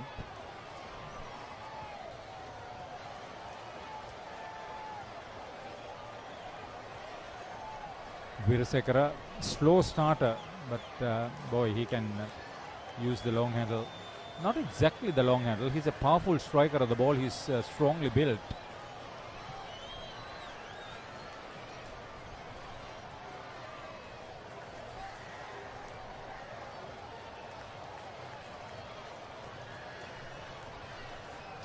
Beautiful.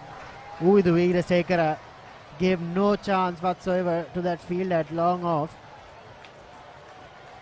You said it correctly a few seconds ago. He can strike it powerfully. That's what he did that time. See how he transforms the balance, having come up to the pitch of the ball. He didn't try to overhit, but he punched enough power to beat that long off, and it travelled very quickly to the boundary. Well played, Uvindu.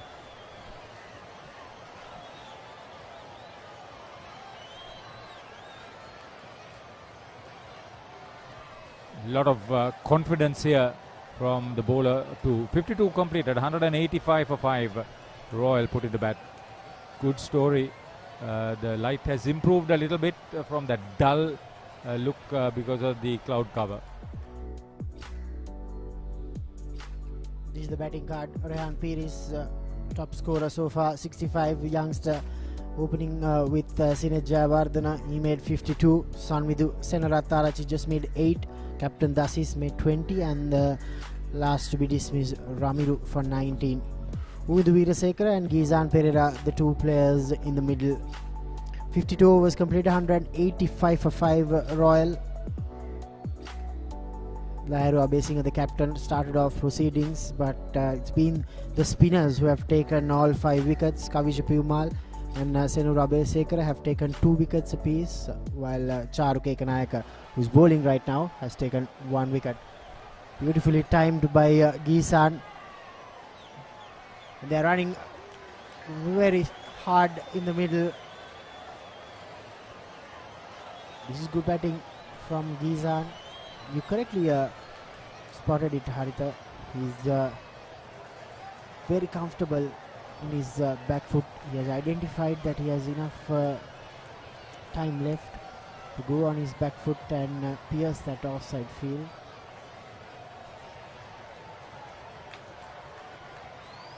A lot of Royalists and Anthonians, knowing that their big matches will be played in March, will have a closer eye on these games, these traditional games, on who will be the players that they'll see as the season goes into the business end of it. After a lapse of a couple of years, the Royal Dominion will have a lot of crowds too this time. Let's hope. Let's hope.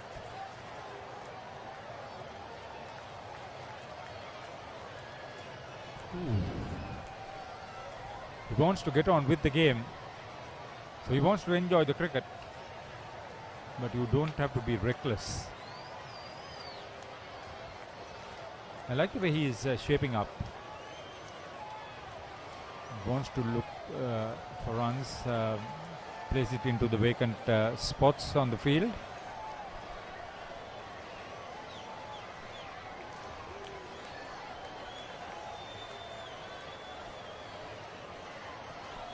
Yeah, during the under-23 inter-club series and the inter-schools series, the 2-day cricket, there will be the England Lions Tour of Sri Lanka. So that will be a lot of quality cricket over the next 1.5 months or so. 53 completed, Royal 188 for 5. Catch the excitement real time. Be up to date with it all. Let us capture your milestones. Get it sizzling hot off the turf. Hear the experts break it down. Dig deep into the nitty-gritties. Be inspired by their greatness. Relive all the scintillating action.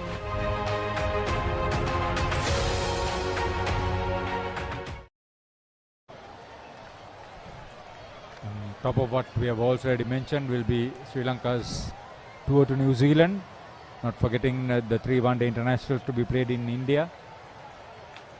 What a big win yesterday that has pumped up cricket enthusiasts around the country.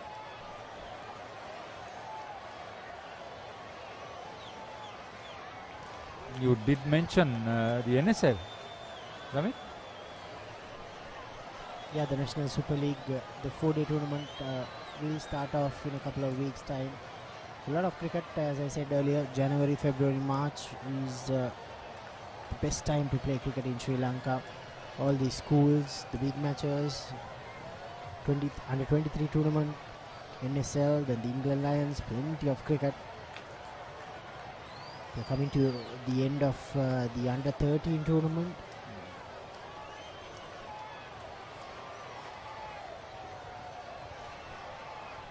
So when you speak about schools cricket, Sri Lanka Schools Cricket Association fully supported by Sri Lanka Cricket for their tournament matches.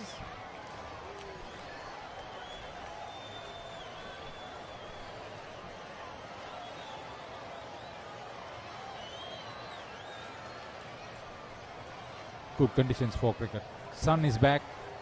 This is what you want. You want it to be competitive. It's competitive, all right.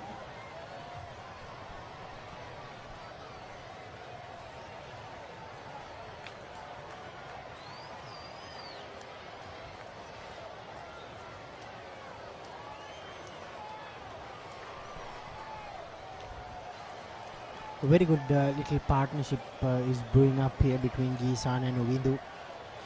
Already they've added 11 runs to be exact, but they look comfortable in the middle.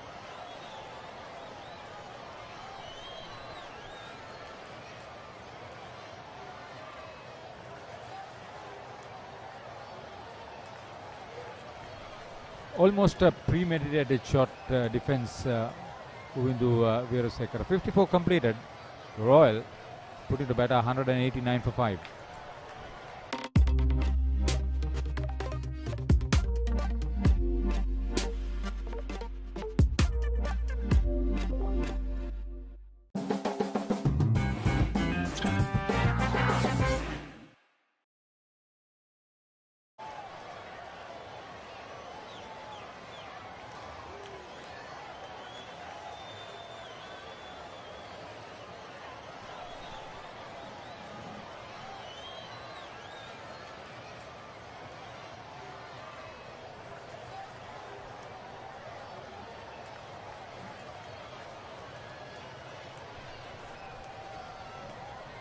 With the spinners in action, Haritha, the Anthonians have maintained a good over rate as well. I'm surprised Lahiru Abhisinghe has not brought himself on for another couple of overs, especially when Gisan Pereira walked out to the middle. Yeah, I understand the spinners are picking up wickets.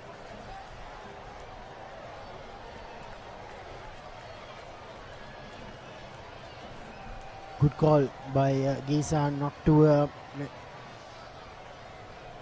take that single. It went straight to the field at cow point. It was on the money.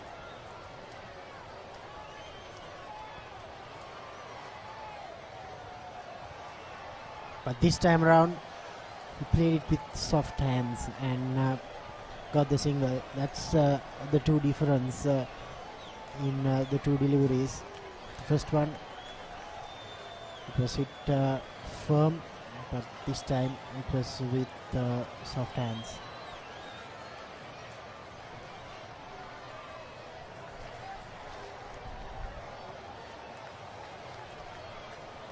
It went on with the arm and kept very low as well. That was a very good take by Kavinder Shehan. It's not easy. It's quicker, low.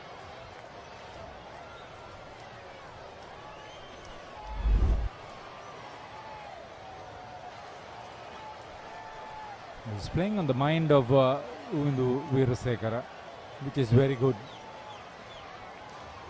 Charuk Ekanayaka. Very subtle changes in line, length, speed.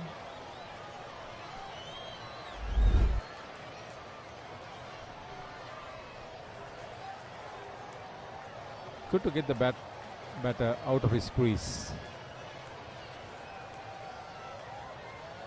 55 completed, 191 for 5 Royal.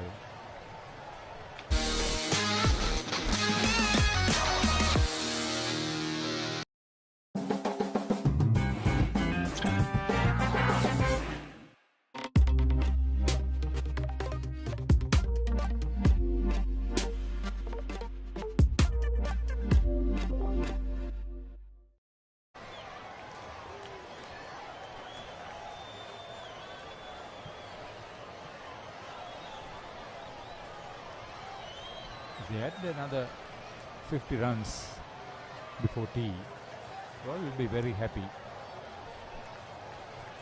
irrespective of the number of wickets that they lose.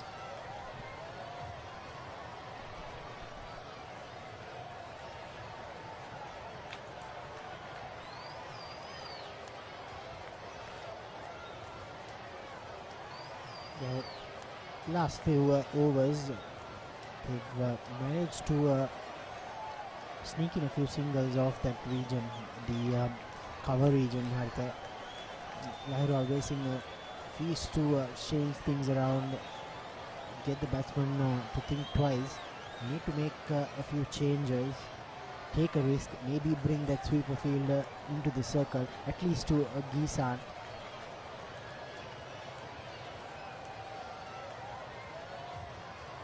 You need to be a little adventurous, especially in these games, traditional games, just to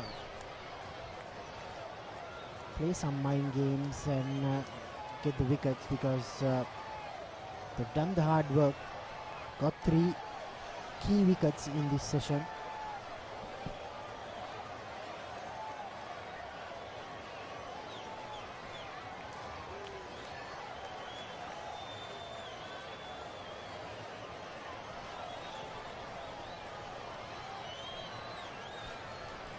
Teasing the batter.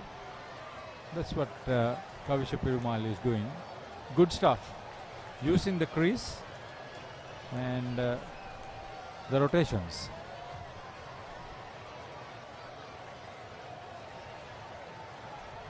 The bowling arm speed decides how well you control the speed.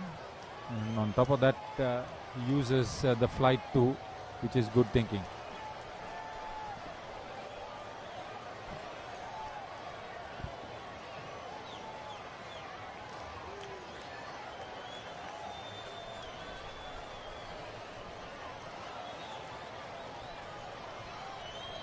He's attacking the stumps, Kavisha. Because of that, doesn't help the cause of Gisan. That time too, it kept a little low. Big single. Uvindu Veerasekara responded early, and they managed to get another single. 56 completed, 193 for 5.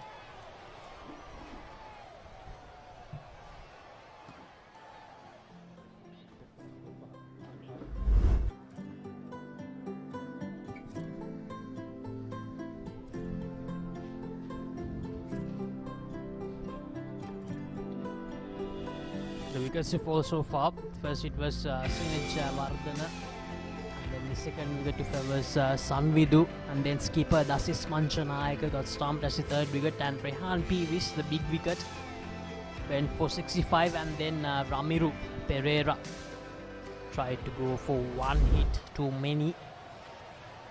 Hit it straight towards the fielder. So this has been a really good session for the Anthonians. They have taken 3 wickets for 73 runs. The scorecard for Royal College: Sinaj Vardhana 52 of 59 deliveries, Rehan Peevish 65, Sanvidu made 8, Dasis Manchanayaka the skipper 20 of 24, Uvindu currently on 13, Ramiru Pereira scored 19, and Gisan on 9. 7 extras so far, 4 leg byes and 3 no balls. Royal College 193 for 5 after 56 overs. The bowling card of the St. Anthony's College. Pick of the bowlers have been Kavisha. He's been economical and really has troubled the Royalists. And On the other hand, Senura has partnered up with him really well. Both bowling 13 overs and very similar figures, 2 for 44 and 2 for 45. And Charuga got that wicket of Sanvidu, and he's 1 for 24 in 8 overs.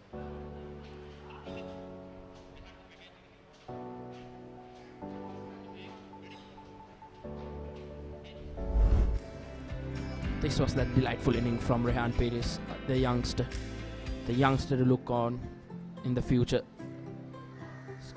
He's got many years in him, and it's good to bank on youngsters like this early on.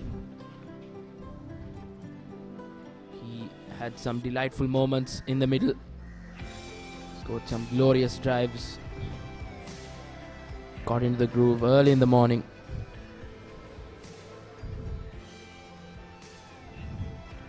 Scored a brilliant half century for his side. Keep it.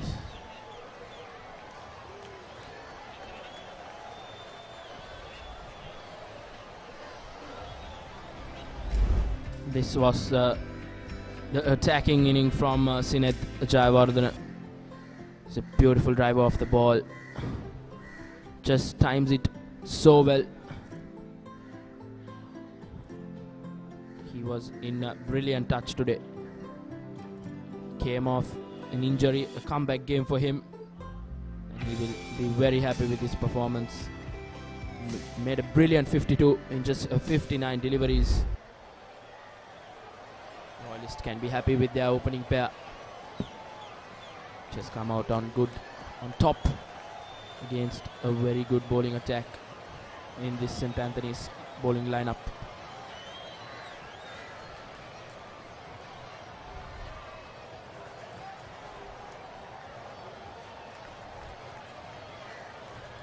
Royal College 193 for 5.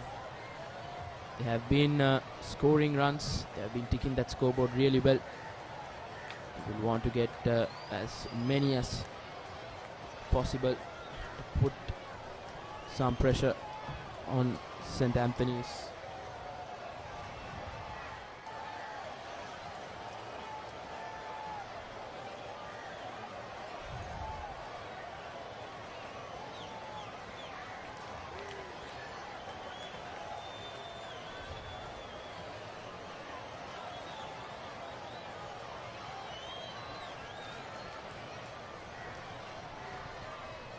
We're back after that drinks break.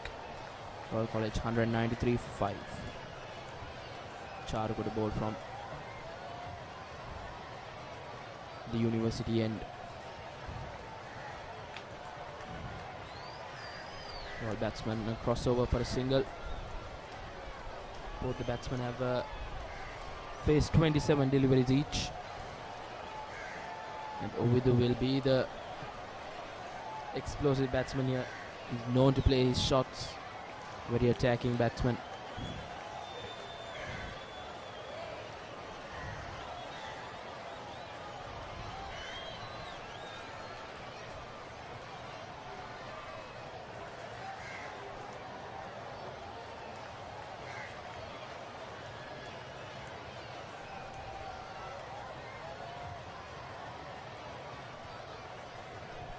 Keeping same line and length. Charuga.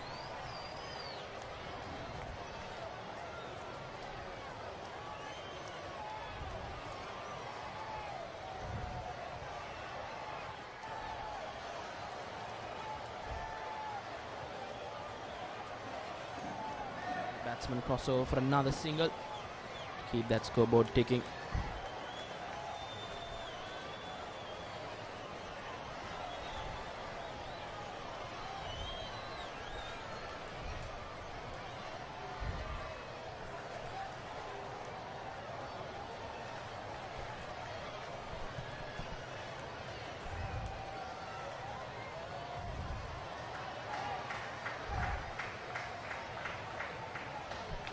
Another drop and a single. Royal have been doing that since morning. They have been rotating that single really well, not letting themselves into a shell. Want that scoreboard ticking.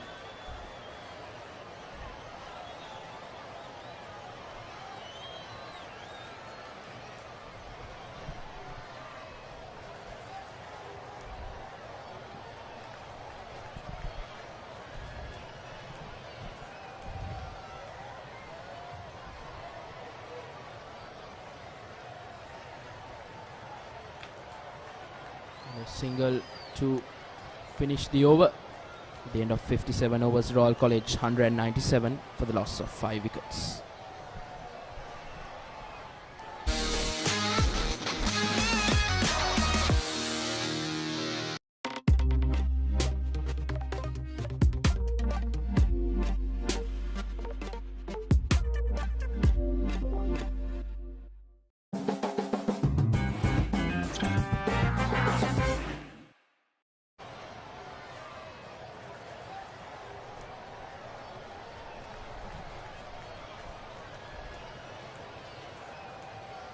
Dinura to continue from the college end.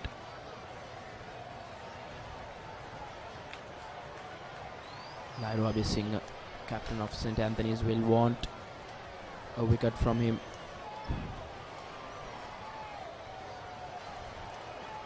Getting a wicket from one of these batsmen could open up the tail for them, so they can. We see Dinura Ghane got 7 overs, 1 maiden, 14 runs. He's yet to pick up a wicket in this inning. It's bowled well. Goes for a very expensive shot there, Ovindu. Just couldn't connect it. He's known for his shots. Very attacking batsman.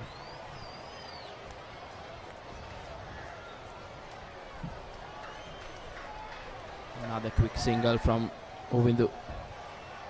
All batsmen have been doing that. They understand each other really well, which helps any team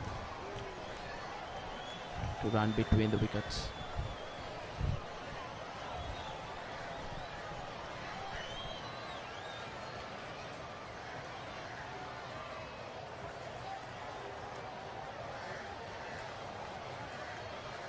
Beautiful delivery from Dinura.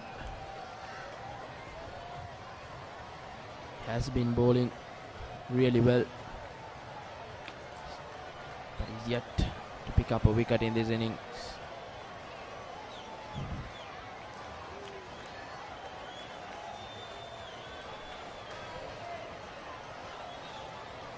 Another comfortable single for Gishan.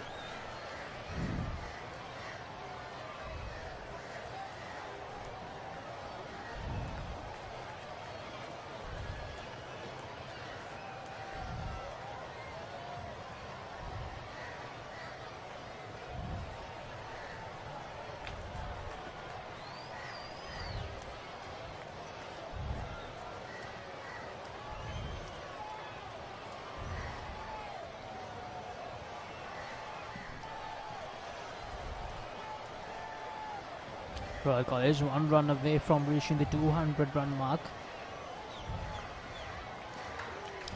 And with that single, 200 comes up for Royal College.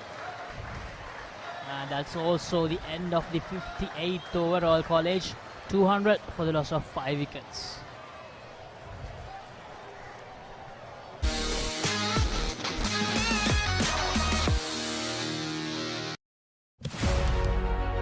Catch the excitement real time. Be up to date with it all. Let us capture your milestones. Get it sizzling hot off the turf. Hear the experts break it down. Dig deep into the nitty-gritties. Be inspired by their greatness. Relive all the scintillating action.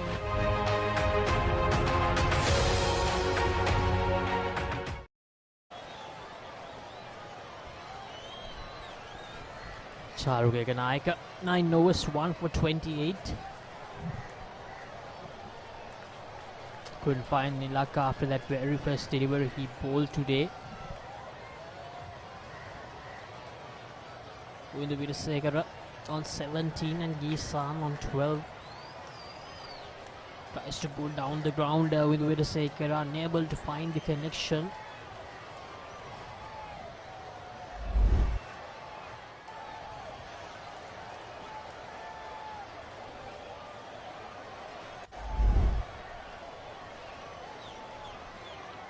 What a delivery by Charu Naika. Beat him all ends up so unlucky to not get a wicket from this from that delivery. Charuke Kanayaka. Really lucky. He's played all over that.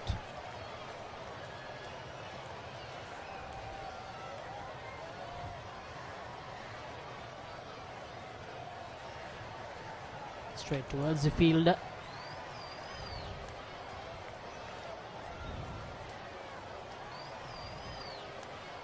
Charuke Kanayaka keeping it simple.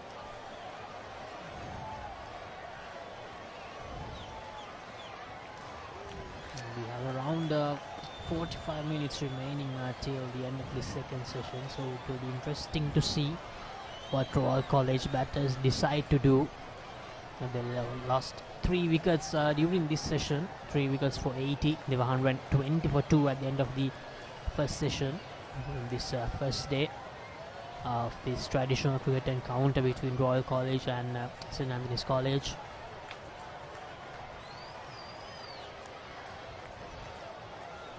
And as Manshanaika said during the toss that they want something around 250-300, so they are just few runs away from that mark.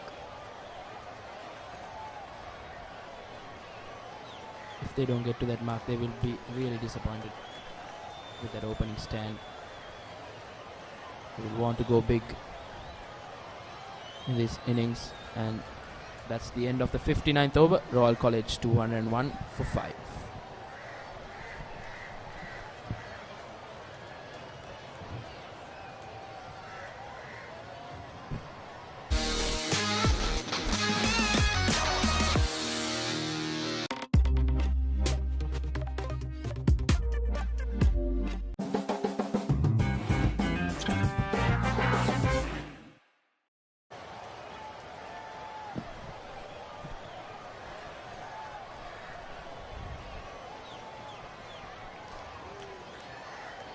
Dinura to continue from the college end.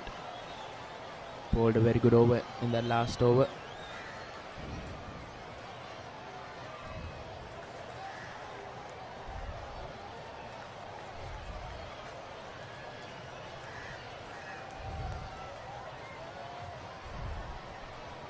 Royal batsman crossover for another single.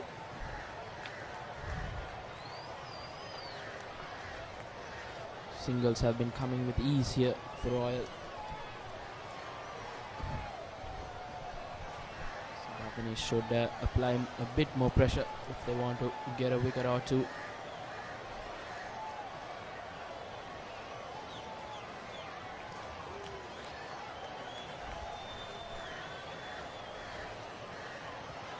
Very good bowling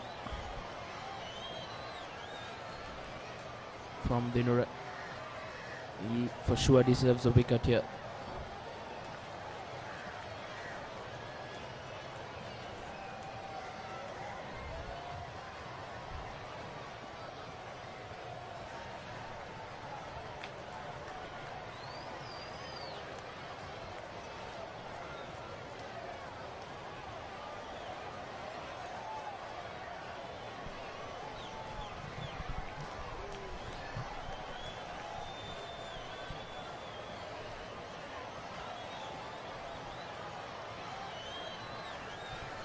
Quick glove work from the wicket keeper.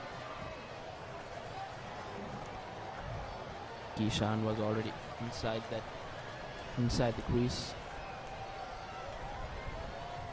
Really quiet over from Dinura, not letting the batsman take anything away. Another brilliant delivery, just misses that outside edge.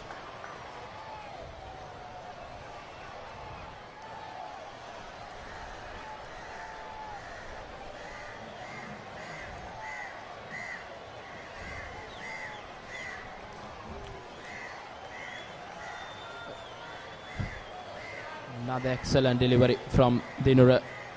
Slight appeal from the wicket keeper for a stumping. That ends the 60th over.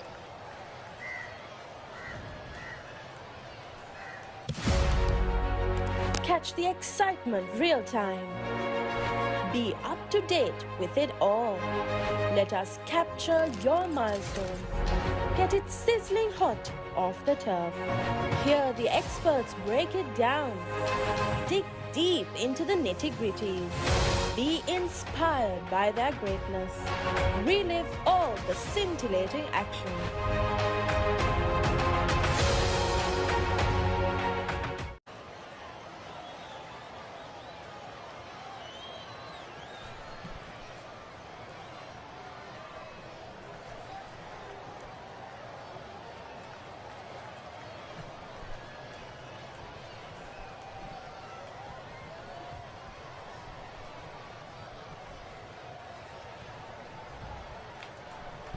Charukekanayaka will continue.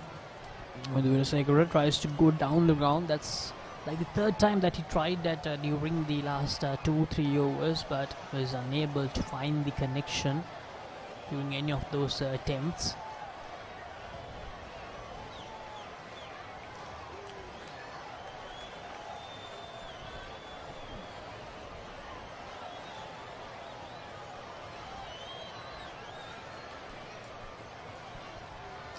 A run rate of 3.37 at the moment for Royal College.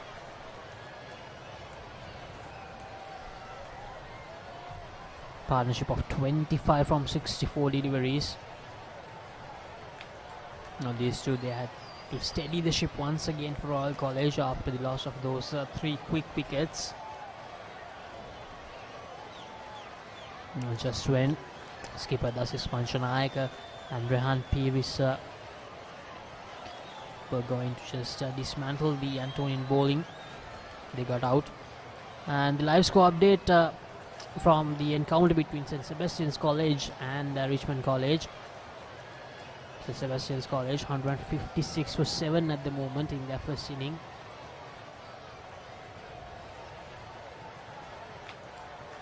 We have a lot of cricket happening. First one. Now there is also the first live traditional encounter on the Papare.com. We have a lot of action coming your way in the coming weeks and the months. You all know the big match season is coming up, one of the most exciting times in Sri Lanka's school cricket calendar. Exciting and interesting times ahead for us.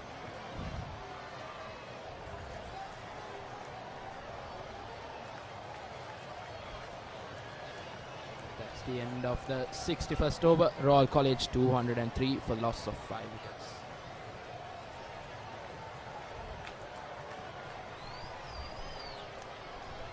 Royal College 2-day results summary for this season. Against Sebastian's College, they won the first inning, and against Malayadeva College, another first innings win. And against Wesley, it was a tournament encounter. They lost the first innings in that match, and against the Mazenat, they once again lost the first innings. That was also a tournament game. And then they won their first tournament game against the Senanaya College by 10 wickets. And then a traditional encounter against Nalanda, they lost the first innings. And then just last week against Gurukula, they won the first innings in the tournament encounter. So bit of mixed fortunes for Royal College. They lost 2 first innings and they won the first innings on one occasion, and they have one win during the tournament encounter so far. And Veerasegara connects it this time as it goes all the way. Now, I just mentioned that he was trying to do this a lot of times in the last 4-5 overs. So finally he finds the connection. Veerasegara.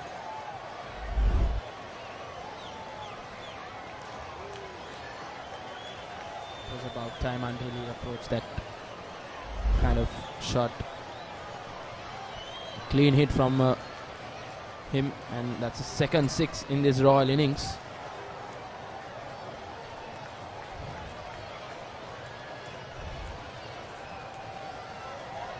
And that's hammered away by Veerasegara. Well fielded in the deep. He tried to pierce the 2 fielders but unable to find that gap. can only get a single.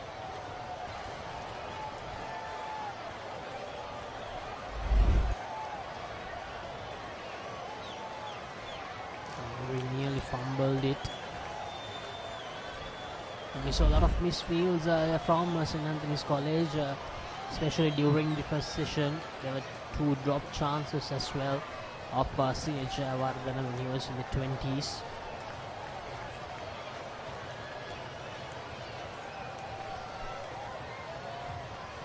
A lot of misfields, misfielding cost St. Anthony's a lot of runs. They conceded a lot of runs from misfielding.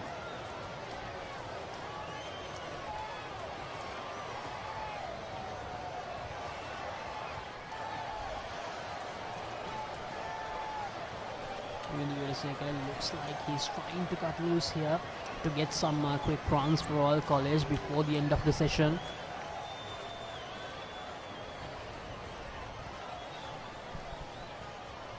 I'm feeling that he's just trying to muzzle away every ball here rather than waiting for that perfect opportunity.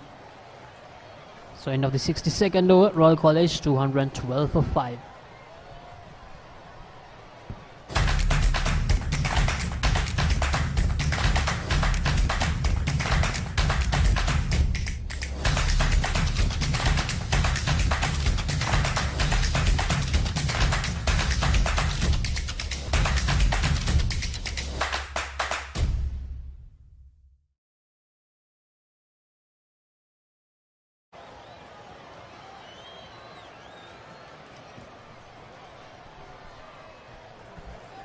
Sixth wicket partnership looks threatening. It's 34 in 74 deliveries. Gisan Pereira and Uvindu Weerasekara.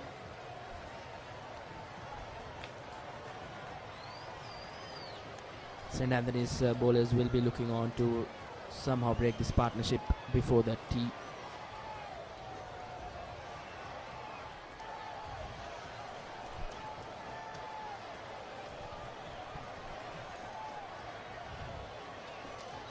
Ravi Singh will want his spinners to somehow get that breakthrough and open up the tail.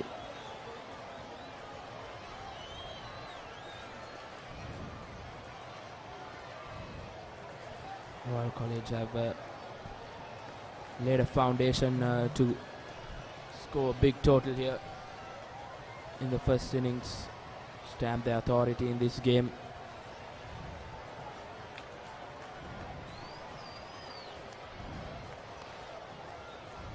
Once again, Weerasekara trying an expensive stroke, but just crosses over for a single. He isn't timing the ball as he likes it. He's looking on to score a boundary, I think, in every over.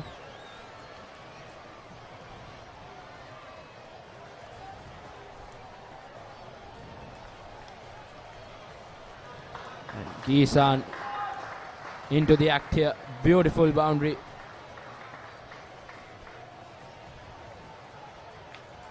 Bowler loops it up and he says thank you very much. Beautiful. Picture perfect shot from Gisan Pereira. That moves the Royals total 217. 26 fours in this innings. And another misfield for St. Anthony's. It's not helping them at all. Costing them a lot of runs, this misfielding. Should have just been cut off for just 1 run, but that misfield has cost them another 3 runs, which is a 27th boundary in this Royal innings. This fielding has been really poor throughout this day for St. Anthony's. Missed 2 catches in the slip. They are misfielding as well. And at the end of 63 overs, Royal College 221 for the loss of 5 wickets.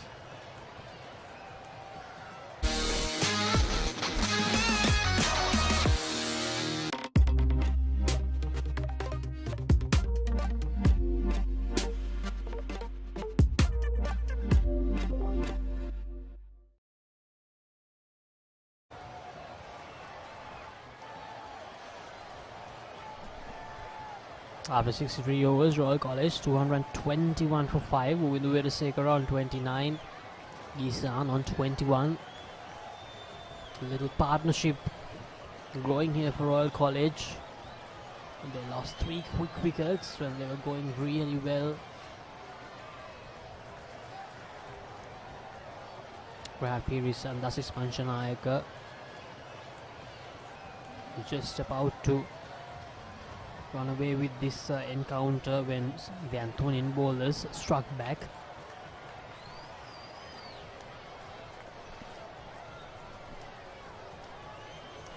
Nairo Abesingha will really want his main fast bowler, left arm Indura, somehow get a wicket from here. He's been brought into the attack from the college end, where he opened the bowling from this end, and he's back after a long break. Will be interesting what he can do. Yes, Rishwan, a break around for 50 overs. We saw him during the 14th over. So he is back now into a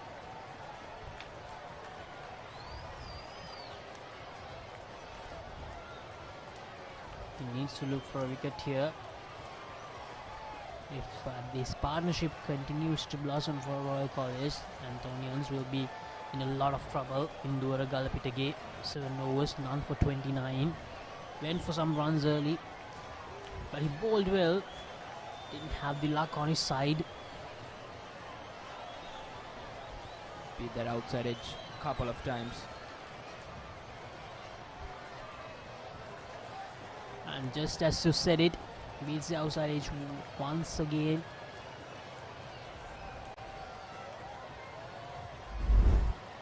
Keeper thinks he has edged it. No, it actually went under the bat. No, he didn't get the bounce that Windu Veerasekara was hoping that Windu will get. Good start from Indura.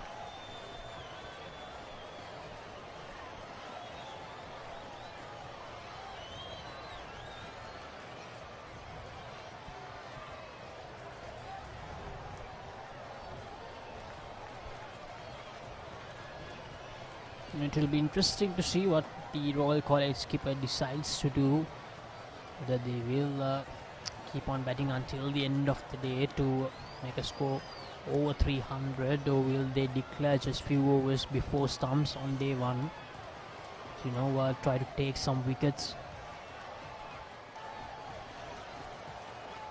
They are nearing that total which they were hoping for.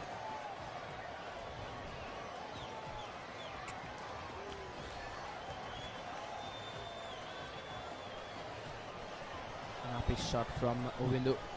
Was in the air. Crossover for a single, nevertheless. Score is 222 for 5. As I remember when it was 111, the wicket went. Sanvidu was bowled.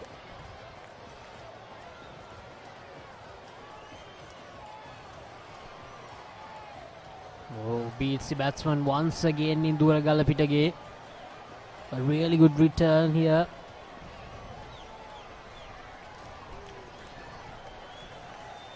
And this is what he did really well during that first spell as well. He did manage to find the edge as well, but unfortunately most of them fell short. And some of them even went to the boundary as well. That's why I said that he didn't have the luck that he actually deserved. He bowled really well.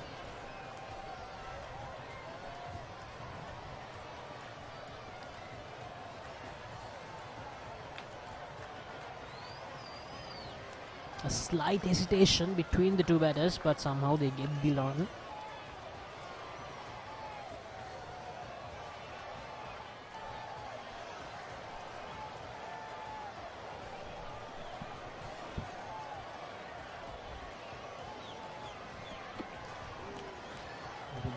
Ball the last delivery in this over.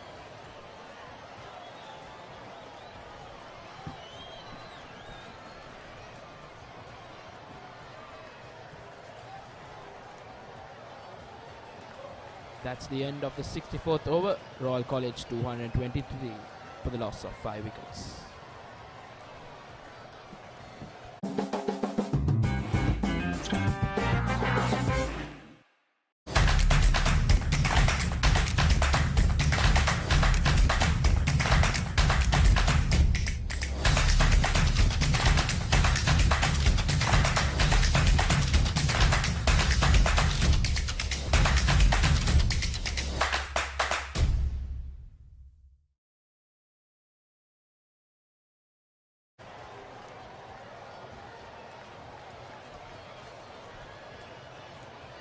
Another bowling change from the other end, and Lairo Abising, captain, takes the ball to hand, looking for a wicket. He will want a wicket. A wicket at this moment can give them something good before tea, something to feel good about themselves. Lairo Abising, 8 overs, 1 made in 36 runs. He was just unlucky in that first spell he bowled, second spell rather. 2 catches were dropped off his bowling. Thought he bowled really well at the start, probably the more penetrative. He bowled probing lines, like you mentioned. There were 2 chances that went a begging of Lairo Abising. As the captain, he has spearheaded the attack. Good to see him bring himself back, especially when the game has somewhat drifted away from the Anthonians. They were in a very formidable position, having got that 5th wicket, but Uvindu and Gishan have done really well to bring Royal back into this match. Yes, a really good partnership between these two. They have been running their singles really well. Good understanding between these 2 batsmen. I think that's been one of the key features in this partnership, the running between the wickets, especially of Gishan. Seeing him for the very first time, to be honest, and looks very impressive. Very busy player. Seems to have the interest to rotate the strike, which is a very positive side for any batting side.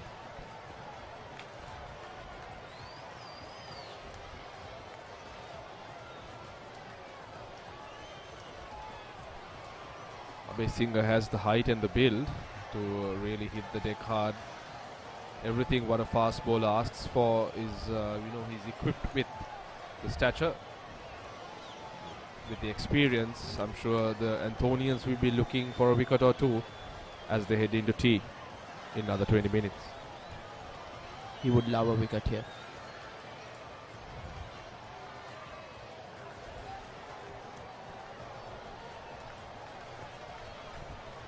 Wickets here at Royal generally tend to play very true in the first day, where at the start you would see the fast bowlers getting a bit of purchase. There's always some assistance for the swing bowlers, and if you can hit that seam, you'll ask a batsman quite a few questions. But the moment you pass that 1.5 hours, then it just becomes a batting paradise, and that's what we've somewhat seen after lunch. And yeah, I see Veerasekara pulling that off his front foot. Such is the wicket here at Reed Avenue. Excellent for batting. Gives you high value for your shots. Yes, he just pounces on that beautifully. Pierces that gap, and it just races away to the boundary. Scoreboard moves to 228. The runs have been coming for Royal after that 5th wicket. Taking a few steps down the track, but respecting the ball and playing the ball on its merit on that occasion, Veerasekara.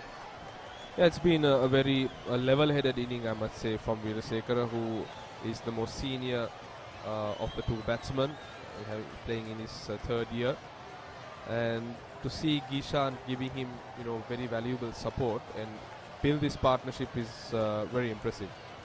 Another loose delivery, easily clipped away off his pads. 4 more runs to the Royal score. 232. Uvindu is racing away.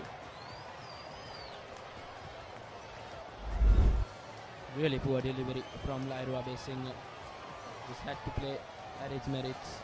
Beautiful boundary, just races away.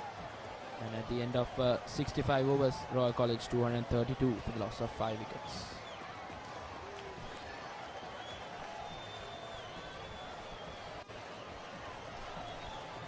Not the over he would have wanted to bowl.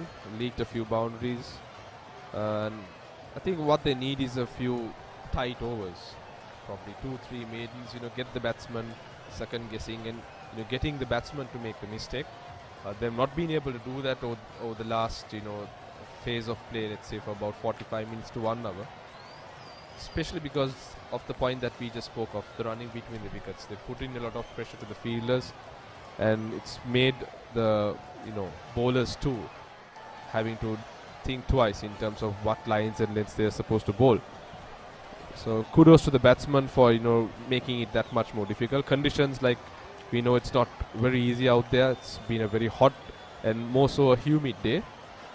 Yes, we see a bit of cloud cover on the skies, but then again it's been very humid. A loud shout. Frustrated Indura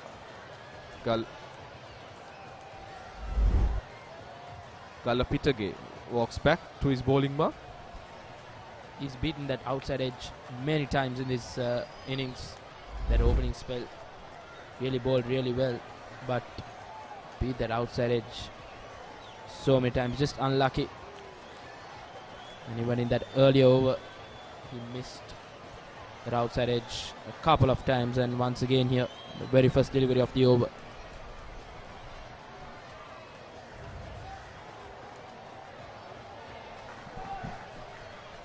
This is what we've spoken about, the singles, the rotation of strike, how important it is to really get an inning going, more so a partnership also going, and it somewhat brings the shoulders down of the fielding side. That's more than the hitting of boundaries, the fours and the sixes. Whenever you have a batsman that keeps on rotating the strike, it brings in a sense of frustration into the fielding side, which is a good thing, and that's very impressive to see these two batsmen really understanding that and forming a very good partnership. The rotation of strikes brings boundaries also into play, because the bowlers get frustrated. They tend to do something different and bowl a loose delivery, and batsmen have always pounced on something loose. The rotation of strike has really helped the batsmen from Royal College. And also it causes a headache to the captain. The fielding side captain is not very convinced in terms of how he should set the field, whether he should have the boundary riders on or not to prevent the single, but the moment he brings it back, then the boundary is scored. So likewise, you have a lot of questions that the captain himself has to ask. There again, this has been a very good partnership. The runs coming in pretty swiftly and quickly now. I'm sure they will want to up this tempo the moment they come into the tea interval. Yes, they will not want, the Royalists rather will not want a wicket to go here, but a wicket for St. Anthony's would do a big helping for them, and here comes Indura once again. Wayward delivery there. Govinda leaves it alone. He's been asking the batsman to drive. So I think looking for that outside edge here. He's been looking for that outside edge all day. Yeah, that opening spell, I thought he bowled quite fantastically well. He beat Rehan Peiris more often than not. He bowled a very nagging line, got Rehan to drive quite often where he missed frequently. But with this older ball, not much of purchase, but then again he's trying hard. He's trying really hard. That's the end of over number 66 in this Royal inning, 235 for 5 Royal College.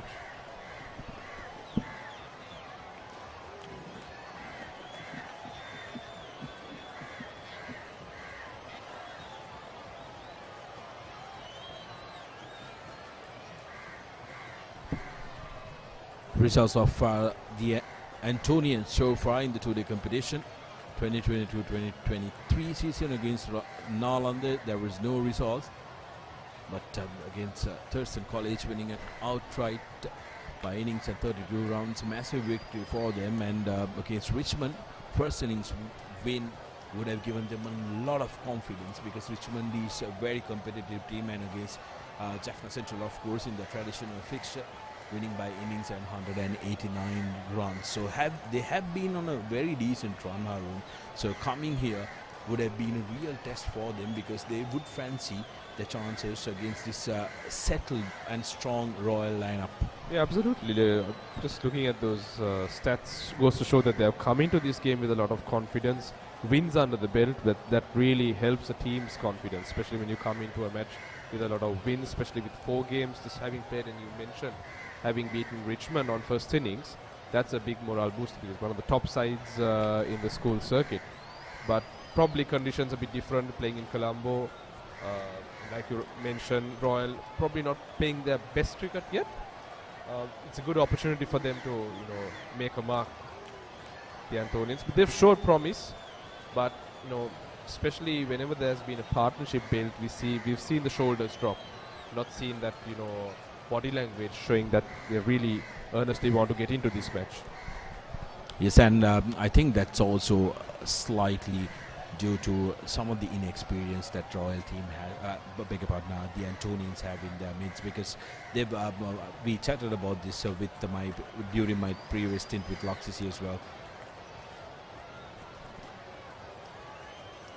Antonians had some prolific players in their mix the last season, the likes of Chamidu Vikramasinghe, who was under 19 national representative, shouldered a lot of responsibility in that setup as well, and he was a prolific player in that Antonian team. And also Trevin Matthew, who was absolutely brilliant throughout that season. So the players, it's a fairly young team, the Antonians, so they will need the leaders to stand up, put their hands up, and drive this team, make sure that they keep on the momentum. We haven't seen them cheery, and that's something that you've got to do when you come into these difficult conditions, especially in these evening hours where it becomes a little lethargic. You need to make sure you have that spirit and your body language, and you have momentum on your side. Absolutely, especially when things aren't going your way. If you look at this last 1 hour or so, it's not been going the Anthonians' way. I think, like you said, being a bit chirpy, especially you're playing you're playing away from home. You're supposed to kind of make things a bit more tight. I think a few. Oh, that's close. That's close.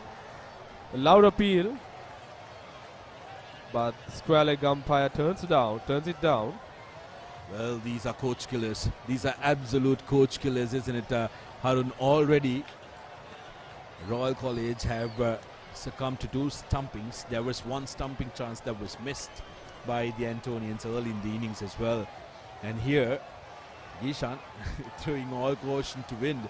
Just when we said they have done very well, they have scored 58 runs off 103 deliveries. This is the replay of what happened. For a second and a half, he went to sleep. He missed that ball totally, and he just forgot that he was outside the crease. He just got back in the nick of time. That's all I can say.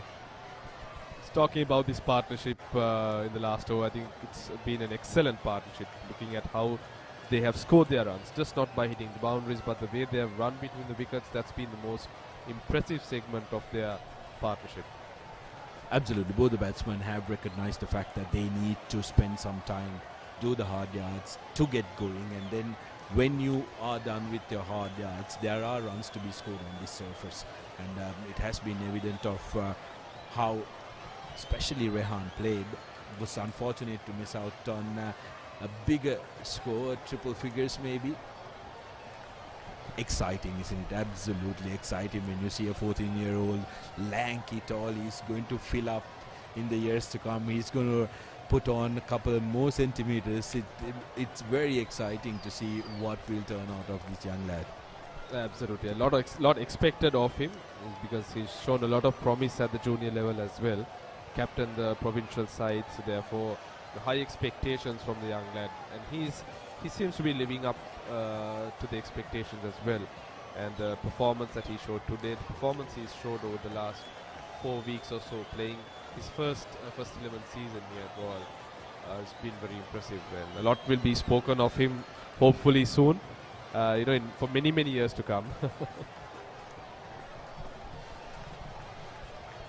Lahir has been toiling hard for the Antonians in his 10th over of the day. Never easy being a fast bowler this time around. He's coming in from the college end. There would be a slight adjustment like we spoke earlier. He won't be running uphill.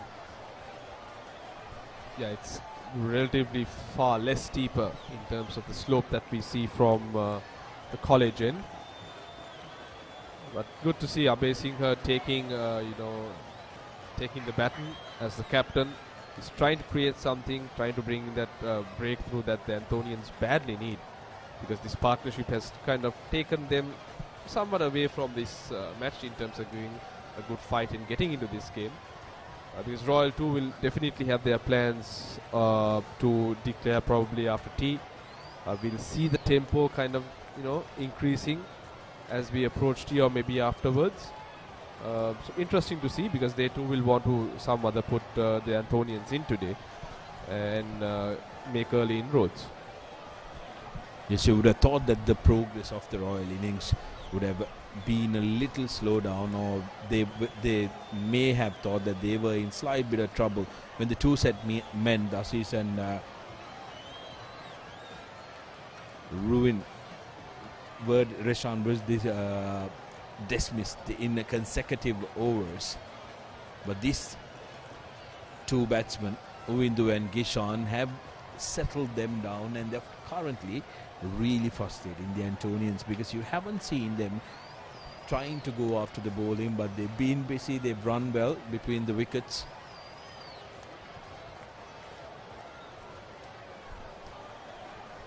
What would be your score if you want to try and get the Antonians after tea? What would be the ideal score that you'd want to put on the board? Yeah, I think looking at how the Antonians have gone about their over rate has been quite fantastic. So I'm assuming that having a crack at the Antonians, probably giving them about 10 to 15 overs.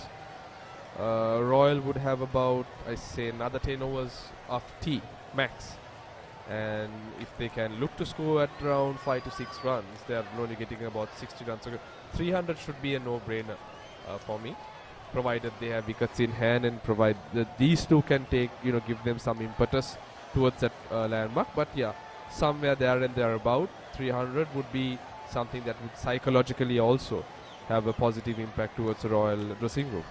Absolutely. I thought maybe something around 320 would be the ideal scenario for Royal. If they can maybe go there just after tea or just before tea, they'll be delighted, because they'll want to unleash their bowlers at the Antonians, who've toiled hard from morning. But if either one of these batsmen can get a move on, Uwindu is a very strong contender there, because he's closing in on that 50, and once you get to that 50, there is a little bit of confidence that you get that you have passed mark, and he could change the gears here for Royal. Yeah, spot on there, Sudarshan, because the moment you reach that landmark, things become relatively a bit more easy. You're much more confident, you've reached a particular landmark, and I think that's what's playing in his mind as well. He's batting very well. He'll want to get to that 50 and then up the ante and really take that scoring rate up to get Royal into a formidable position before they think of a declaration.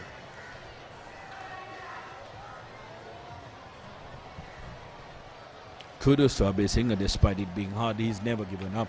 There was never a passage of play. The Antonians were looking to play defensively. They attacked from the word go. They made sure that they used their bowling combinations well. Especially the spinners have been quite disciplined, I'd say, and they've tried to bowl at the pace where they will get some purchase from the surface, and that's very important as spinners to understand. Absolutely, I think the Antonian spinners have been impressive. Like you mentioned, they lack the experience. That's what kind of hampered their chances of getting wickets. But if you take the Anthonian side over the last 3 to 4 years, they've had some fantastic run. Like you mentioned, Trevin Matthew, they had a very good left-arm spinner, so they're a formidable side. So we are seeing the next gen that's kind of coming in, because the skill is there. The off-spinner who was bowling, I think it was the off-spinner that was bowling from the University of Colombo, and who was very impressive. He was varying his line, the pace, the guile. So they seem to have the skill set. It's just that they need match experience, and as the years progress, they'll get to where they desire.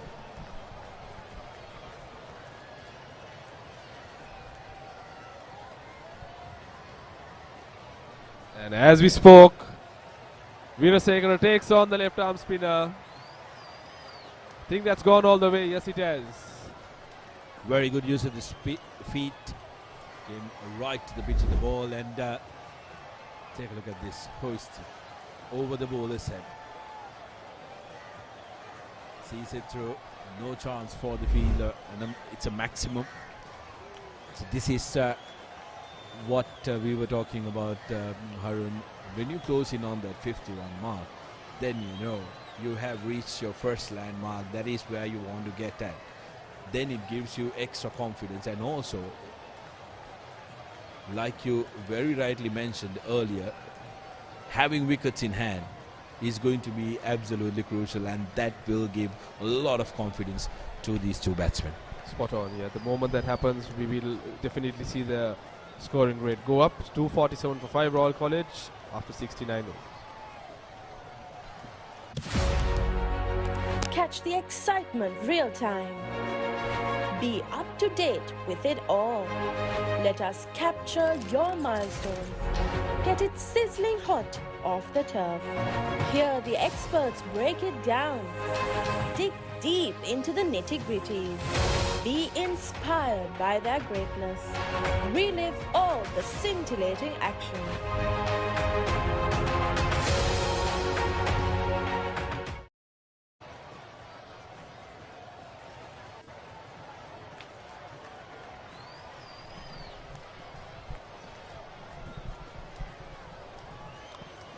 Lahiri to continue from the college end in his 11th over.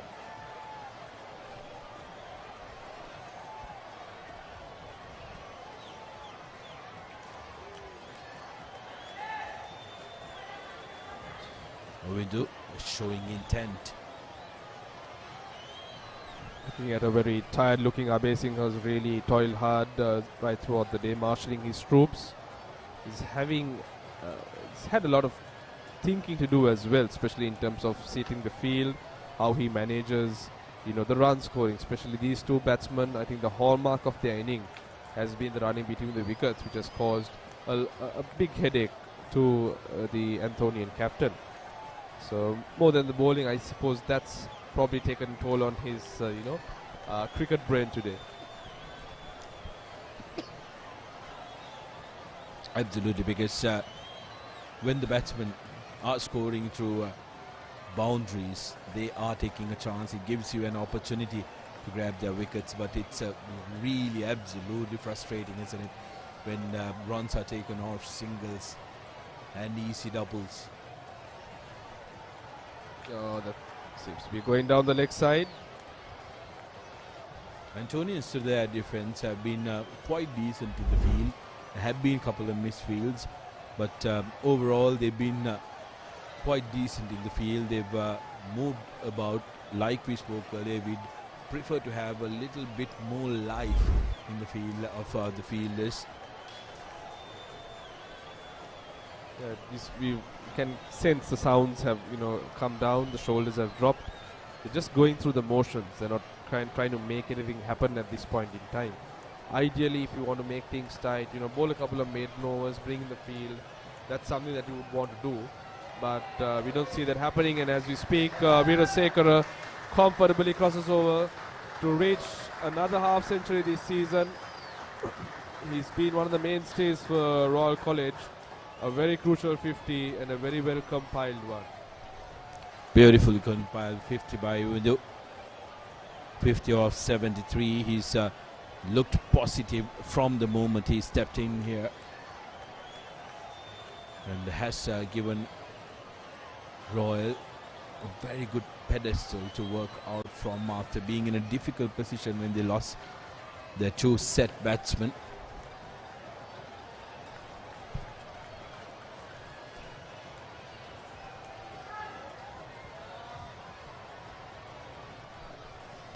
Gizon has taken on the anchor role of the partnership, 72 of 120 deliveries, but never has this partnership looked too defensive. They've played every single ball on their merit, and that must be a very encouraging factor for the Royal camp. Absolutely, I think the beauty of it has been, we've not seen the big shots many a time. Yes, Veerasekara has taken on the spinners in various occasions, but more often than not, it's been how busy the both batsmen have been. They have run between the wickets very well, put pressure on the fielders, and they've got the scoreboard to tick without getting themselves bogged down. So that's been the impressive element or the part of this partnership thus far.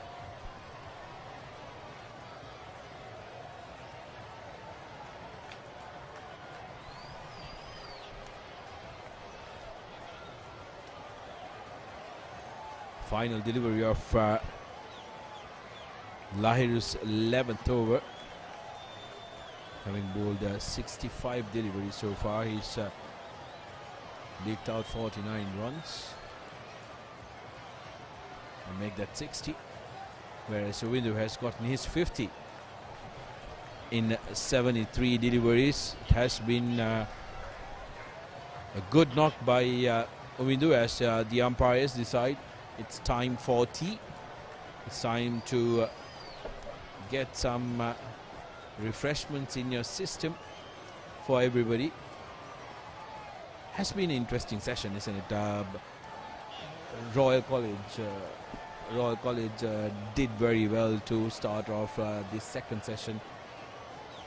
But I thought, with the 2 wickets going down, the Anthonians did come into the game and really give a scare. But this partnership has been the hallmark, led by Veerasekara, 50 not out, another half century, a very well compiled half century, 250 for 5 in 70 overs, scoring at a decent run rate.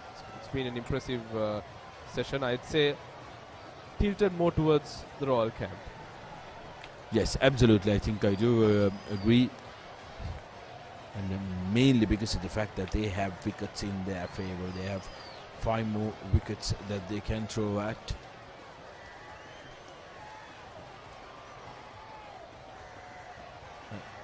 Antonians have toiled and toiled hard, but only have 5 wickets to show for their trouble. Sinet and Rehan put on a really good opening partnership before Sinet departed.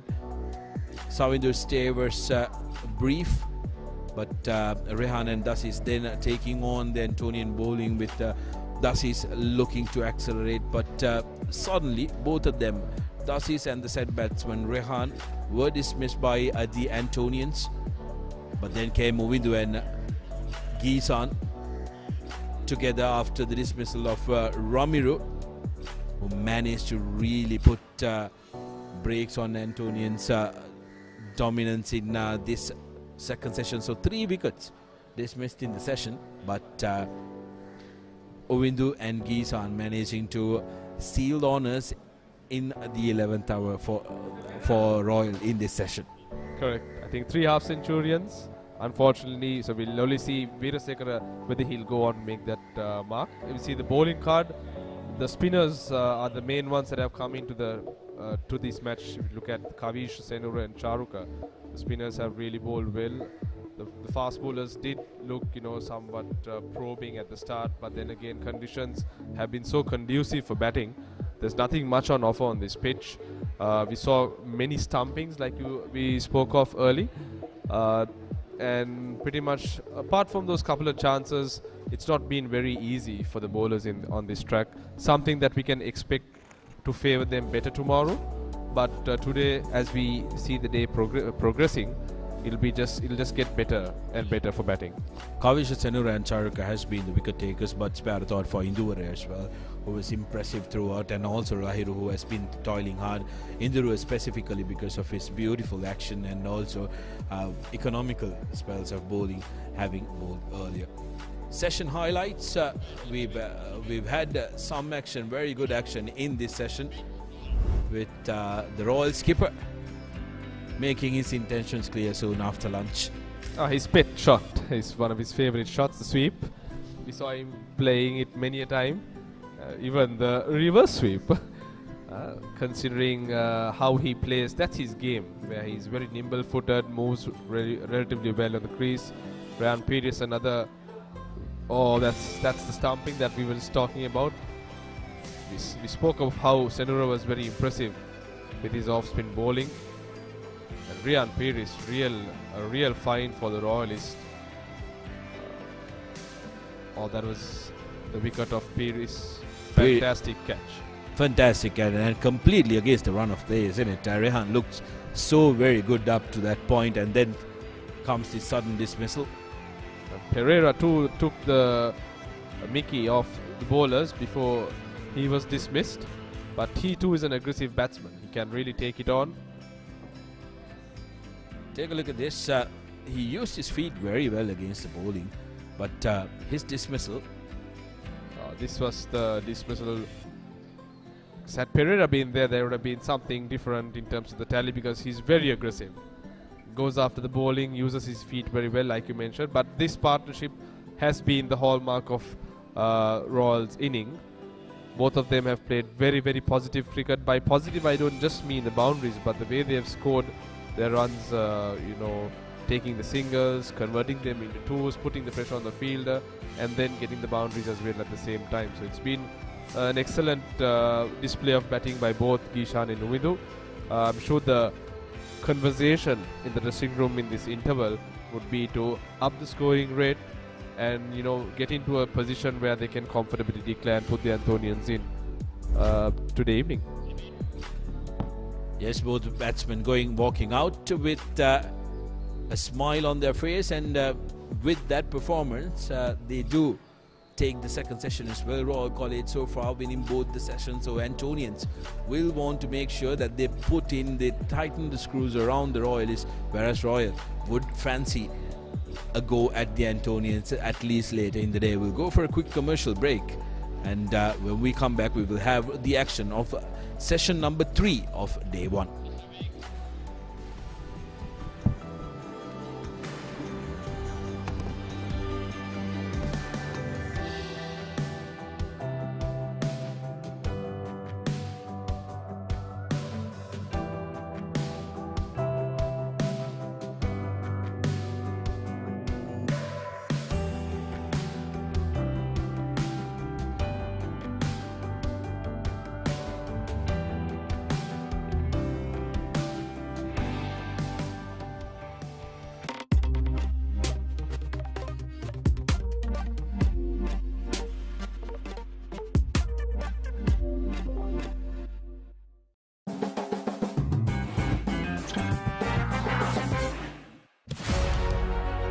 Catch the excitement real time.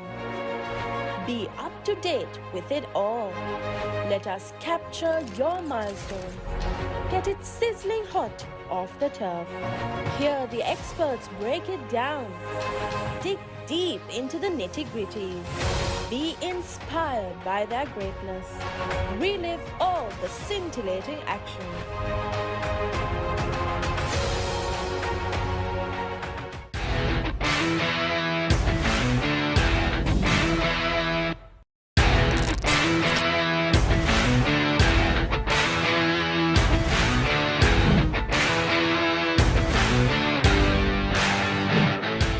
මම සාන්ත Sebastian විදුහලේදී grade 3 වලදී තමයි මේ මුලින්ම මාව ඇකඩමි එකට තෝරගත්තේ.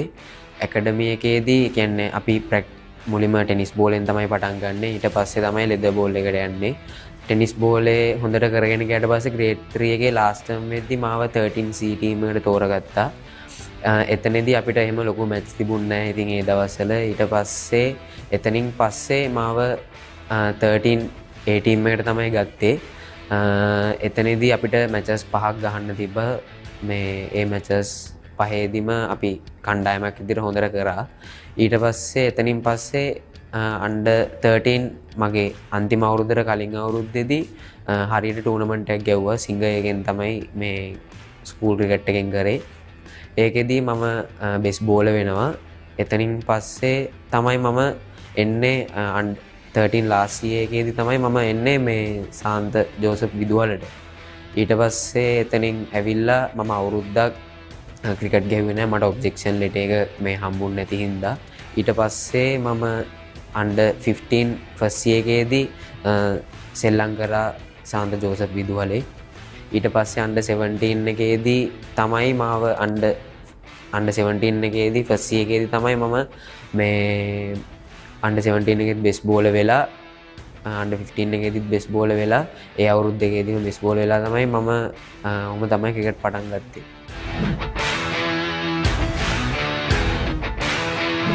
මුලින්ම කියන්නවනේ මම මුලින්ම ක්‍රිකට් වලට ආවේ under 13 එකේදී ෆාස්ට් බෝලර් විදියට. under 13 එකේදී එතකොට මං හරි පොඩි ඒකෙ හින්දා මොහන්ස කිව්වා ස්පින් අපි ස්පින් මේ වම් අතින් බෝල් කරන හින්දා left arm spin එක දාලා බලමු කියලා. ඊට පස්සේ යත් එක්ක වැඩ කරලා තමයි left arm spinner උනේ. ඊට පස්සේ 13 A team එකේදී මට හම්බුණා රෂාන් සර්ව. එයාගෙන් ගොඩක් දේවල් ඉගෙන ගත්තා. එයා ඒ කියන්නේ ටීම් එකක් විදියට මට බෙස්ට් බෝලර් වෙන්න ටීම් එක ගොඩක් උදව් කරා. මොකද කැච් අල්ලලා දුන්නා. ඒ දේවල් එක තමයි විකට් දාගන්න පුළුවන් වුණේ. ඉතින් රෂාන් සර් ගොඩක් දේවල් මට කියලා දුන්නා. මෙහෙම දාන්න මෙහෙම කරන්න. ඒ වගේම ගොඩක් මහන්සි වුණා. ඒ හින්දා මට ගොඩක් ලේසි වුණා left arm spin එකෙන් හොඳ දේවල් ටිකක් කරන්න. ඉතින් අපි ඒ අවුරුද්දේ චැම්පියන් උත් වුණා. ඊට පස්සේ under 15 එකට ආවට පස්සෙත් රෂාන් සර් හිටියා සෙබස්ටියන් එකේදී. එයාත් එක්කම තමයි වැඩ කරේ. ඒ අවුරුද්දේ අපි රන්නර්ස් අප් වුණා ඒ ටූර්නමන්ට් එකේදී. ඊට පස්සේ මම under 15 එක last year එක ගහන්න ආවේ සෙන්ට් ජෝසප් එකට. ඊට පස්සේ එතනදී මට හම්බුනේ පසින්දු සර්ව. එතනදී මට මැච් 3යි ගහන්න පුළුවන් වුණේ. ඒ මැච් 3ෙන් ඒ මැච් අපි ඒකේ ක්වාටර් ෆයිනල් පෙරදුනා. එතනින් පස්සේ under 17 තමයි මම ගැහුවේ. එතනින් පස්සේ තමයි මට රොජර්ස් හම්බුනේ. රොජර්ස් එක්කත් මම ගොඩක් වැඩ කරා. එයා ප්‍රැක්ටිස් හැමදේම ක්වොලිටි එකට අපේ සෙන්ට් ජෝසප් එකේදී තියෙනවා. ඉතින් ඒත් එක්ක හරි ලේසි ස්පොට් බෝලින් කරන එක තැනක බැට්ස්මන්ලාට බැට් ගන්න දිනන ෂොට්ස් ගහන්න මැද ගිහිල්ලා බැට් කරන්නේ හැමදේම ඉතින් ලොකු ප්‍රැක්ටිස් සෙෂන් එකක් තිබ්බා.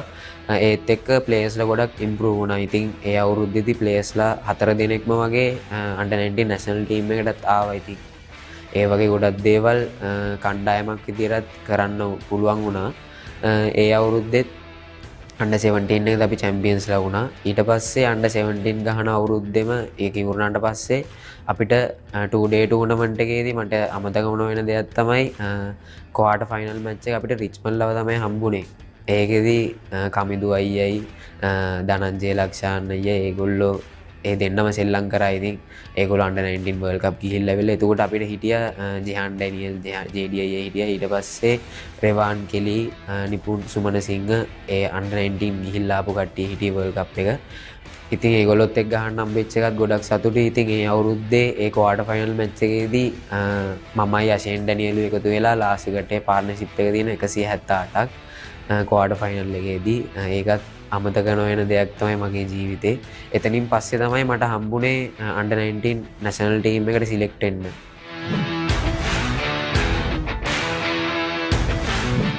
මට big match 4යි සෙල්ලම් කරන්න පුළුවන් වුණේ. ඊට කලින් මතක් කරන්න ඕනේ මගේ පළවෙනි big match එක ඇත්තරම ගොඩක් වටිනවා මට. මොකද ඒ අවුරුද්දේ අපේ ජෙහන් අයියා තමයි JD අයියා තමයි කැප්ටන් කරේ. ඒ අවුරුද්දේදී මම best all rounder වෙනවා ඒ big match එකේදී. ඇත්තට මේ ගොඩක් මට අමතක නොවන big match එකක්.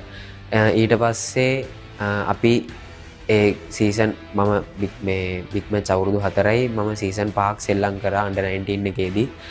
සීසන් 5න් අපි චැම්පියන්ෂිප් 4ක් තියෙනවා. 2 day championship 2යි 1 day championship 2යි. ඉතින් ඒ මුලින්ම මට කෝච් විදියට හිටියේ මේ under 19 එකේදී රොජර්ස් අවුරුදු රොජර්ස් අවුරුදු දෙකක් කරා. රොජර්ස්ගෙන් පස්සේ තමයි රොජර්ස්ගෙන් පස්සේ අපිට කෝච් කරන්න ආවේ නිරෝෂන් බණ්ඩාරතිලක සර්. එයාත් එක්කත් වැඩ කරා අවුරුද්දක්. ඒ අවුරුද්දේදී අපිට කොවිඩ් තත්ත්වෙත් එක්ක නවත්තන්න වුණා ටූර්නමන්ට් එක. ක්වාටර් ෆයිනල් අපි ඇවිල්ලා හිටියේ. අපි පෙරදුන්නේ නැහැ. පෙරදෙන්නේ නැතුව ඇවිල්ලා හිටියේ අන්බීටන් ටීම් එකක් විදිහට. ඊට පස්සේ අවුරුදු දෙකක් අපිට කෝච් කරා ඩිලන් රාමනායක සර්. ඒ අවුරුද්දේදී වන් ඩේ ටූර්නමන්ට් එක තමයි ගියේ. ඒ අවුරුද්දේදී මම කැප්ටන් කරා. ඒ අවුරුද්දේ අපි වන් ඩේ ටූර්නමන්ට් එකේ චැම්පියන් වුණා. ඊට පස්සේ අවුරුද්දේ කැප්ටන් කරේ ෂෙමෝන් ඩැනියල්. ඒ අවුරුද්දෙත් අපි චැම්පියන්ස්ලා වුණා.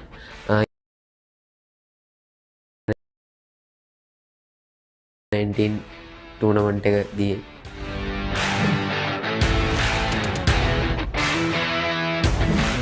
ඇත්තරම මුලින්ම මම අවුරුදු 15 වෙදි තමයි මාව මුලින්ම ඉන්දියන් 2 එකට තෝරගන්නේ අන්ඩර් 19. එතනදී අපේ හෙඩ් කෝච් විදියට හිටියේ හෂිත රත්න සර්.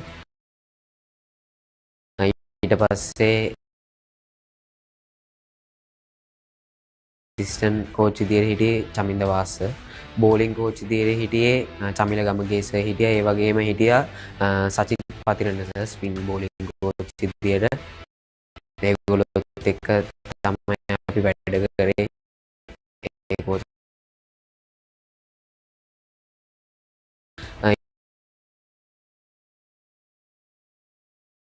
ඒගොල්ලෝගෙන් ලොකු සපෝට් එකක් හම්බුණා.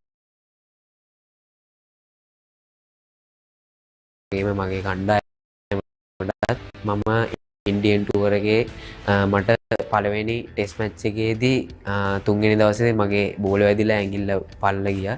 ඊට පස්සේ මම වන් ඩේ වලටත් හිටියා, ටෙස්ට් මැච් 4 ඩේ වලටත් හිටියා. මම පළවෙනි 4 ඩේ එකෙන් පස්සේ මම ඉන්ජර්ඩ් වෙච්ච හින්දා මම ගෙදර ගිහිල්ලා ආයෙත් පළවෙනි වන් ඩේ මැච් එක ගැහුවට පස්සේ ප්‍රැක්ටිස් දෙවනි ප්‍රැක්ටිස් එකට යද්දී මේ ආයෙත් බෝල වැදිලා ඒ ඇඟිල්ලම ආයෙත් මේ වෙනවා. ඊපස්සේ මං ආයෙත් එන්නේ ඒෂියා කප් එකට. ඊට ඒකෙදී අපි රන්නර්ස් අප් වෙනවා කැප්ටන් කරේ අනිත් එයා තමයි ඉස්සන් කරේ. ඉතින් ඒගොල්ලෝ සපෝට් එකක් හම්බුණා. ඊට පස්සේ මම මැච් අවුරුදු දෙකක් ඩබල් කප් එකට ඩබල් කරා. මම මැචස් 13ක් සිල්ල කරා අන්ඩර් 19 ගේ. ඊට පස්සේ මම කැප්ටන් කරන්නේ ඒකෙදී මට තිබුණ පළවෙනි ටුවර් එක තමයි බංග්ලාදේශ් ටුවර් එක. අපේ හෙඩ් කෝච් විදියට හිටියේ ඒකට Avishka Gunawardena sir. Assistant coach විදියට හිටියේ සචිත් පතිරණ සර්. එයා තමයි ස්පින් බෝලින් කෝච් විදියටත් හිටියේ. චමිල ගමගේ සර් හිටියා. ෆීල්ඩින් කෝච් විදියට හිටියේ උපුල් චන්දන සර්. ඉතින් ඒ හැම කෝච් කෙනෙක්ගෙම ලොකු සපෝට් එකක් හම්බුණා. ගොඩක් බැටිං පැත්ත දියුණු වුණා. මගේ වගේම ගොඩක් අපේ ටීම් එකට ප්ලේයර්ස්ලාගේ අවිෂක ගුණවර්ධනත් එක්ක තමයි වැඩ කරේ. ඒ වගේම ස්පිනර්ස්ලාට ලොකු සපෝට් එකක් හම්බුණා. මට වගේම ස්පිනර්ස්ලාට සචිත් පතිරණ සර් ගොඩක් උදව් කරා ඇත්තටම. ඊට පස්සේ චමිල ගමගේ සර්ගෙනුයි උපුල් චන්දන සර්ගෙනුත් ලොකු සපෝට් එකක් හම්බුණා. මුළු ටීම් එකේම ෆීල්ඩින් පැත්ත ගොඩක් ඉම්ප්‍රූව් කරගන්න පුළුවන් වුණා උපුල් චන්දන සර්ගෙන්. ඊට පස්සේ ෆාස්ට් බෝලර්ස්ලාට ගොඩක් උදව් කරා චමිල ගමගේ සර්. ඉතින් ඒගොල්ලන්ට ගොඩක් තෑන්ක් කරන්න ඕනි. ගොඩක් උදව් කරා අපේ කණ්ඩායමට. මගේ ටීම් එක ක්වාටර් ෆයිනල්ස් වලට එන්න පුළුවන් වුණා වර්ල්ඩ් කප් එකේදී. ඒට කලින් ඒෂියා කප් එකේදී රන්නර්ස් අප් වුණා. ඉන්දියාව තමයි කරදුනේ.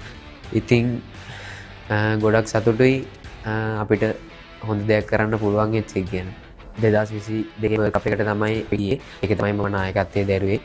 ඉතින් වෙස්ට් ඉන්ඩීස් වලට තමයි යන්න තිබුණේ අපිට. එතනදී අපිට පළවෙනි මැච් එක විදියට තිබුණේ ස්කොට්ලන්ඩ් මැච් එක. ඒක අපි ජයග්‍රහණය කරා.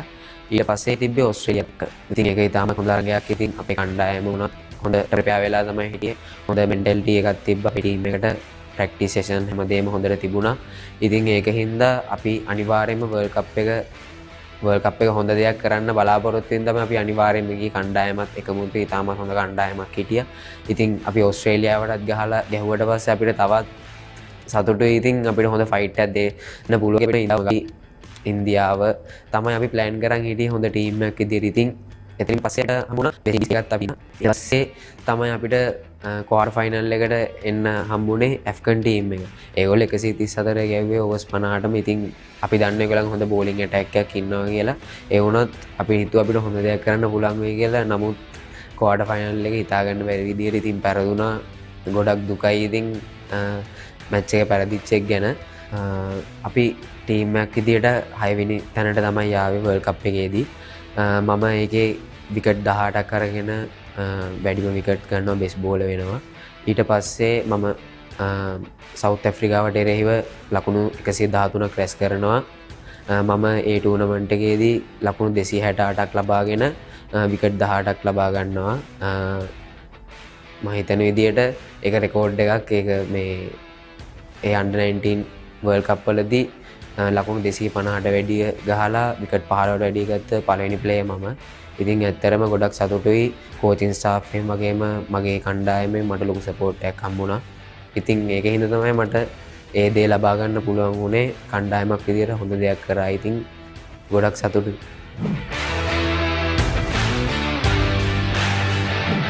under 19 World Cup එකට තමයි මහෙලස ආවේ. එතකොට එයාගෙන් අපේ ටීම් එකට වගේම ලොකු සපෝට් එකක් හම්බුණා හැම සියලු දෙනාටම. ඉතින් ඒක විශේෂයක්. ඒක මතක් කරන්න ඕනේ අනිවාර්යයෙන්ම. ඉතින් එයත් එක්ක වැඩ කරා. ඒ වගේම අපේ හැම ප්ලේයර් කෙනෙක්ම එයත් එක්ක කතා කරනවා.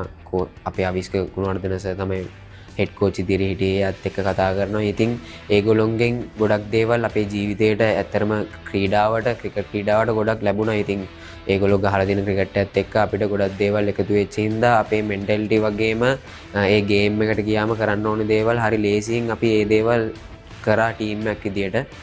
ඉතින් එතනින් ගොඩක් දේවල් ඉගෙනගෙන තමයි වර්ල්ඩ් කප් එකේදී අපි 6 වෙනි තැන අරගෙන මට බෙස් බෝල වැඩිම විකට් අරගෙන බෙස් බෝල වෙන්න පුළුවන් වෙලා මේ ඊට පස්සේ එතනින් පස්සේ තමයි මේ මාව තෝරගන්නේ NSL එකට සුපර් ප්‍රොවින්ෂියල් එකට. එතනදී මම ජැෆ්නා ටීම් එකට තමයි මම තෝරගත්තේ.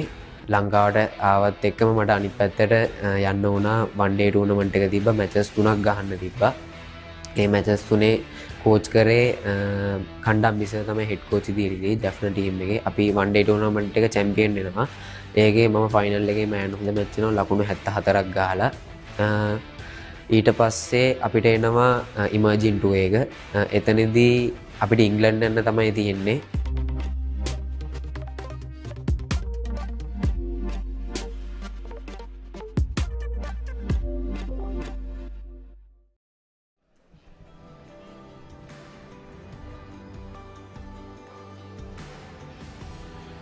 Good evening.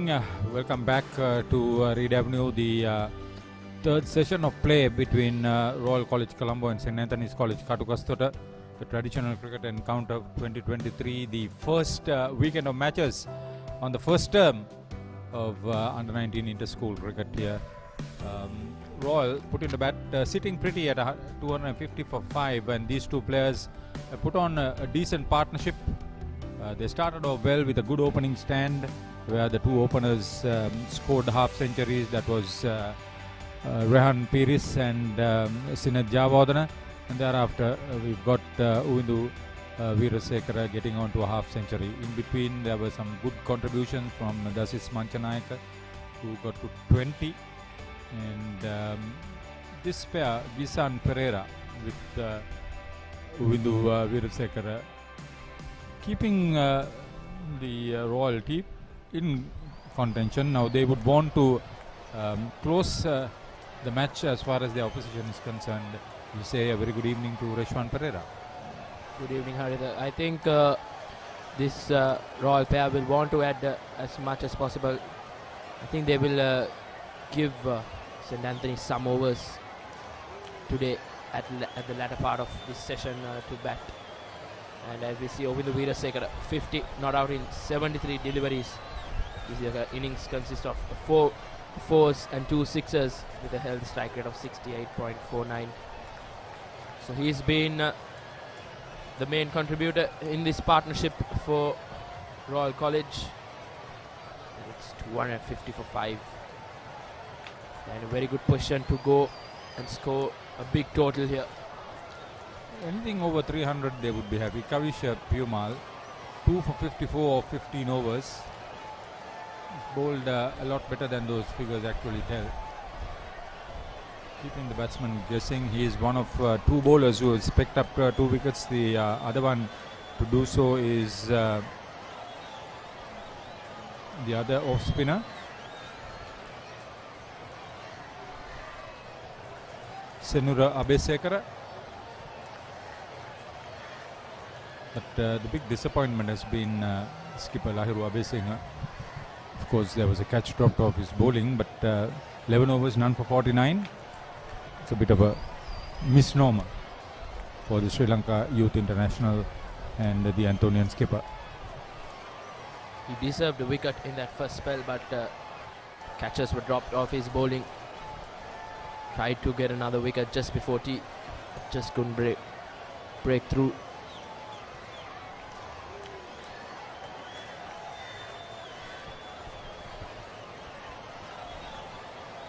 This is the last of the recognized batters for Royal. And they have made maximum use of a fairly good batting track prepared for this important encounter.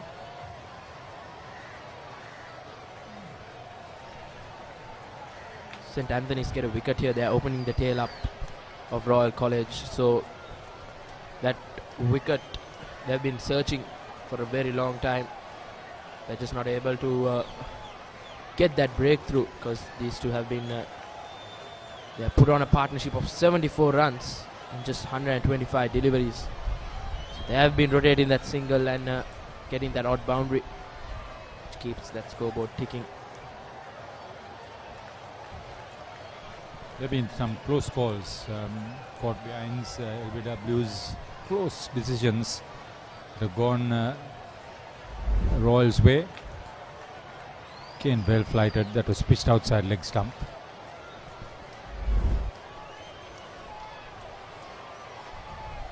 Veerasekara has shown a tendency to get to the pitch of the ball, leave his crease. He's driven very powerfully, and Kavisha Pipal, not for the first time, has been in difficulty to get the ball spinning and away from him. So 71 overs completed. That's the first over after tea. 252 for 5. Royal College put into bat.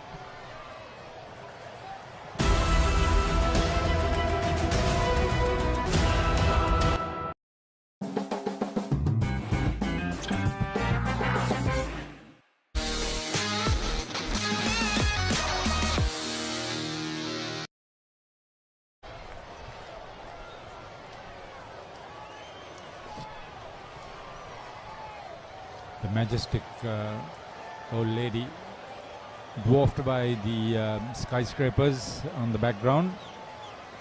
But this is a historic venue at Reed Avenue. So Lahiru Abesinghe continues from the college end after tea. He wants a wicket very badly.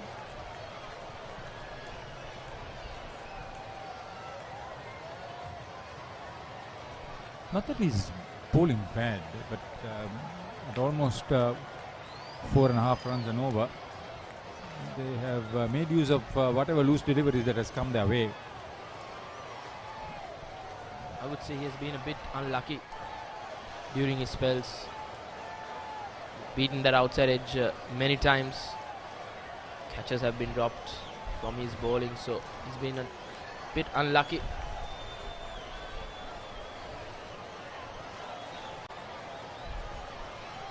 So it's a defensive field set, no close catches, which means that he will be bowling on saving runs rather than picking up wickets.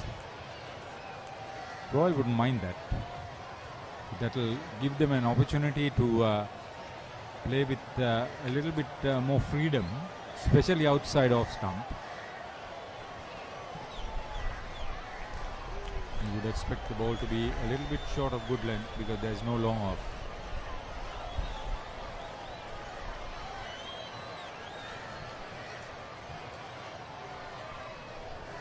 Sri Lanka Youth International has bowled with a fair amount of control, but occasionally when he drops short or too full, Royal have been quick to pounce on it. The maintained run rate of 3.5 runs and over after 70 overs is pretty good for Royal.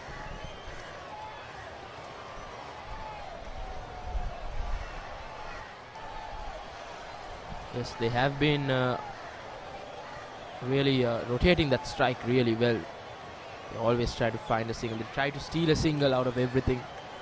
Then that out boundary also comes with that. Which adds more pressure to the fielders and the bowlers from St. Anthony's. And I think Royal have really done that really well.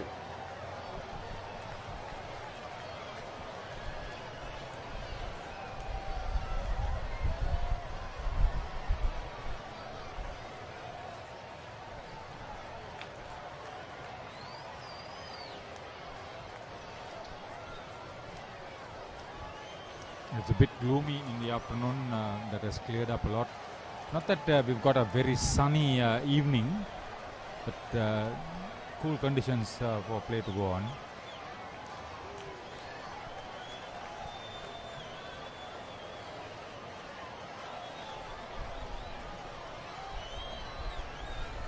Players from the fielding side would love this kind of weather.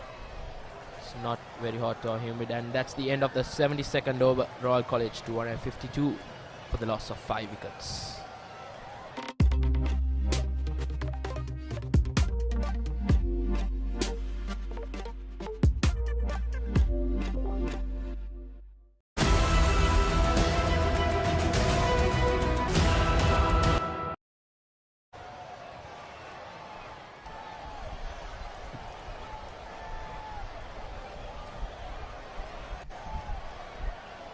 St. Anthony's realizes that they are now on the back foot, and they need to pick up wickets, otherwise Royal are going to be climbing all over them.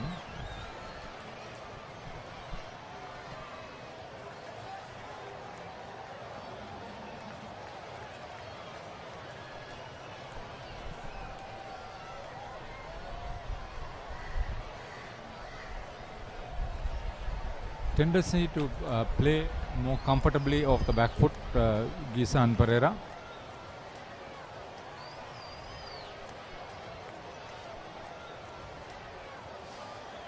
Well, missed out on a good contribution from Ramiru Pereira. That means it will have been runs coming quicker.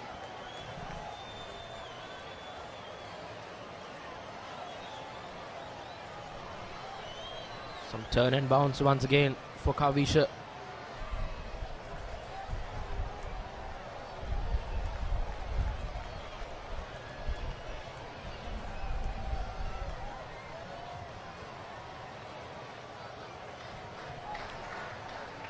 He's been pretty apt on playing that shot on numerous occasions. Good thinking. He's also into the 30s. Royal coaching staff would be happy that most of their batters in the first game of the first term have got amongst the runs.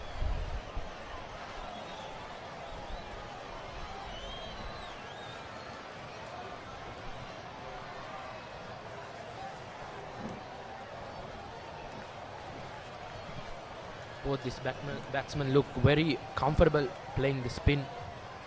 They have been rotating that strike really easily against the spinners.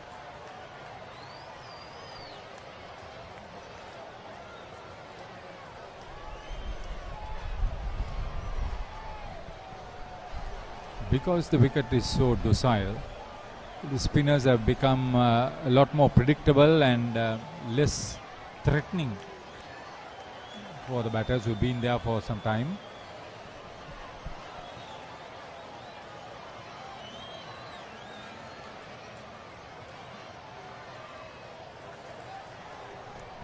It's the end of the 73rd over. Royal College 256 for the loss of 5 wickets.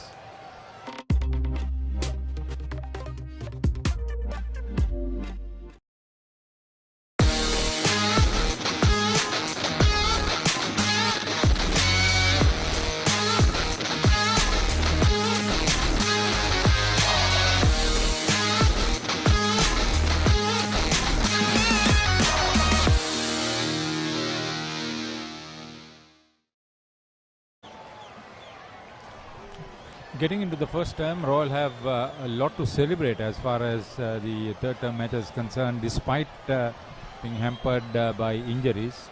Double 100 for their skipper Dasis Manchanayaka and the 150 not out for young Rehan Peris against DS Senanayaka. That's a record for Royal. The youngest to score 100 in under 19 two-day cricket. He batted well for his half century today, 65.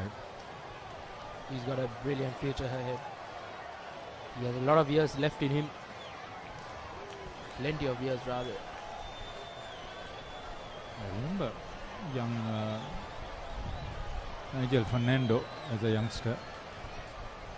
This one looks like eclipsing most of those batting feats of the left-hander. That's a long way off from now. Yes, is just coming into the scene in the school arena. He's just 14 years of age. He will be a player to watch out in the future. Not only for Royal College, but for that Sri Lanka under-19 setup as well.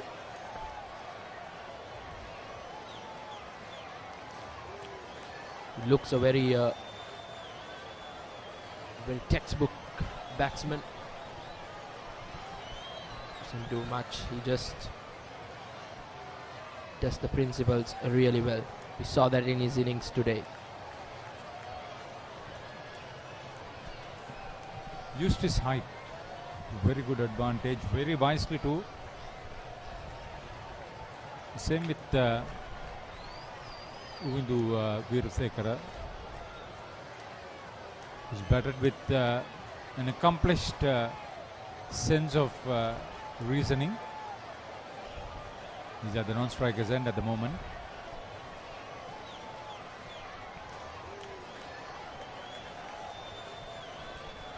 Just take about 5 overs to settle down, and then thereafter they bat for another maybe 10.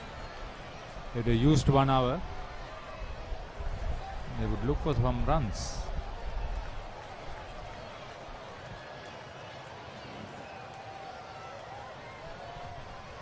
They will want to reach that 300 run mark as soon as possible, and I think that's their ultimate goal.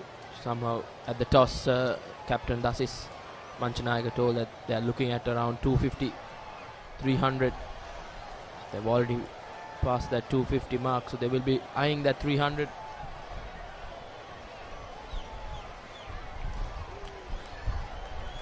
If bad light curtails play, Royal's efforts would be of no use, and hopefully it won't happen that way. 74 gone, 258 for 5 Royal put into bat.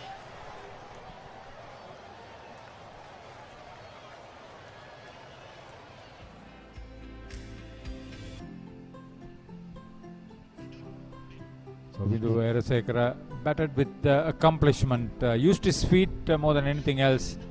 He was always in control when he came out of his crease to hit the ball. He was not afraid to go aerial and played some delightful shots all around the wicket. It's his sense of accomplishment that needs to be considered. That's the second of his 2 sixes, richly deserving half century. He's strengthened the middle order. Got it into the middle, would be looking for 2. Get it quite comfortably. Some tired limbs out on the field for the Anthonians. This partnership is blossoming here. 82 runs in just 147 deliveries. This is looking very threatening. Slowly and gradually they are increasing that partnership. Could be another couple. Abhay after it from slip, but it's Galapitagay, I believe, who did the fielding.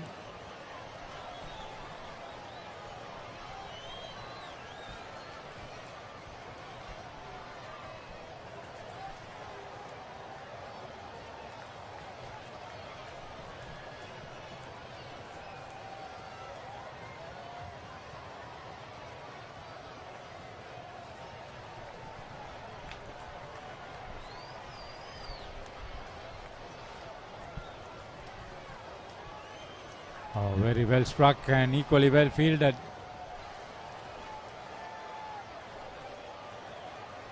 Just shown us that there is a willingness to get on with the game. Powered his way through. So he took a very long angle to complete his first run.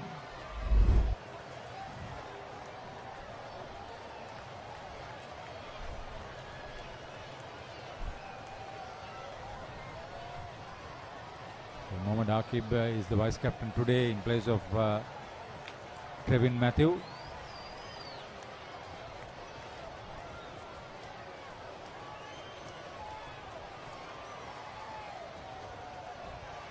Oh yes, it's again very well struck.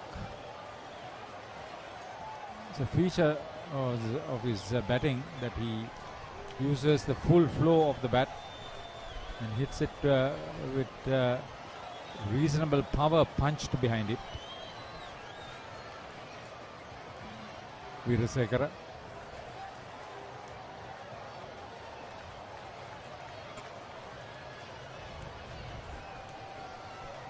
Should give a lot of confidence for Royal, this performance for the rest of the games.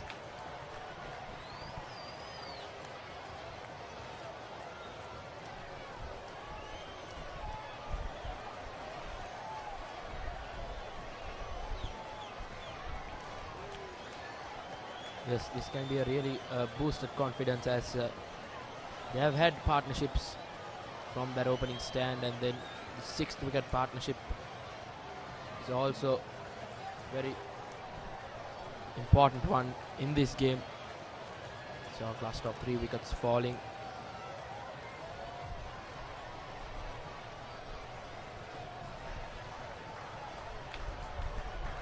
Good effort once again. After tea in particular, the outfielding, especially along the boundary, have been good. Another couple to end the 75th over. 267 for 5 Royal. The Antonians have been struggling after picking up the 5th wicket at 178. That's it, 152 balls faced for the 89 unbroken partnership. It's good. Uvindu Veerasekara, the main contributor, but Gisan Pereira, what a big support play in this partnership.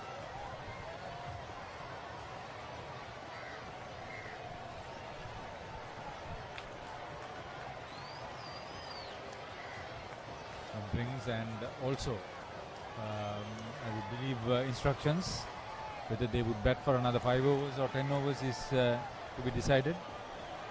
Ideally another 5 overs and that's it.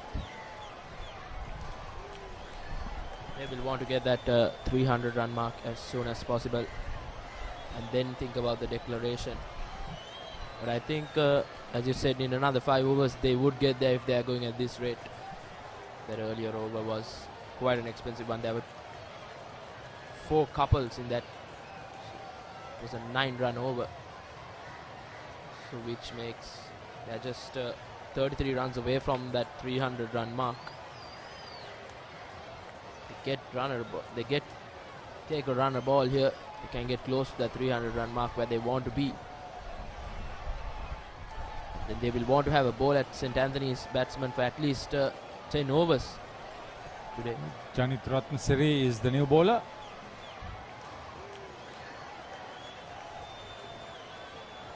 Padlot. So not a bad option. They have a lot of variety. Another left armour.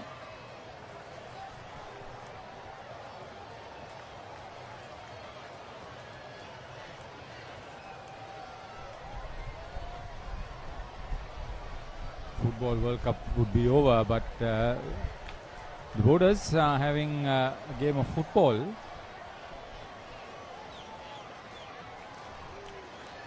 Not much to speak of for the 17-year-old. Probably he's had more match appearances because some of the senior players have been injured and have not taken the field.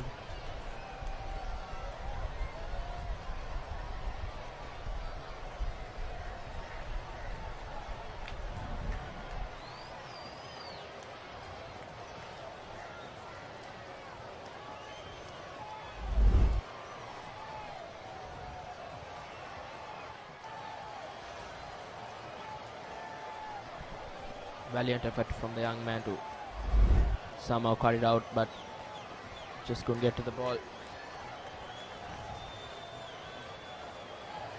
Will they look for two? No, they won't.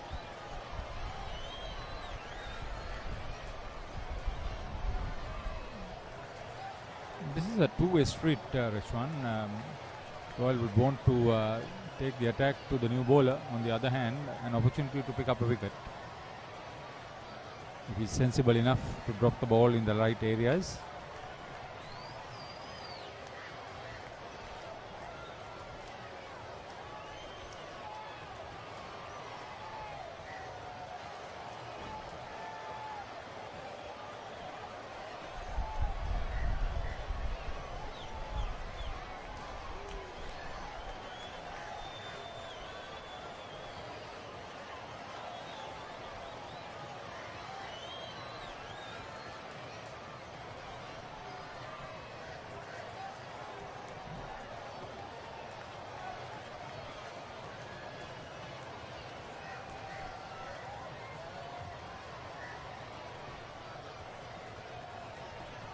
That's the end of the 76th over. Royal College 271 for the loss of 5 wickets. Catch the excitement real time. Be up to date with it all. Let us capture your milestones. Get it sizzling hot off the turf. Hear the experts break it down. Dig deep into the nitty-gritties. Be inspired by their greatness. Relive all the scintillating action.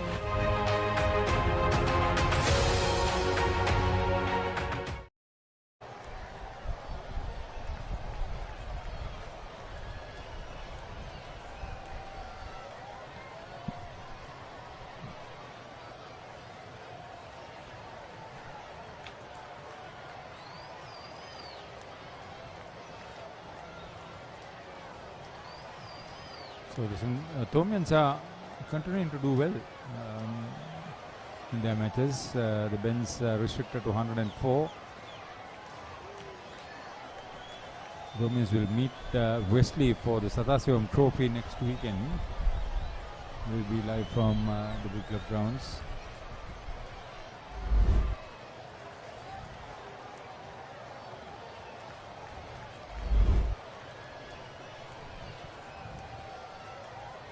All eyes on Uvindu Weerasekara, what he would want to do. I think Gisan Pereira is heading towards a half century. And I wouldn't be surprised if Ron Soisa, the head coach, would want to give the youngster the opportunity to get to a half century, which would be probably his first.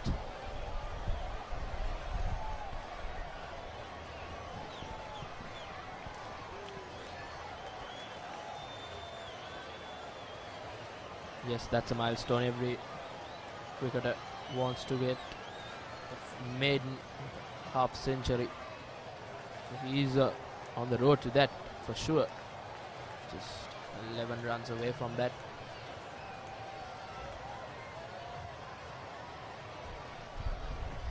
Another sweep.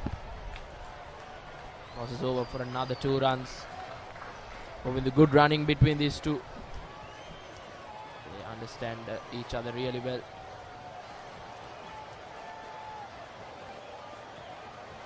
Scores have been ticking here.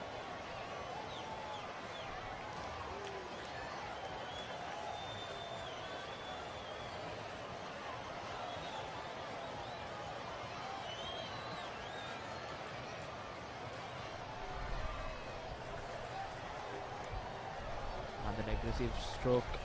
Just a single there for Ovindu. He has looked to come down the wicket many times against the spinners. It's been working for him. Approaching a century stand, 2 for the 6th wicket, 3 runs short of it. It's very pleasing when a 6th wicket partnership can get 100 runs for you. Oh, he's got it over the mid-on fielder's head. Good effort to stop it from the long on boundary. Pereira will come back for 3.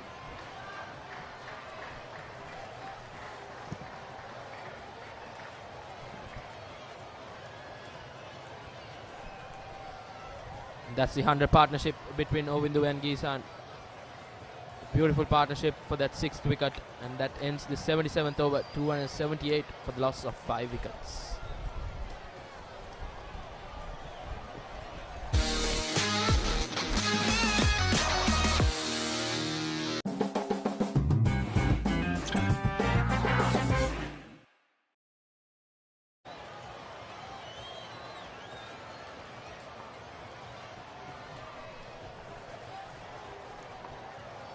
The Royal players are kitted up and warming up, so we're talking about the partnership. 42 runs is the contribution from Gisan Pereira.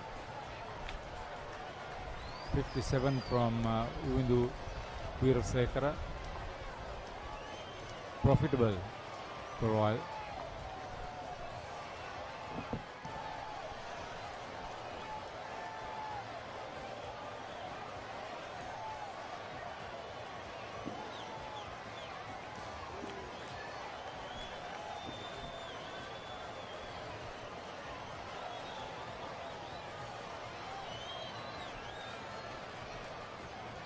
Got him. Played across the line and it's over. Gisan Pereira.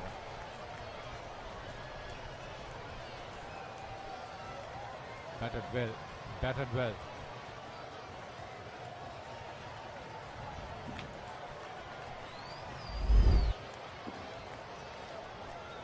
He played all over that.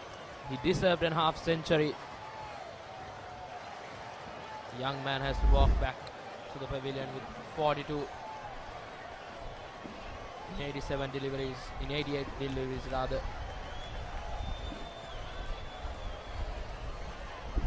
That's a brilliant partnership between Uvindu and Gisan. Royal College 278 for the loss of 6 wickets.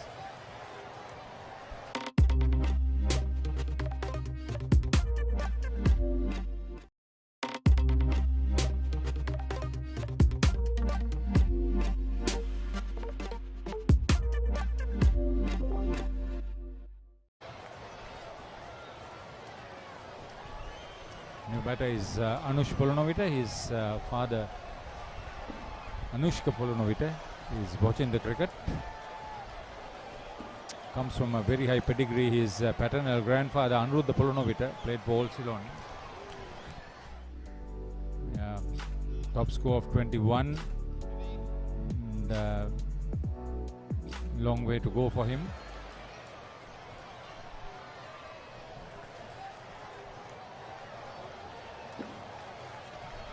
His grandfather was a much more accomplished bowler, while his father was the accomplished batter.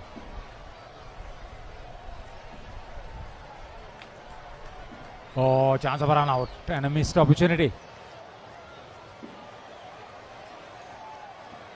But he wanted to get off the strike or give the strike over to his senior partner. Whichever way, not the most judicious first run attempted. He was lucky. He was very lucky indeed there. A clean pick up there would have been curtains for Polonovita. Another single for Uvindu. Keeps the scoreboard ticking, even though that wicket went down. Pressure hasn't been put by the Anthoniates. Just one slip for the new batsman as well.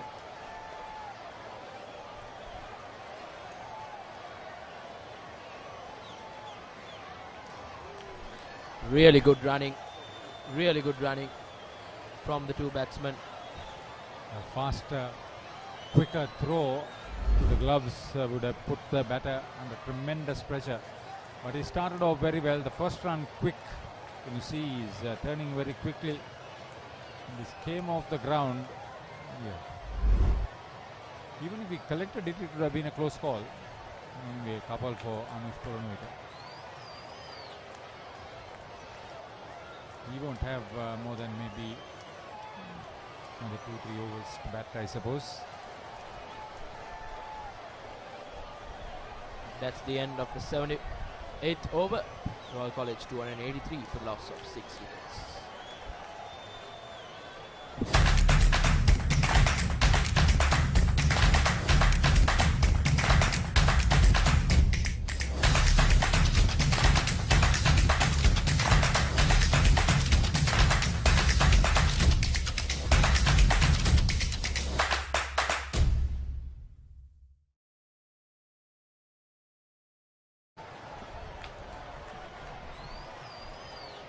.283 for 6, Royal College.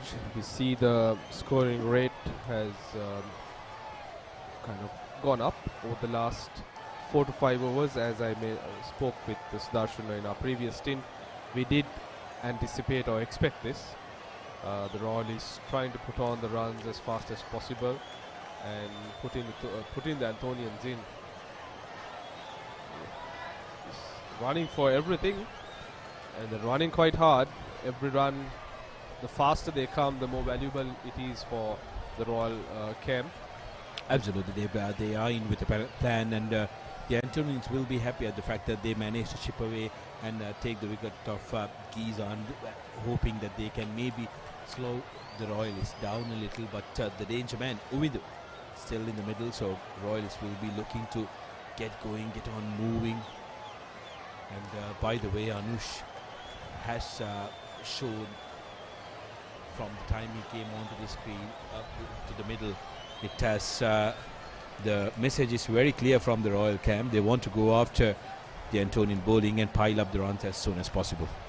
Yeah, it's quite evident of the fact that we've seen the rest of the team also come onto the grounds. They started off with their warm-ups, the fielding practice, as we see, comprehensively beaten and stumped. Uvindu Weerasekara, and with that we see the Royal captain calling off this innings. So Royal declare with the wicket of Uvindu Weerasekara. Well, interesting, isn't it? Royal's most dangerous looking batsmen, every single one of them, with the exception of Pires, were stumped where they were trying to go after the spinners. So Uvindu Weerasekara, very well made, 65 of 95. He really set the stone off with this Royal innings, and getting congratulated by his teammates, rightly so. They will have to put on a very good bowling display now, try and milk the advantage as much as they possibly can when they put in the Antonians to the middle, because Royal will want to finish the first day very strong here. Absolutely, Sudarshan. I think they have laid that platform. They would have loved to get to that 300 mark like we spoke in our previous stint.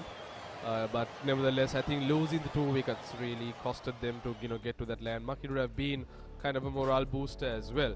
But nevertheless, considering that they were 5 down for about 150, 160, the fact that they've been able to come to this total shows that they have laid that foundation, and they are ready to put the Antonians in. Beg your pardon. Yes, while 300 would have been a definite morale booster, kudos to Royal for being very sporty and not wanting to drag their feet until they get that 300. They were quick to declare their innings when Uvindu departed. They will now want to make sure they put on a spirited bowling effort and try and dominate this session as well. Spot on. I think looking at the Royal batting card, 350s, a lot of starts. Just Sanvindu not making the most of this wicket, which was very friendly for the batsman. If you played straight, if you played through the line, it was very an easy essay for the batsman. Looking at the bowling card, not very pretty one for the fast bowlers, but nevertheless the spinners did really play their part. Kavisha getting 3 for 79, bowling pick at the bowlers in terms of the wickets. But along with that, Senura, Weerasekara was quite impressive with his off-spin, taking those first few wickets. Then we have Charuka Ekanayaka, another useful contributor with his left-arm spin. Not very tall, but mind you, he gets good flight, good loop, and managed to get a solitary wicket. And Janith the last of the bowlers to be used in this essay. Janit Ratnasiri, left arm orthodox, managed to capture 1 wicket.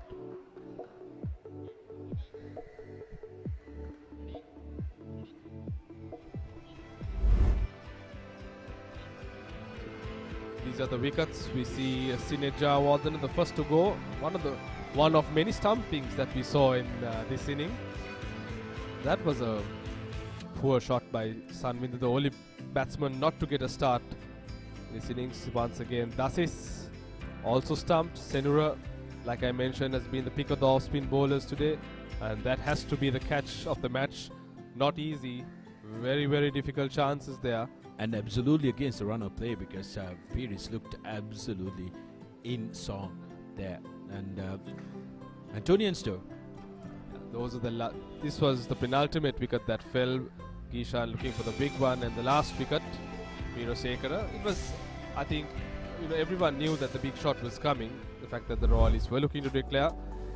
Like I said, 300 would have been an ideal score that Royals would have been looking for, but 286 or 7, considering the situation that they were in, Royal would take that any day. We'll go for a quick commercial break, and we'll come back with the Antonians ready to take on the Royalists.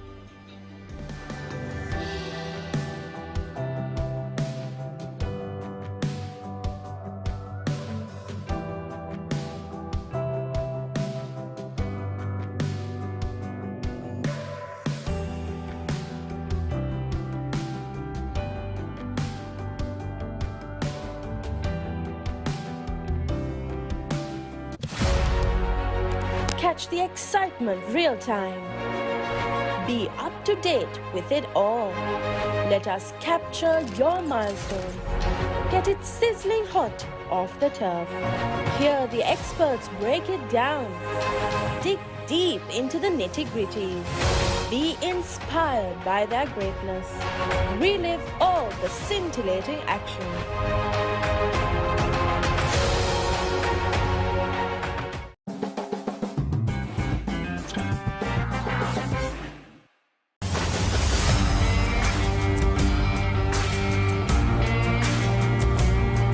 නේරඩි ඔලිබරපු යාල්පානතිල්ල Matara කොටවිල ගම්පියසට ඇවිල්ලා තියෙනවා. සිද්ධාස at Moratuwa පියගම Mahinda Rajapaksa ක්‍රීඩාංගණය කිලක්කු මාහල Sugathadasa indoor stadium is the Fox Hill Supercross. රුණෑගල Siri ඇතුගල් පුරවරය Papare.com අපි අද ඇවිල්ලා ඉන්නේ නෝරෙලිය ප්‍රදේශයේ. final showdown Kandy Sports Club Polonnaruwa ජාතික සංකීර්ණයේ සිට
Catch the excitement real time.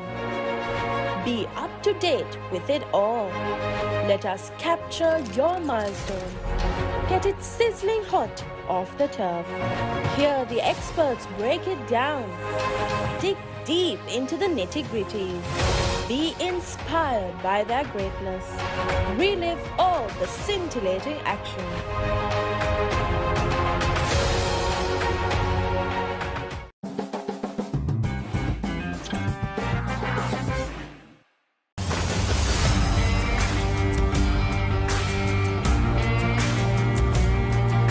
නේරඩි ඔලිබරපු යාල්පානතිල්ල. Matara කොටවිල ගම්පියසට ඇවිල්ලා තියෙනවා. සිරිතදාස ඇඩ්මොරටුව පියගම මහින්ද රාජපක්ෂ ක්‍රීඩාංගණය. කිලක්කු මාහල. Sugathadasa indoor stadium is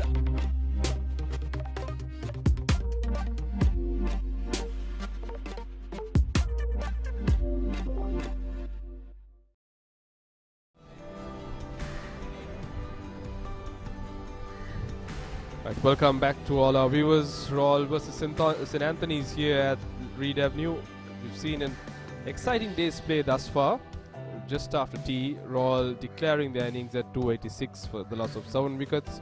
We saw a very crucial partnership by Udavi Rasekara and Gishan Pereira that laid the platform for Royal to get to that total. They were in a spot of bother. The Anthonians after lunch really came in hard, took some crucial wickets to put the home lads in a bit of bother, but then again we saw two impressive knocks by Veerasekara and Pereira to take Royal to 286. As we see the Royal huddle, they disband themselves to get onto the field. The Anthonian batsmen too have walked in the middle. A few overs left for the end of the first day's play. It will be a very interesting passage, Sudarshan. No doubt, Harun. Royalist, of course, with their striped blue gold caps. You can see that there are 6 colorsmen in the mix of the Royal outfit, wearing their colours caps with a lot of pride. Used to be referred to as a mosquito coil cap once upon a time. Well, interesting, isn't it? How you desperately want to achieve that when you are in school, and to wear it the first games that you get to wear it sometimes is the all important big one. Absolutely. And as a youngster, as a young cricketer, that is what you aspire to be. That is your first major goal in life.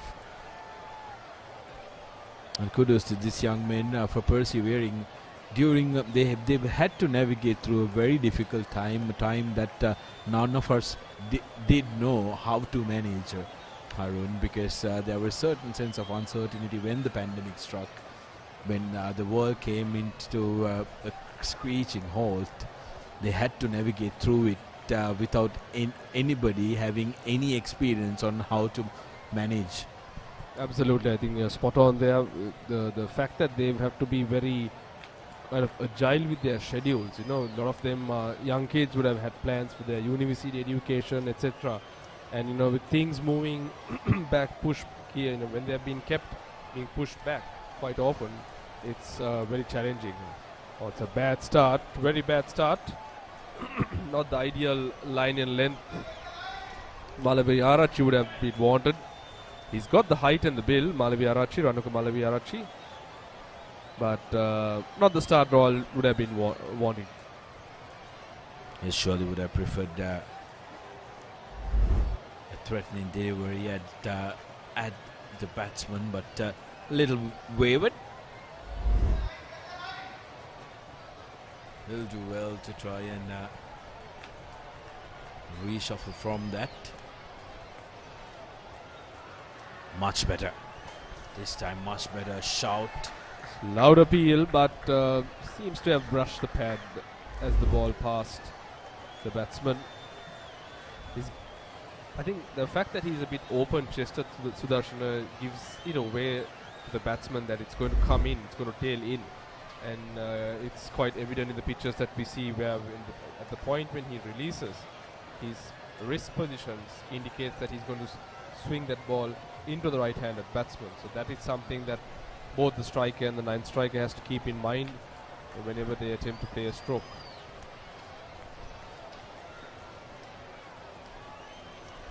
Oh, beautiful. Good comeback. Good comeback delivery by Malavi Arachi. This time comprehensively beaten. We have Mohammad Akil that's facing. Lovely delivery. The first 2 deliveries going across the body of the batsman, and this time it dipped. And Malawiarachi, it's just a matter of how quickly you get into that rhythm, isn't it? And put pressure on the batsman, 3 deliveries. Much better. I think with 2 slips and a gully, that's where you would want to be bowling. Inviting the batsman to, have a poke at it, play that drive, expansive drive. We see a gap between cover point and extra cover. So there is a yawning gap. So the idea for Malawiarachi should be to, get that ball up, get the batsman driving and bring the slip cordon into play.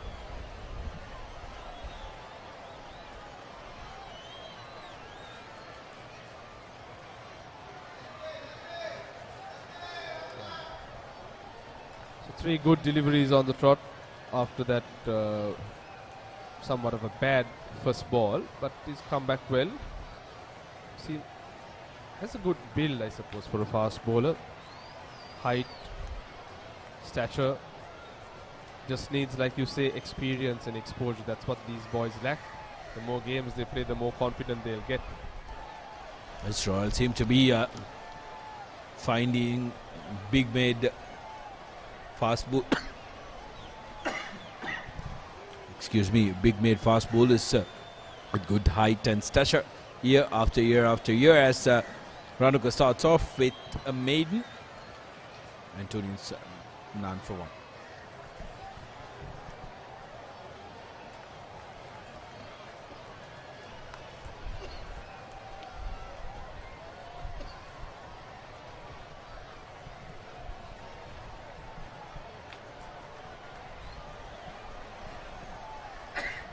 So maiden to start off with for the Royalists. Anthonians, after somewhat of a tiring day, although we see some cloud cover, the sun is beginning to set. At the start they were really under the pump with a lot of heat, some energy sapping stuff here in Colombo. See Bulan Viratunga that will take the new ball from the Colombo University end.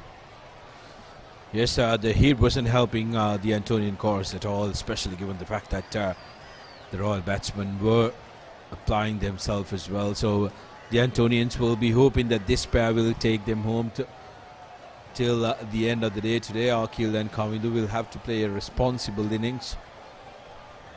Yeah, that'll be their objective. Kavindu Shehan will take strike. If they would want to... Oh, it's beautifully played. Beautifully pulled away for 4. A good start to Kavindu Shehan. The first ball he's faced in this innings. But a gentle loosener there by Viratunga that just made that shot all the more easier. Yes, the clubman for the Antonians, Kavindu. Despite missing a stumping, he's gathered up 3 to his account during the Royals innings and been the man right behind the stumps. He's seen the ball, he's seen how the ball behaves. Straight away latches on to that first delivery. Bulan, experienced campaigner, has a lot of experience behind him, so he'll want to make a comeback. If he can take a leaf off to the book of his bowling partner from the other end, that's exactly what he needs to do. Try and tack the offside, maybe bowl a little closer to the stumps, get the batsman to play and try and nick one to his slip cordon. This is what we were talking about. Look at the Royalists. They're chirpy. They want to encourage each other. They need to keep the noise going. This is their home grounds. This is what we wanted. It's just constructive criticism to the Antonian fielders. I think, especially given the fact that they are a very young team in transition, those are the little things that you can add to your game that will lift you a notch or 2 up. Absolutely, I think you're spot on in terms of the body language. It's been very positive from the Royalists. Like we said, can hear the sounds, quite chirpy, but it's about delivering for the amount of effort that you put, whilst being very voiceful as well. So once again, good comeback. I think the first balls have been looseness by both bowlers, but nevertheless they've come back well. Viratunga has found his line in length. We can see a tinge of movement off the pitch, which is a very encouraging sign. So Veeratunga, like you mentioned, is an experienced campaigner. He's playing his third year of first 11 cricket, so he knows what to do. But the problem for the Royal camp this year has been the fast bowlers not delivering. So the fast bowlers haven't had their fair share of wickets, and that is something they in the lead up to the big game they'll want to work on and get it sorted. And as I speak, beautifully put away through the cover region. Kavind Shehan looking $1 million. Oh, absolutely. He's made his intentions very, very clear. If there is a loose ball, I do not care whether it's just the fourth delivery I'm facing. I'm going to put that away any day of the week. And lovely work by Kavind. Good patience shown. He didn't try to overhit it. Placed it beautifully. And that is very positive cricket from the Antonians. And if they can look at the Royalist innings and what went right for Royal, it was the fact that Royal played positive cricket throughout their innings and were patient, didn't try to overwork themselves, and every time they tried to do a little bit extra, that's when they threw away their wickets, as the three stumpings call. 2 overs completed, Antonians 8 for none.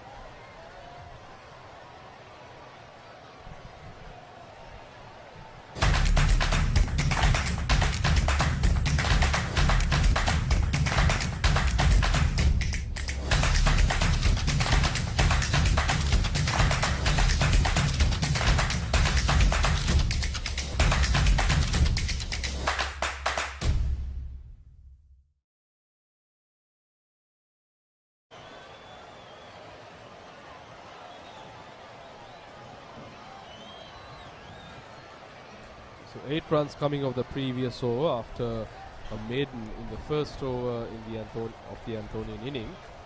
It will be Malavi Arachi that will continue from the college end.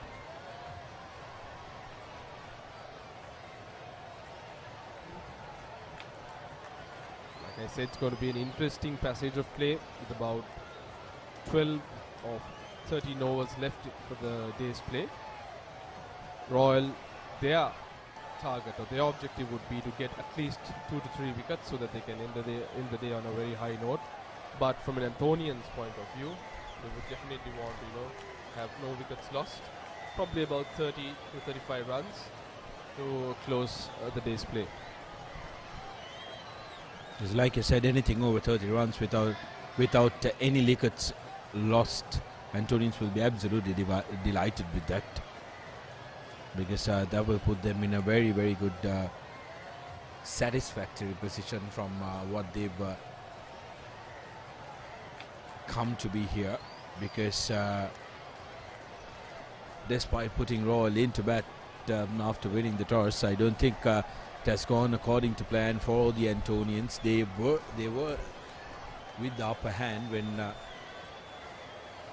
third Royalist wicket fell, but that partnership, it was the pivotal partnership for this game, a crucial partnership between Uvidu and Gisan, really turned the tide towards the Reed Avenue and gave them the upper hand. Now it's up to the Antonian batsmen to grind and grind hard to make sure that they salvage some advantage and pride from this position onwards. Correct, Sudarshan. And looking at how the pitch is also behaving, no demons whatsoever. Oh, that's close. That's very close. But the umpire... The only reason I have any doubt on that is if he had an inside edge, because it surely did look like it was going straight, but going across the stumps is maybe the signal that will be in for a very interesting viewing, this replay. That looked closer than we thought. Oh, jagged back. I don't know, to my mind that would have easily hit leg stump. But yeah, the umpire thought otherwise. Yes, there was a lot of movement of the seam once it pitched. But oh, it's a good delivery. The previous one jagging back in. This one leaving the batsman, keeping the batsman second guessing. That's a peach of a delivery. What a delivery to follow up that heart-stopping moment for the Antonian batsman. early occasion. We here thought he was lucky to get away with that, especially given the fact that if there was DRS, that would have definitely been umpire's call, if at all. But I seriously thought that it would go on to hit middle and leg. Trying to do a little extra. Yes, I think since that a little bit of frustration from Malaviarachi as he bowled a very good over. 3 gone, 8 for no loss.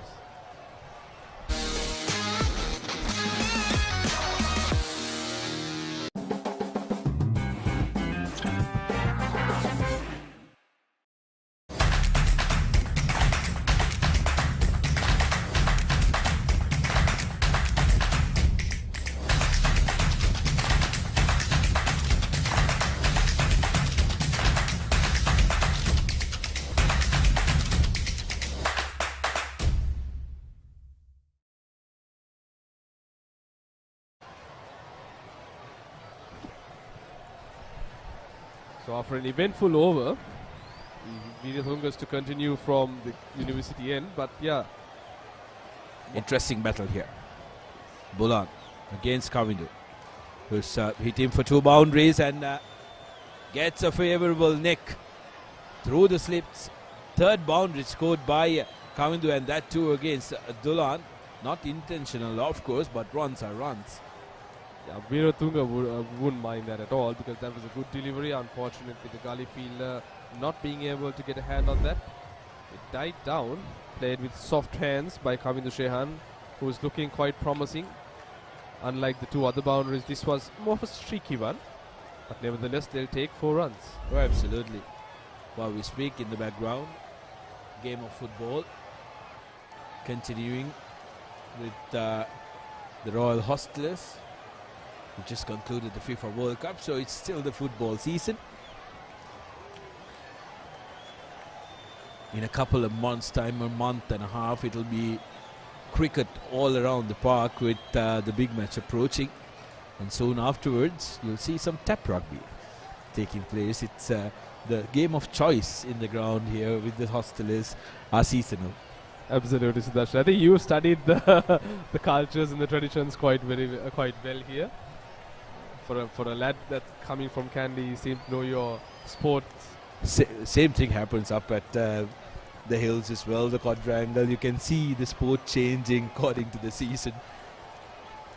But interestingly, at Trinity, with the quadrangle, with the basketball court, I think the omnipresent sport for the Hostelers has been basketball. They've been very much involved with that. But yeah, when the break becomes around, it's rugby all around the park. When the cricket season comes, we'll find about 65 to 70 games of cricket being played in that small space. It's a skill, knowing which ball that you're chasing. But yeah, when FIFA World Cup comes around, it's the football craze, isn't it? Yeah, talk about the many games that we see, especially cricket. To know that you're in the right game is also a challenge, and to know you're catching the right ball is also a challenge, because you don't know so many games happening concurrently. And to make sure that you're not in the way of the bowler and the batsman, because after a warning, a ball will be thrown at you intentionally. Especially if you're blocking the seniors. Good comeback by Veerathunga, who didn't start very well in his first over, but has found his rhythm. He needs to be the leader of the outfit. Here's the next generation. So the next gen, they too have the bat and ball in hand. Yeah, we found the batsman there. We had the bowler, oh yes. Certainly does have the flair. Well, the chair wicket, the trusted companion of all young cricketers. Yeah. We at the Papare.com crew also had a little bit of one bounce cricket during the tea break. I myself picked up 2 hat-tricks, Arun. Oh, lovely. Yeah, nothing like playing cricket in any form, to say the least, especially with the softball. As you see, it's just great to see these pictures. He's got to work on that action though. Oh, it's a wild hike. Poor delivery. Similarly, a very poor shot to end over number 4.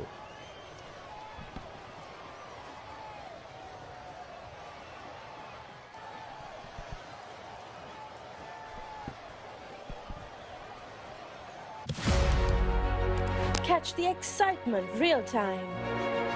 Be up to date with it all. Let us capture your milestones. Get it sizzling hot off the turf. Hear the experts break it down. Dig deep into the nitty-gritties. Be inspired by their greatness. Relive all the scintillating action.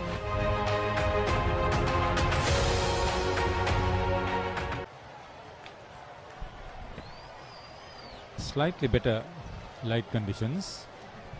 How long it would last is anybody's guess.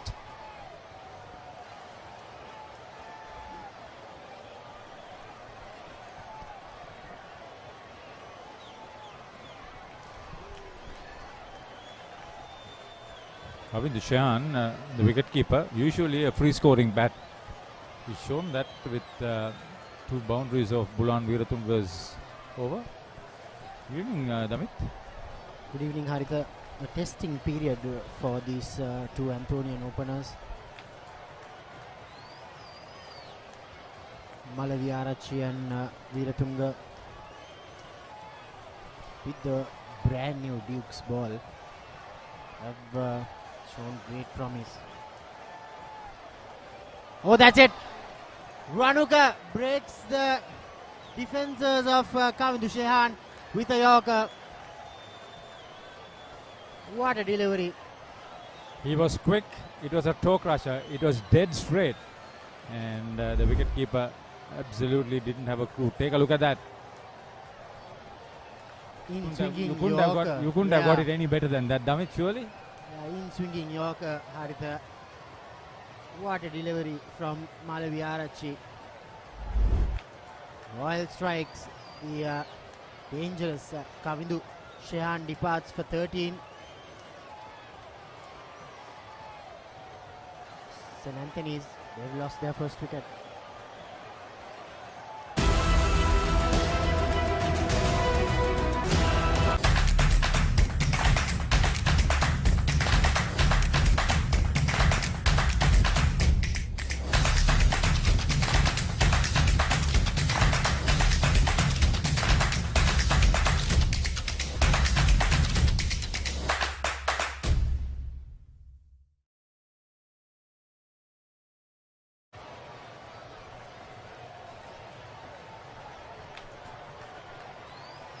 Galapitage, another left-hander, replaces another left-hander.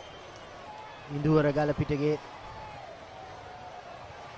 This is not going to be easy for these players. He has only played 4 innings this season.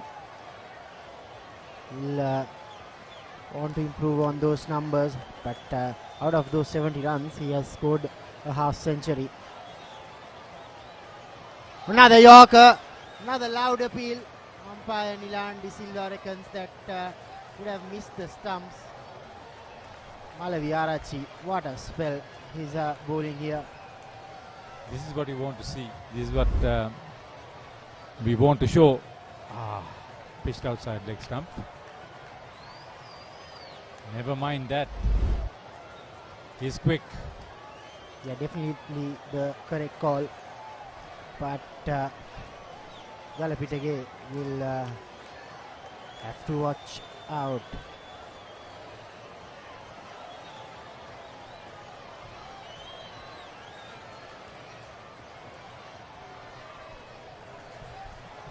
Sanvidu Sinratarachi is the wicketkeeper. He's being diving around now. Here's that replay. What a delivery. Kandy Shehan had no clue whatsoever.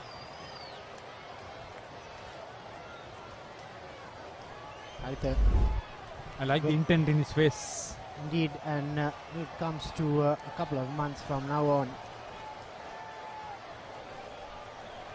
there's a certain Royal Thomian to be played at What SSE. do you mean a certain Royal Thomian? It's the Royal Thomian.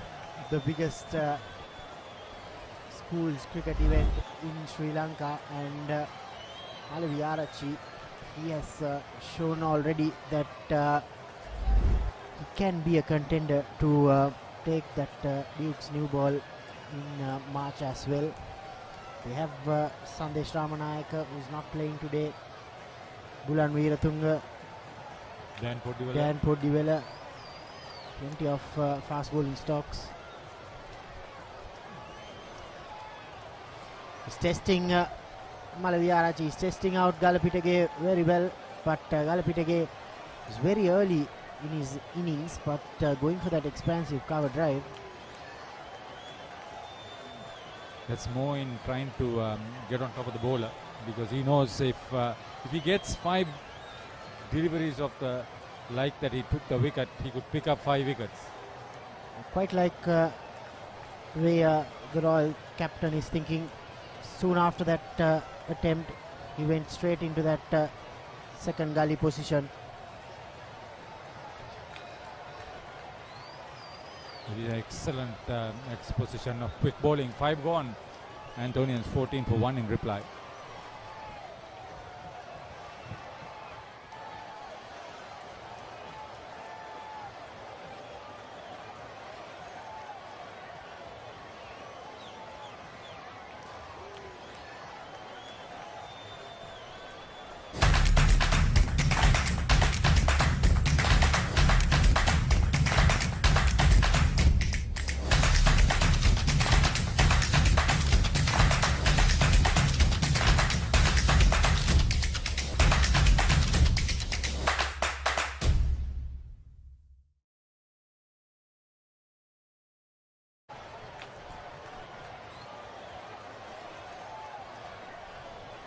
Mohammad Akil yet to get off the mark. 16 balls faced. The Antonian vice captain for this game.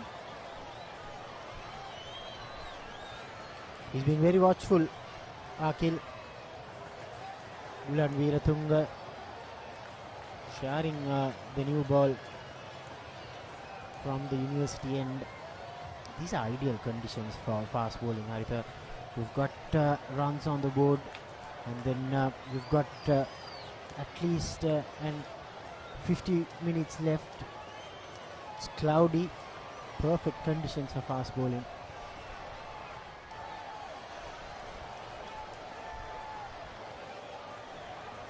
And even he is running in very quick now. They're fully warmed up over in this field.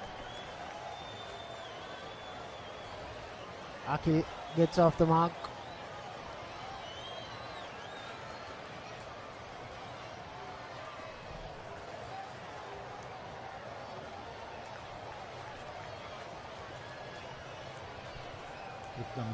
This is a period where I would love to see Ranuka in full flow with good support from the other end.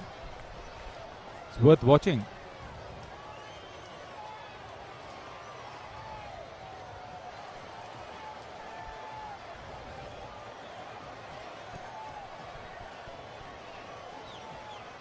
Two slips and a gully for Weerathunga.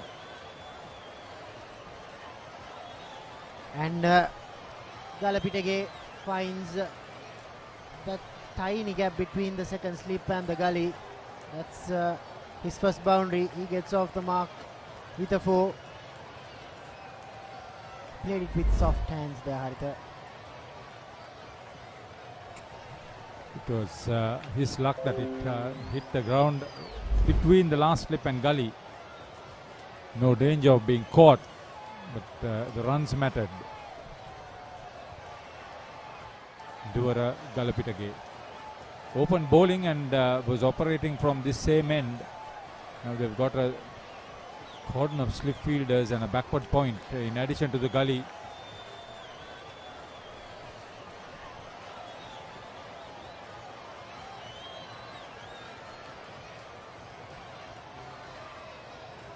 No ball from Bulan. We've had a discussion already on no balls, Haritha. This is 2-day cricket. There's no free hit, but I think when you're playing junior cricket, in that age itself, you need to work on those. Yeah, if it's one-off case in trying to put a little bit more pace and look for that extra yard and you overstep, that's one story. But if you have a problem with your run up and your landing, I get your point, Amit. Hopefully that's not the case with Bulan Veratunga. Anxious set of youngsters from Kandy.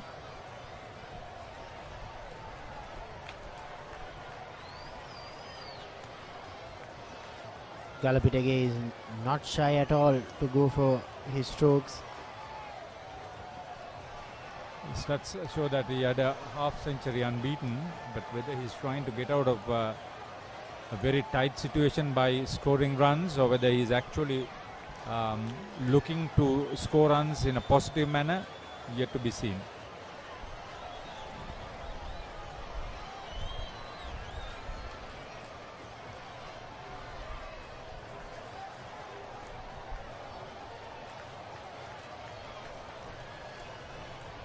Six overs completed. 20 for 1, St. Anthony's College.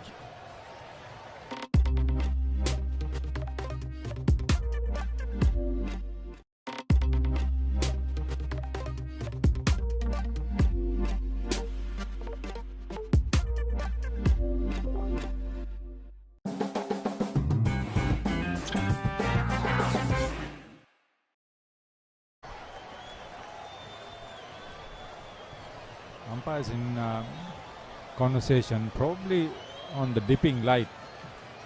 We are crying shame if the fast bowlers are being told to be taken off for play to continue. At least another couple from Ranuka would be a treat to watch. Yeah, the umpires have given the ball back to the Royal fielders. That means the play will continue. Yeah, we might not see the entire remaining 8 overs scheduled for day 1. Probably we'll get it if the spinners are being operational, but at least for this over, there's some hope for Royal and Ranuka. Hey, when you get such a hot prospect, why not see him in his full potential? He's picked up a wicket, he's terrorized the batters. Now Muhammad Akil is at the receiving end.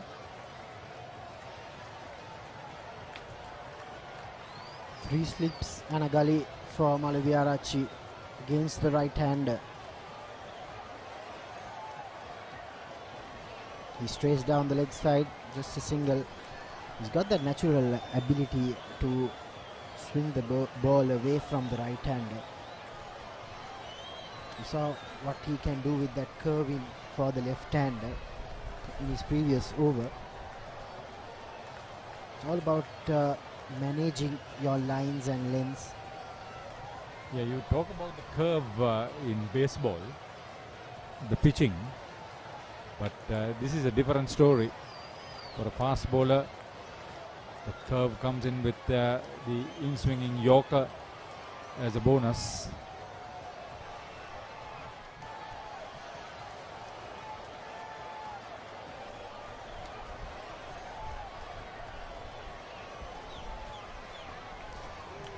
Question of using that particular delivery wisely.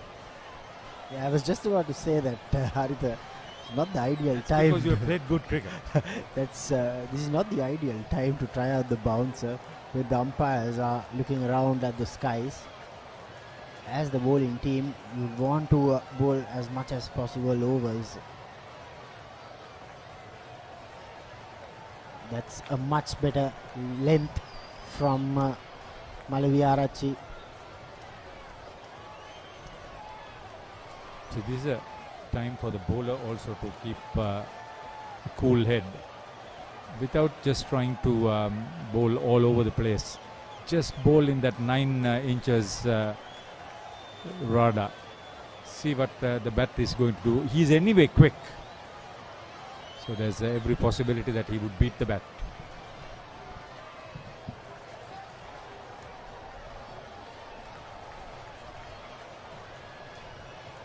if I'm not mistaken, Haritha, they cannot bring in the spinner until the 10th over. That factor is also there. That's a rule set by the Sri Lanka Schools Cricket Association that seamers have to bowl the first 10 overs in 2-day cricket. In one-day cricket, it's 8 got overs. That point spot on, Damit, and that is why the captain, there is a tendency for him to go up to the bowler and say, do the right thing.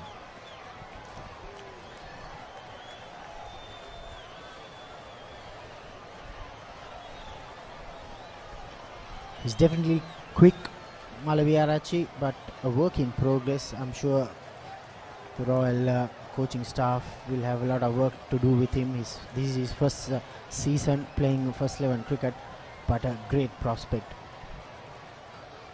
He has the ability to bowl fast. He has the ability to swing the ball. Remember Madhushankar? One Madhushankar. This one is a lot quicker than that Madhushankar. Changing the field. We've got a silly point, as we call it. Batsman right in front of your eyes. A fielder rather. End of the 7th over. St. Anthony's 21 for 1. Catch the excitement real time. Be up to date with it all. Let us capture your milestones. Get it sizzling hot off the turf. Hear the experts break it down. Dig deep into the nitty-gritties. Be inspired by their greatness. Relive all the scintillating action.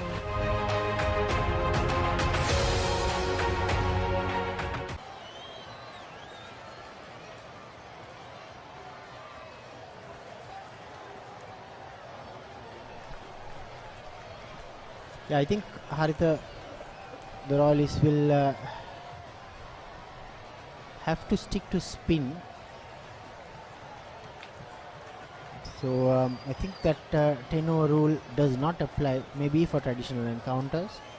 I'm not quite sure, but somehow I think you got the point. This is a traditional encounter. All those tournament rules don't apply. If you want to carry on play, get the spinners on. Netwin Dharmaratna.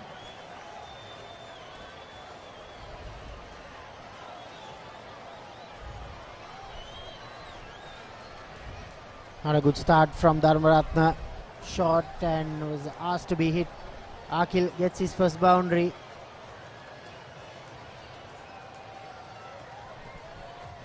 Well, his father, Yasaswin Dharmaratna, was the batter. Oh, he's tall.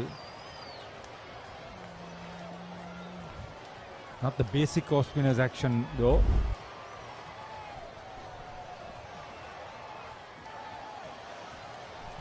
Not to call him unorthodox, but we'll watch him a little bit more.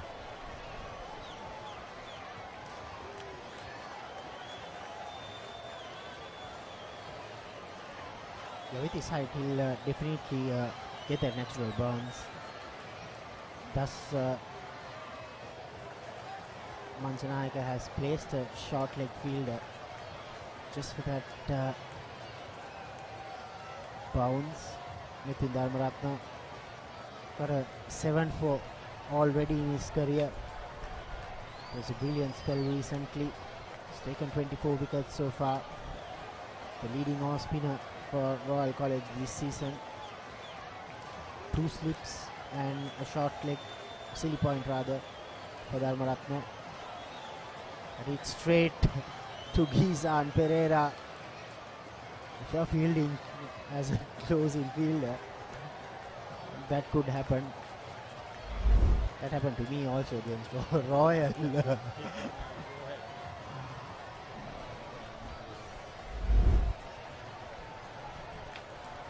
Yeah, you can be very careful, but you can always miss.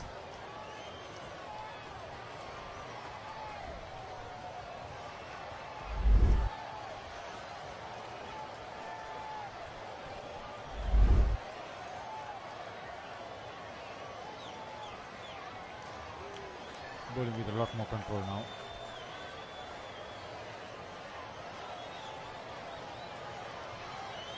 I wanted Nithin Dharmaratna and Anush Pulunovita to bat together. There would have been a nice story that their fathers batted together for a record in the Royal Tournament. End of over number 8. St. Anthony's in reply at 26-1.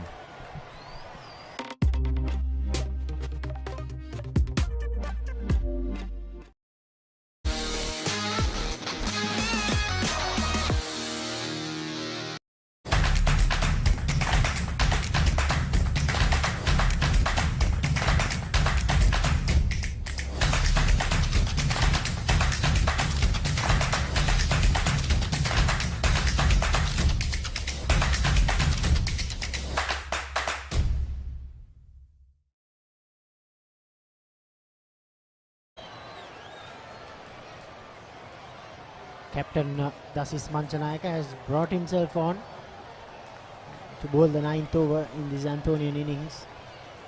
He's got a slip and a short leg to Mohammad Akil. He's a handy customer, Dasis Manchanayaka. Doesn't turn the ball a lot, but he varies his pace, the line and the length. Cunning operator, and a good one at that.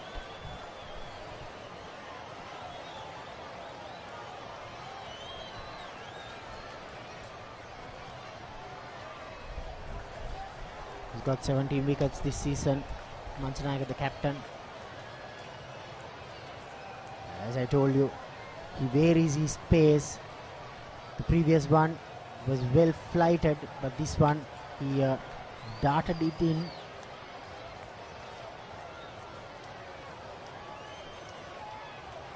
The ball is still pretty new. This Duke ball, Haritha, usually works well after about 20 to 35 overs, 20 to 30 overs rather. That second spell from these seamers tomorrow morning could be very well interesting. You should be here at start of play.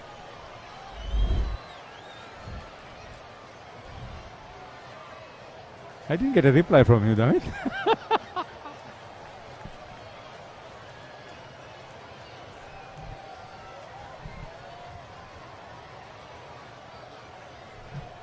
It'll be fun. I'm really looking forward to seeing Ranuka bowl. He's going through his overs very quickly. Dasis Manchanayaka, a maiden, 26 for 1.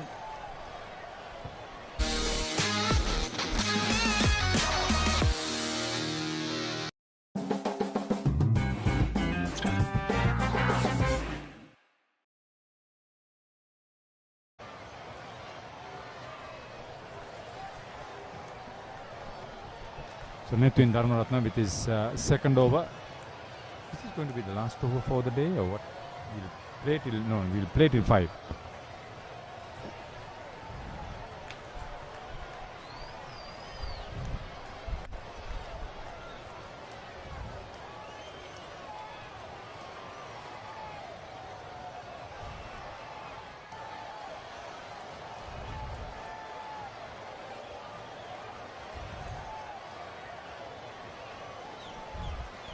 That improved a little bit, which is good.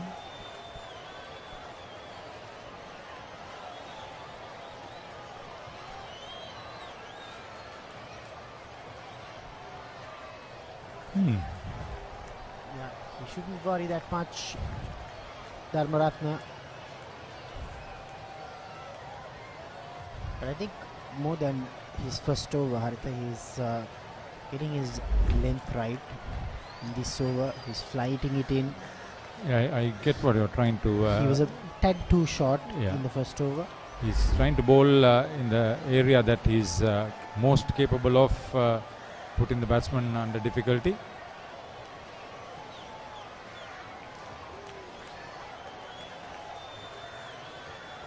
That's much better. If he can continue to bowl at that same spot, Haritha, that short leg fielder was moved across the crease will be in business. Oh yes. Now he's got a mid wicket and a fine leg or backward square leg on the boundary. I wouldn't be surprised if there would be a silly mid off.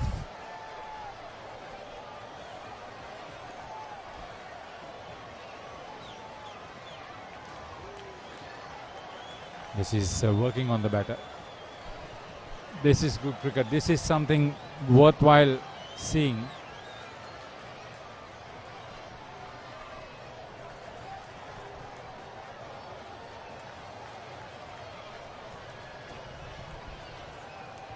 Occasionally, that sort of loose delivery will come.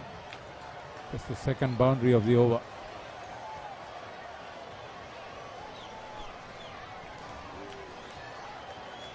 $39 for 1.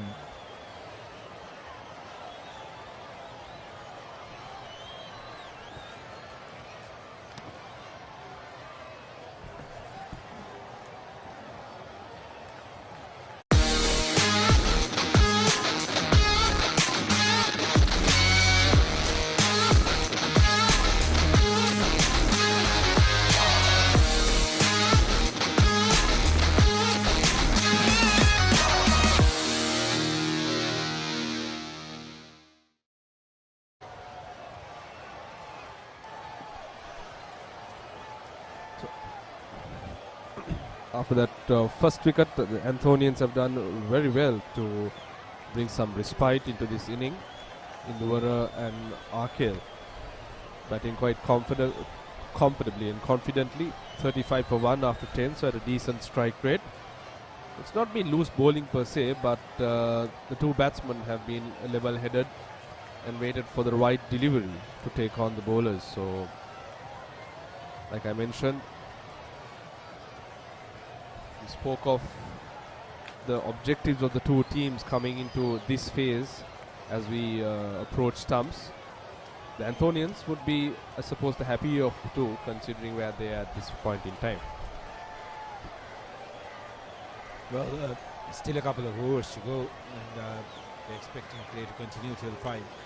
So the Anthonians will have to make sure that they ride out this session, this remaining overs of this session.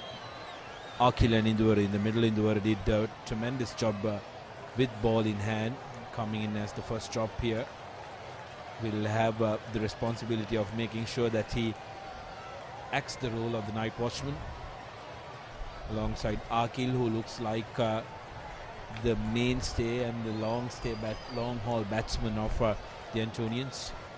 Royalist, of course, will continue to go with their spin options, especially given the fact that the light is dipping as well. Correct. They will want as many overs as they possibly can at this Antonian outfit. And another wicket would be the perfect day for Royal College, because they've done very well to score 286 after the sudden collapse in the middle, like we spoke before. And with bowling, they've been disciplined, very disciplined, despite Antonians reaching up to that 35 run, 30 plus mark we spoke about. Antonians will be delighted if they can go into end the day maybe 40 plus with just one wicket. You're right, Sudarshan. If they stay, if these two stay unbeaten, sloppy piece of fielding there by Veerasekara, giving the batsman to go for 2 runs. They are coming back to that point. If they can end the day's play without losing any further wickets, yes, they will take it as a bonus. As another over ends, it's actually fading light in terms of conditions here at Reed Avenue, and the captain of Royal rightfully going with 2 spinners from either end. And as we speak, we can see the umpires coming together just to have a chat. Sudarshan mentioned that we have time till 5. The over rate has not been a problem thus far. I think the Anthonians did really well to bowl out the overs, especially during that post-lunch session. where by the time we reached tea, we had already bowled 70 overs for the day, where we only target 95. So that's a commendable performance by the Antonians in terms of the bowling rate. Dharmaratna to continue from the Colombo University and tossed up. Lovely flight and loop, inviting the batsman to play on the front foot, which should happen more often than not. Very tall, lanky lad, has a very high arm action, gets a lot of loop, but this time fails to pitch it and punished away to the long on boundary for 4. These are the leakages that the Royal camp does not want to see, especially coming towards the end of day's play as we reach stumps. Both teams have not been able to, put those breaks on the scoring to really get one end tight, bowl those maiden overs, and get the batsman frustrated so that they can make them do the mistake. That has not happened, and we've not seen it from both sides. 3 close in fielders for the spinner, Netwin. But Induvara is not holding back. He's going to try and accelerate, put away.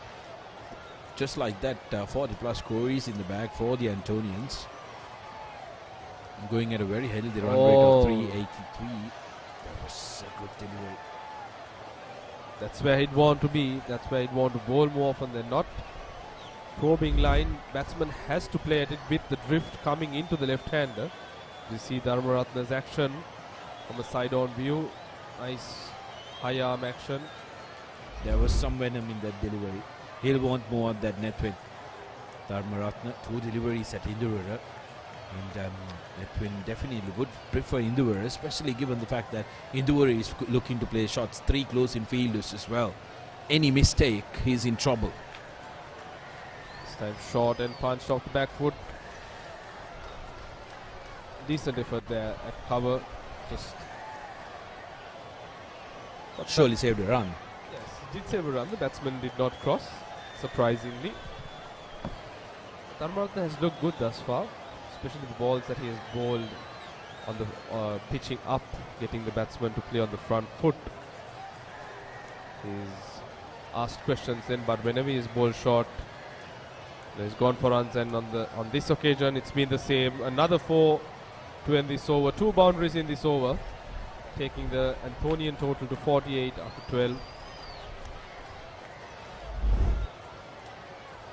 Again, Induvara looking very promising, using his feet very well, rocking back deep on his crease to on the back foot, punishing that for 4.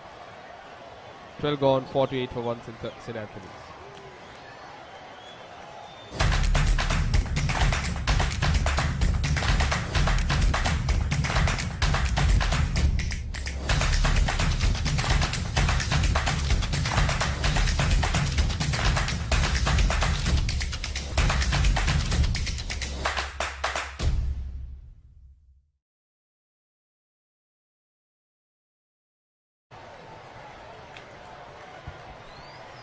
The Antonians going at 4 runs per over, which is not good signs, quite ominous signs for the Royalists after having put on a commendable show with the bat. 286 for 7, declaring their innings, putting the Antonians in. They would have ideally wanted a couple of more wickets to really, cap the day off positive. They still have time. About 20 to 25 minutes left for the day's players. Malaviarach to continue from the college end. An interesting change by Manchanayaka, especially considering that we are experiencing fading light. But I'm sure you'd have, had that discussion with the umpires before making that decision. Ramiro Pereira, another weapon that Captain Dasis has in his armory, a leg spinner, right arm leg spinner, who can definitely come in handy on a 2-day game. A wrist spinner, we know, is someone that can bring any team into the match.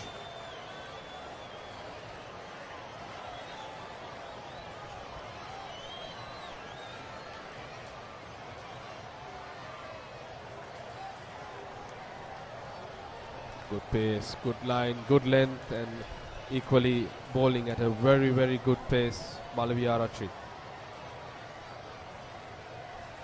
One of his struggles has been, finding that right line and length. Now with the ball losing its shine, he should, breathe a sigh of relief in terms of controlling and navigating the line and length of his deliveries.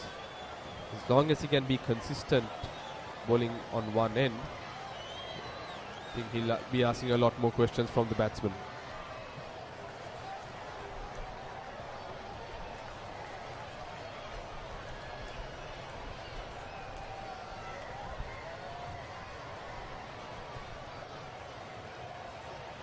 Manchanayake, the captain, has to look at another option in terms of getting an additional spinner in before the close of play, just to see how things pan out. So Pereira is one such option that he has.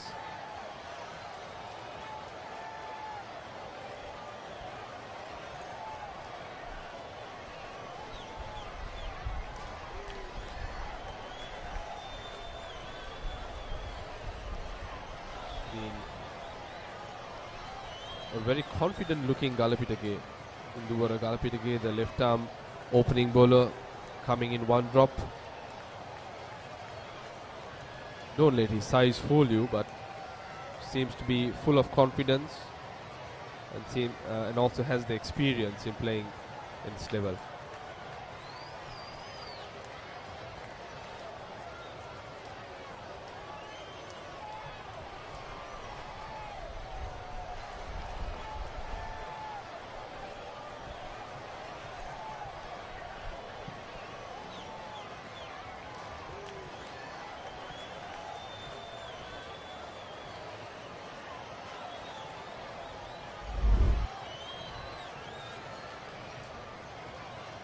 Spoke about him being able to pull his lines right, but on that occasion, another wayward delivery. Just one ball to go in this 13th over of Malaviarachi. He would want to finish it well. 49 for 1 St. Anthony's. They've scored at a decent pace, like I mentioned. And as it stands, they'll definitely be happy in terms of how their innings have spanned out thus far. 13 gone, 49 for 1 St. Anthony's.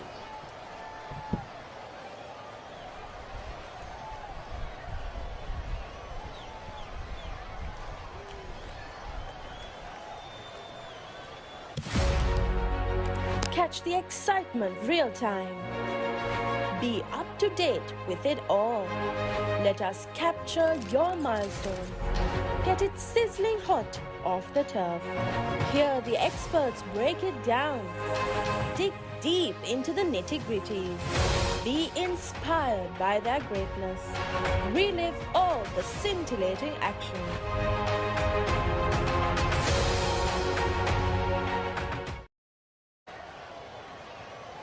So double bowling change. It's going to be Veeratunga to take the ball from the Colombo University end. So interesting move by Manchanayake, as presume that the light has improved. Yes, we've seen this dark cloud hover away from the grounds, improving the conditions in terms of light.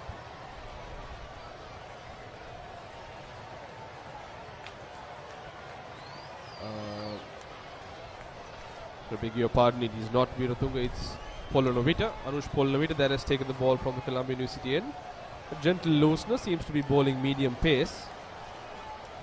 But I thought it would have been a better option to bring in the leg spinner, especially considering that Royal has 286 runs in their kitty. We've lost 50 of them already. So kudos to the Anthonians, they've reached their 50 in quick time, Sudarshan. Oh, absolutely, we're in quick succession, and it's largely credited due to their positive approach in batting. Despite losing the wicket, they have been positive. They have looked for runs.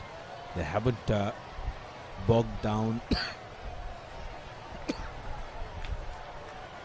knowing that the Royalists will be attacking. Royalists will be looking for breakthroughs. 3.82 is a very healthy run rate, especially given the fact that you have been out in the sun the full day.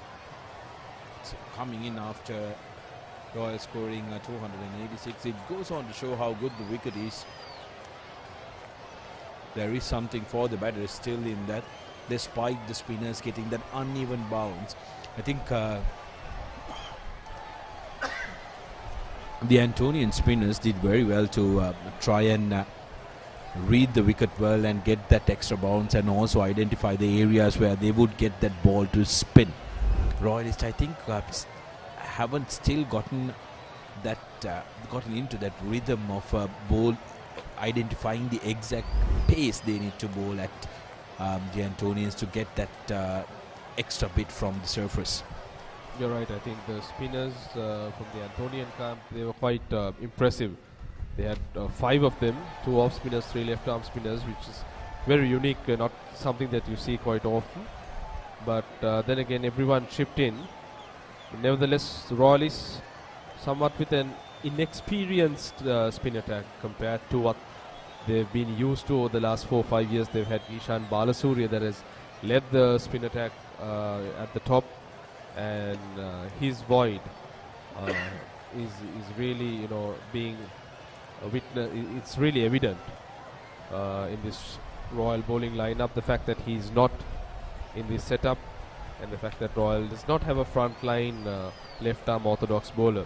Yes, Dasis Manchanayaka has taken those reins, but nevertheless he's not bowled as much as a person like Balasuriya has done in the past.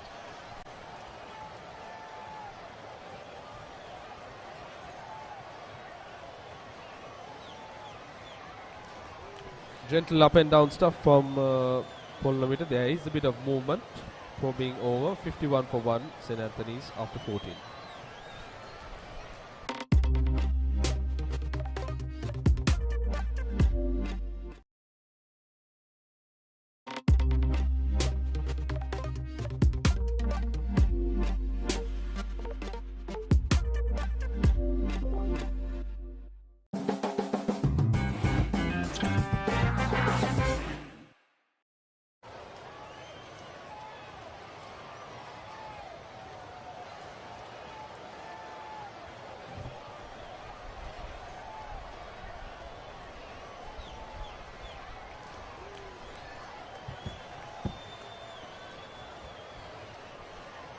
Of 32 in the over Galapita game. Wasn't successful in terms of wickets with the ball, but nevertheless did a decent job today, bowling his left arm pace. But now in the middle, he seriously has taken control of this partnership. Although Akhil has remained at the crease a relatively bit more longer, Galapita looks much more composed and confident in his stroke play.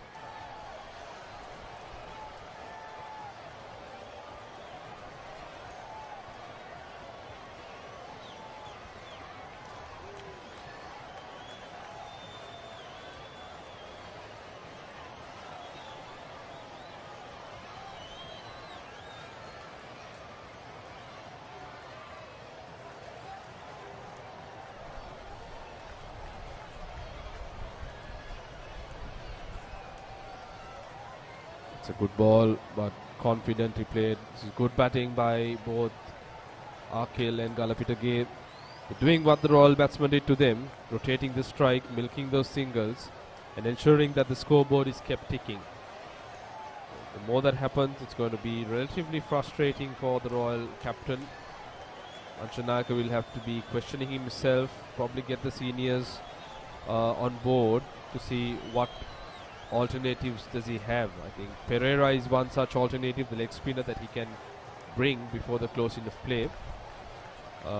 If not, there's not very many options for Manchanayaka.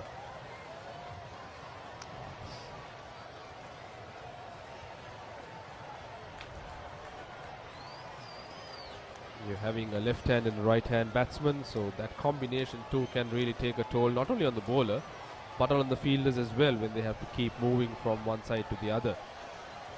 So it's about keeping things tight. The Royalists will have to come together. The bowlers will have to put their hands up, 2 to 3 maidens is all that it takes to really create a chance or create an opportunity, especially at this level, Sudarshan. Absolutely, and anything over 75 runs in this before the close of play, Royalists will take it as a loss, because they would feel that they've given away a lot of the advantage, because you're looking at 200 runs, Harun, and if the Antonians apply themselves in that first hour, by lunch tomorrow they'll be able to get a sizable score. Absolutely, spot on.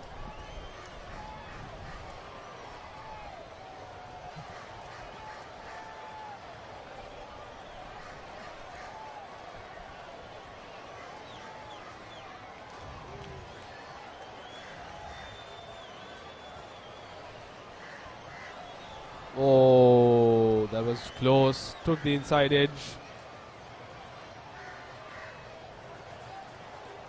Smart move by Malaviarj coming round the wicket, angling that ball in. There was a bit of wood as well. You see the signal by the umpire. Height was a bigger pardon. There was a nick on the bat, and also it was the height was a little too much as well. But very good intentions by Ranuka. Malaviarj, who is has run in hard. Another good delivery. Didn't know too much about that. That came back in sharp. Tried to play a big expansive drive, but nevertheless managed to get bat on ball. 53 for 1, St. Anthony's after 15 overs.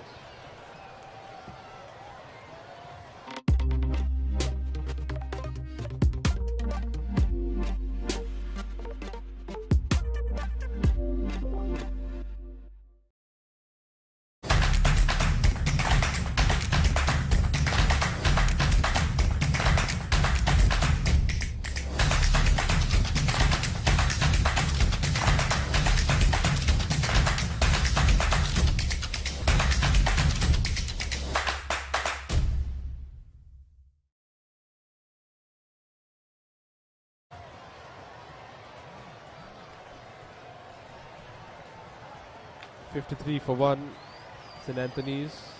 Going to be Polonovita to continue from the Colombo University end. Bowled a decent first over. Bowling gentle medium pace. There is a bit of air movement and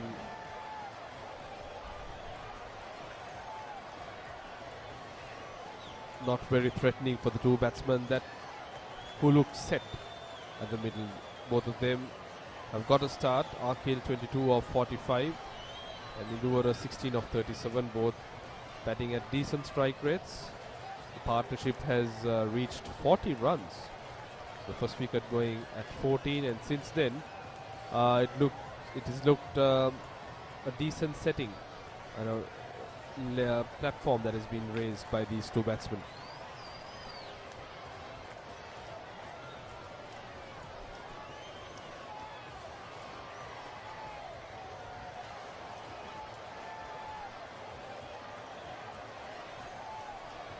Some decent air swing, moving away.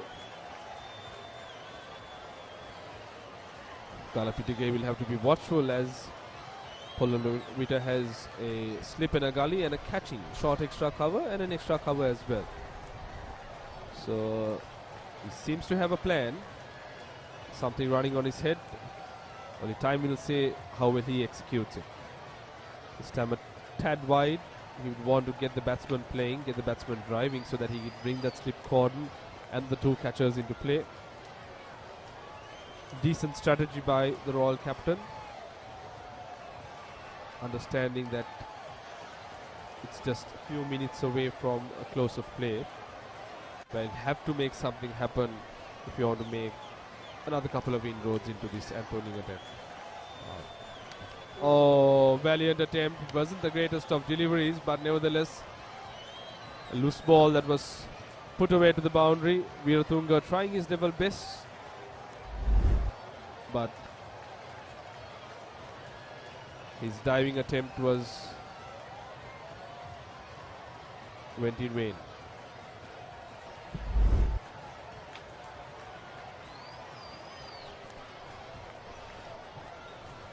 Antonians are slowly but definitely surely making up those runs. All these runs are going to matter come tomorrow. When they start, it will really affect their confidence when they go back to their hotel today and reassess what happened during the day. Some of the mistakes that they did while they were bowling are going to be compensated by these runs, very valuable runs they're scoring at the moment. The Antonians 58 for 1. If they can maybe get another 20 runs on the board before the end of this play, as we come to the end of the 16th over, Antonians 58 for 1.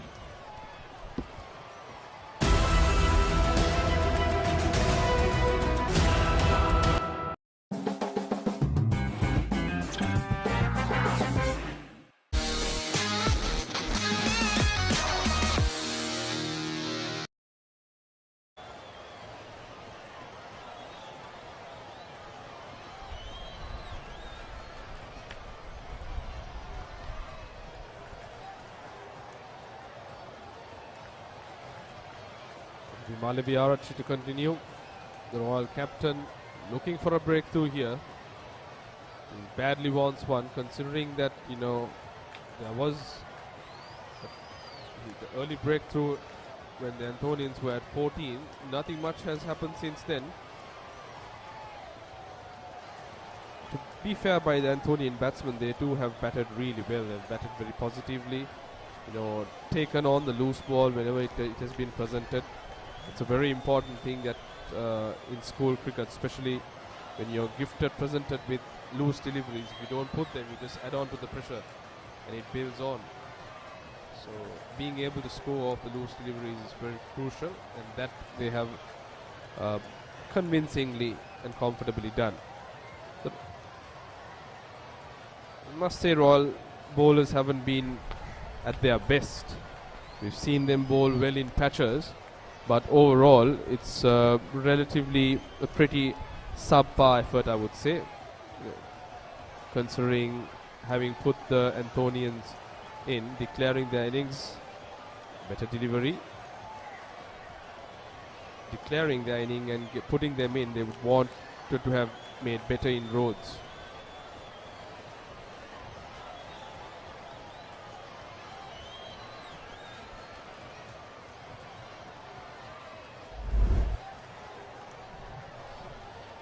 One a full length delivery, inviting the batsman to drive. That's where he has to be consistently bowling, but unfortunately consistency has not been very evident in this Royal bowling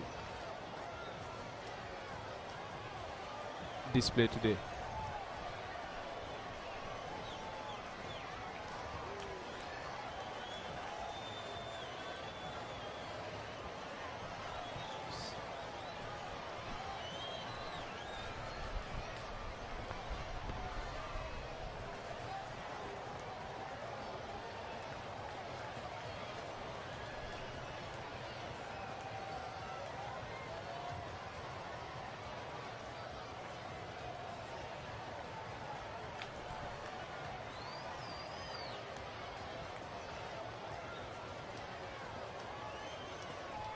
This time a good delivery, but takes the outside edge, falls short of that gully fielder. I think as long as Malavi Arach can be on that line, on that channel consistently, that's when he'll be most potent and be more threatening. And like I mentioned, the Royal bowlers will have to make sure they, you know, adapt consistency in their lines and lengths if they are to put the batsman under pressure. So far scoring has come easy. These two have comfortably rotated strike at will. He'll have to bowl that again. No ball, signal by the umpire. Mind you, he's putting in a lot of effort, Malavi Arachi. As we reach the end of this play, he's putting in a lot of effort. So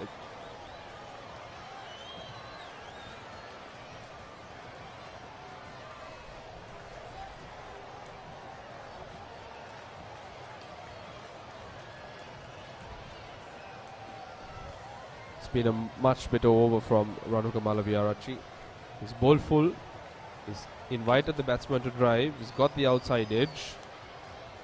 And he's ball at the right channel. So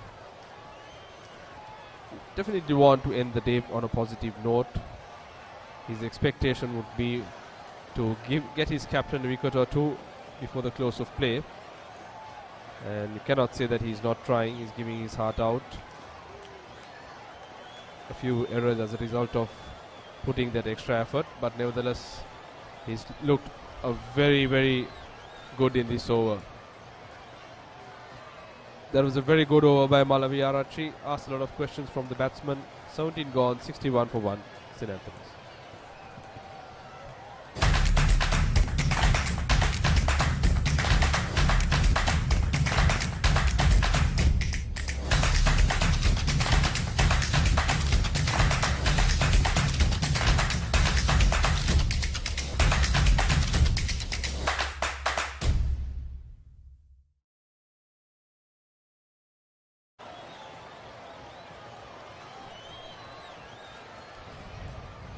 And as expected, we are seeing a change in bowling from the Colombo University end, and it's going to be the leg spinner, Pereira. So this interests me. Always loved watching leg spin bowling. Any format, I think it's got very, very popular in the T20 format, the shortest version. No one actually gave a chance to leg spinners when the version was introduced, but take the stats, he'll tell you otherwise. Well, they've absolutely dominated, isn't it, in all forms of T20 cricket, in T20Is, in league cricket. Not the best of starts. But a brilliant stroke, nevertheless, by Indura. He's playing with intention. 16-1 now for the Antonians, 65 rather now for the Antonians with that boundary. Flighted full toss. Easily dispatched by the Antonians. They are now looking towards that 80-run mark. Harun and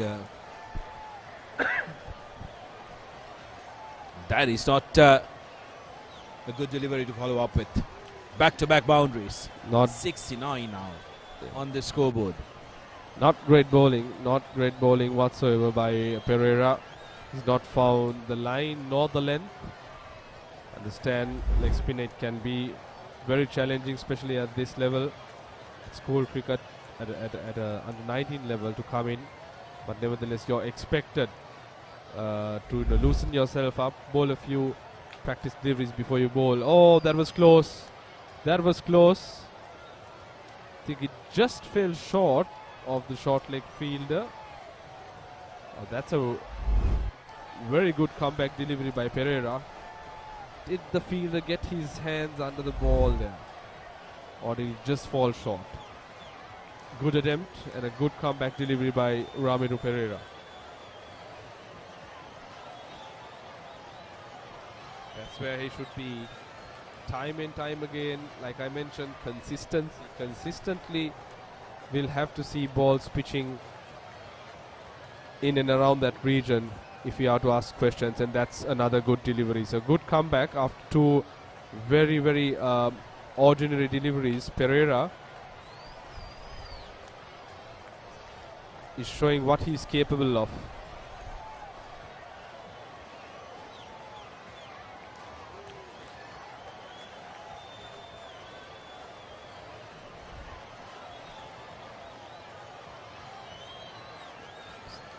That's the end of over number 18, 69 for 1, St. Anthony's.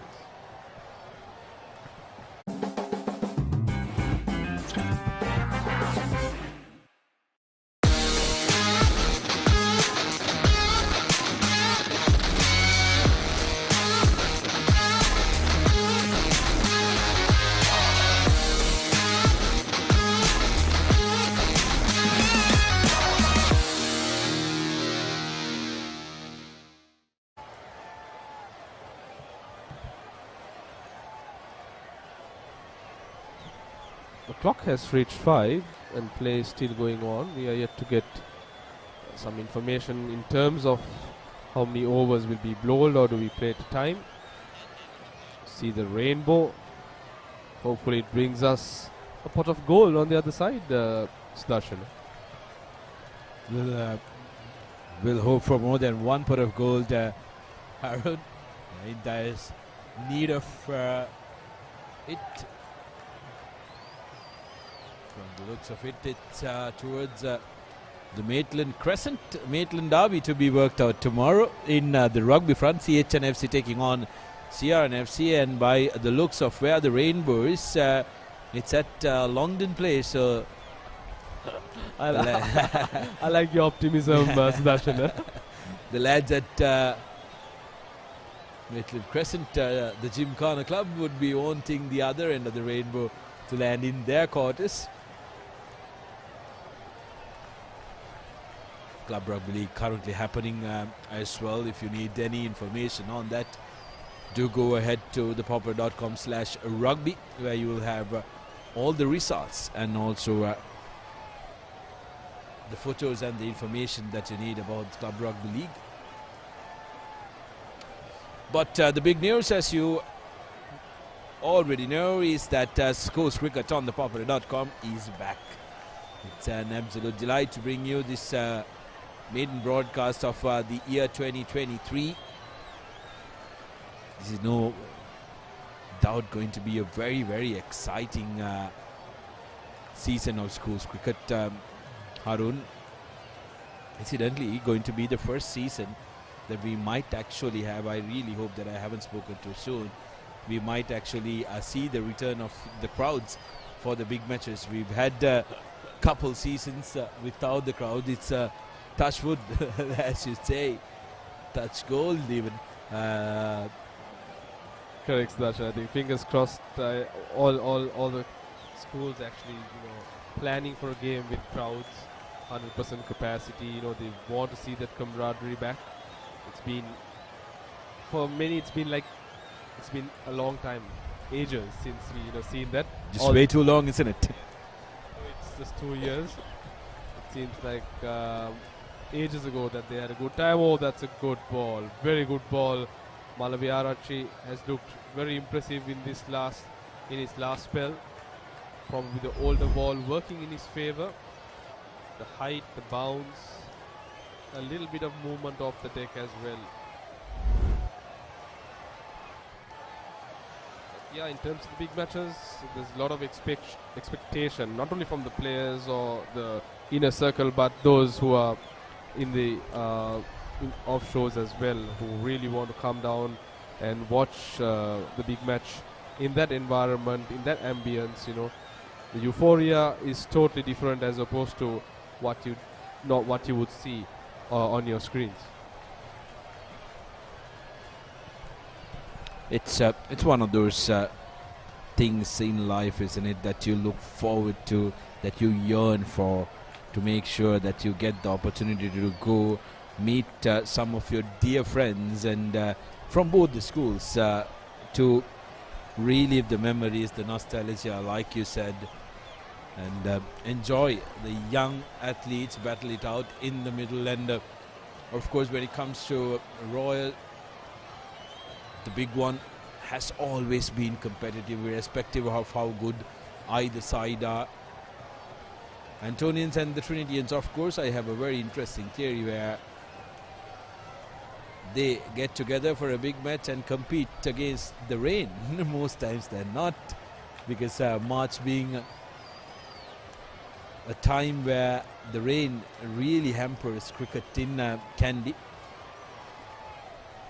But the Battle of the Blues is going to be a very interesting one. The two umpires deliberating, looking at the clocks, and decide there is enough time for one more. So the Antonians will be on a mission to see these 6 balls through, and Montanaika, though, wanting to tempt them, brings on his spinner. Yeah, something that you got to be careful in a situation like this is you don't want to be too cautious, especially with the leg spinner bowling. the odd ball taking an extra bounce can pop off the glove or the handle. You never know. There's always a chance created by a leg spinner. Ramiro, after those first two wayward deliveries, he's brought it back quite beautifully. He's bowling with good rhythm, good pace. It just has to be a bit more considered. Oh, like I said, very, very close opportunities. Pereira, if he can be consistent in terms of where he is bowling, he's going to make life very difficult. Not today. It'll be even worse tomorrow.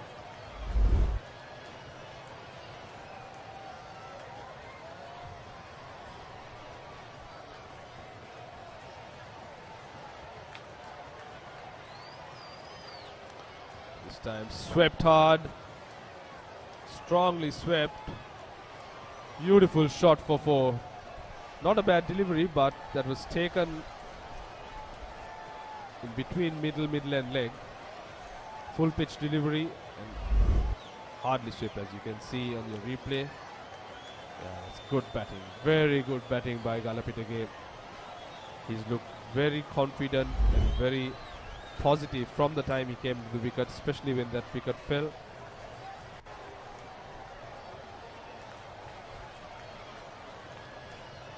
Good comeback by Pereira. See, 2 familiar faces. Head of cricket at papare.com. Damit Veerasinghe. Oh, another chance gone down to begging.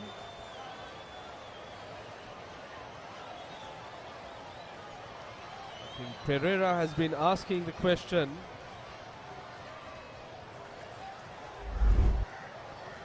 Like I said, look at the replay. Yes, it did take bounce on the glove. Just failed to manage to get his hands underneath the ball. That was turning, going missing down leg. A good comeback. I must say Pereira has looked very impressive after those first 2 deliveries in his first spell. And he's definitely going to be someone that can bring Royal into this match. There is turn, there is bounce. He just needs able support from his fielders. At stumps at Reed Avenue, in this traditional encounter between Royal College and St. Anthony's Katugastota. 7-3 for 1 St. Anthony's after 20 overs. They've got their runs at a decent rate. Royal wouldn't be too happy in terms of how they went about in this bowling effort. They declared their innings at 286 for 7, probably with the intention of getting about 3 or 4 wickets before the end of day's play. But kudos to the Anthonians. They've lifted their chins up after that first wicket, went for 14. Arkale and Galapitage have paved the way for the Anthonians to lay somewhat of a mini foundation for them to launch from tomorrow onwards. Yes, absolutely. I think the Antonians will be quite delighted at how things have planned out. They've scored 73 runs. That cancels out 7-3 off that 286 Royal got. What your target when it's 272 runs, it looks much more.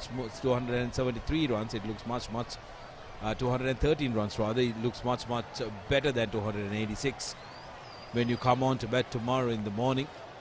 And I think it's largely due to the fact that Indura has looked absolutely positive from the moment he came in, has provided that confidence to Arkale to say that you be the anchor man on the other side, I will go for my shots, scoring 33 or 57. But kudos to Royal as well. They've done very well in their first innings, scoring 286, sporty declaration as well to put in the Antonians. But the Antonians have done a lot of damage control. Looking at the batting card after the wicket of Kamindu, Shehan, Arkale and Galapitage have looked very, very promising. Galapitage especially, he never went away from the fight, especially took on the bowlers. When he was presented with the loose balls, he pounced on them, and even in that last over, fearlessly played a sweep to the boundary. So that's been the nature of play in terms of how Galapitage went about his innings. But Arkale played a relatively more composed knock. He's holding one end up, like you mentioned, even the strike rates say the same, where Galapitake is striking the ball at a better rate as opposed to Akil. And foundation laid for the Anthonians to continue from where they have left off today.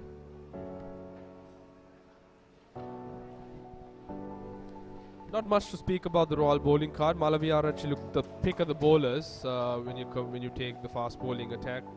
Bulan was here and there, but Malaviya, especially after that spell with the new ball, in his second spell, he really asked a lot of questions. Was rewarded with that wicket of Kamindu Shehan, exceptional Yorker to rattle the stumps. But apart from that, we've not seen much. Yes, Ramiro Pereira asked a lot of questions after those first two very bad deliveries that he bowled. He looks to be the man for Royal tomorrow. If he can get the ball consistently on those right areas, he'll be getting wickets. Yes, it will be a very difficult customer to handle tomorrow with how the surfers have played today. Come tomorrow, it's going to be very interesting. So it's going to be a cracker of a game tomorrow. The debut broadcast of schools cricket we are bringing to you in the year 2023, the traditional encounter between Royal College and the Antonians. The highlights of this final passage of play. Antonians played positively, very positively from the get-go. That was a beat of a delivery, isn't it? To dismiss Kamindu. You could have asked for a better ball. No way you could have asked for a better delivery, but Antonians doing a lot of damage control, weren't shy to take on the bowling whenever there was a loose ball, whenever there was a ball to be hit. They went after it, and they have 73 runs to show for their effort. Just the one wicket. They wouldn't be entirely sad. This session, Harun, how would you rate it? Do you still go with Royal for their effort, or would you say it's shared between the two teams? I'd still say tilted more towards the Anthonians, actually. The fact that they managed to get 70 plus runs in that little mini session of play, it's not something that the Royalists too would have been expecting, especially coming off a declaration, having 286 on the board. I think you have to give it to the Anthonians. Well, the Papare team thinks otherwise. The numbers numbers, I guess, argue otherwise. So, two sessions dominated by Royal, and then the final one shared purely due to the brilliant batting efforts of Kamindu, the Antonian, who came and compensated for the score from Karagastara.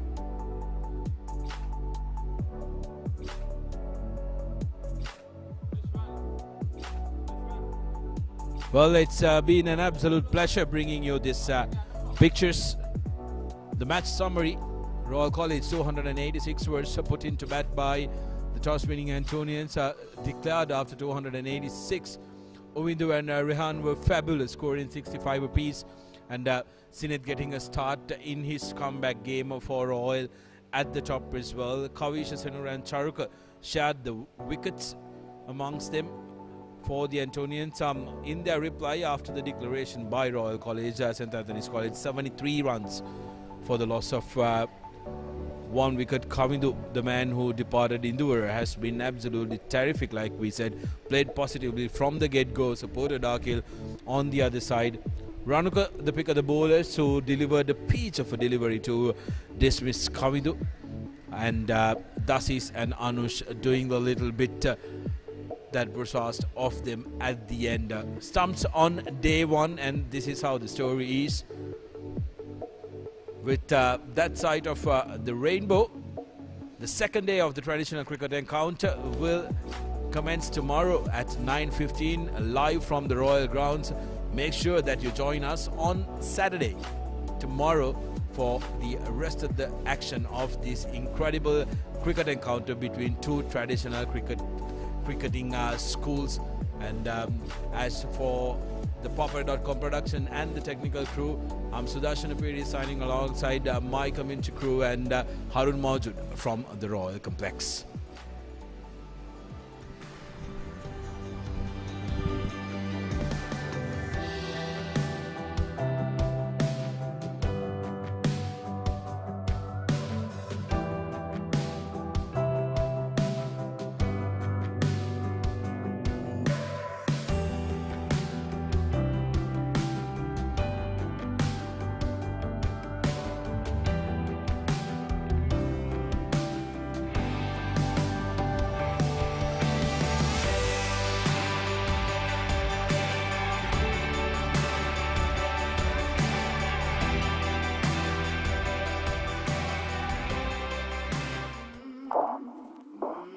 I came from the mud. There's dirt on my hands. Strong like a tree. There's roots where I stand. Oh, I've been running from the law. Hope they won't shoot me down soon.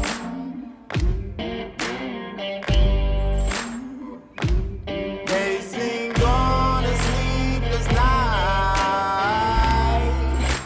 Try to catch me howling at the moon.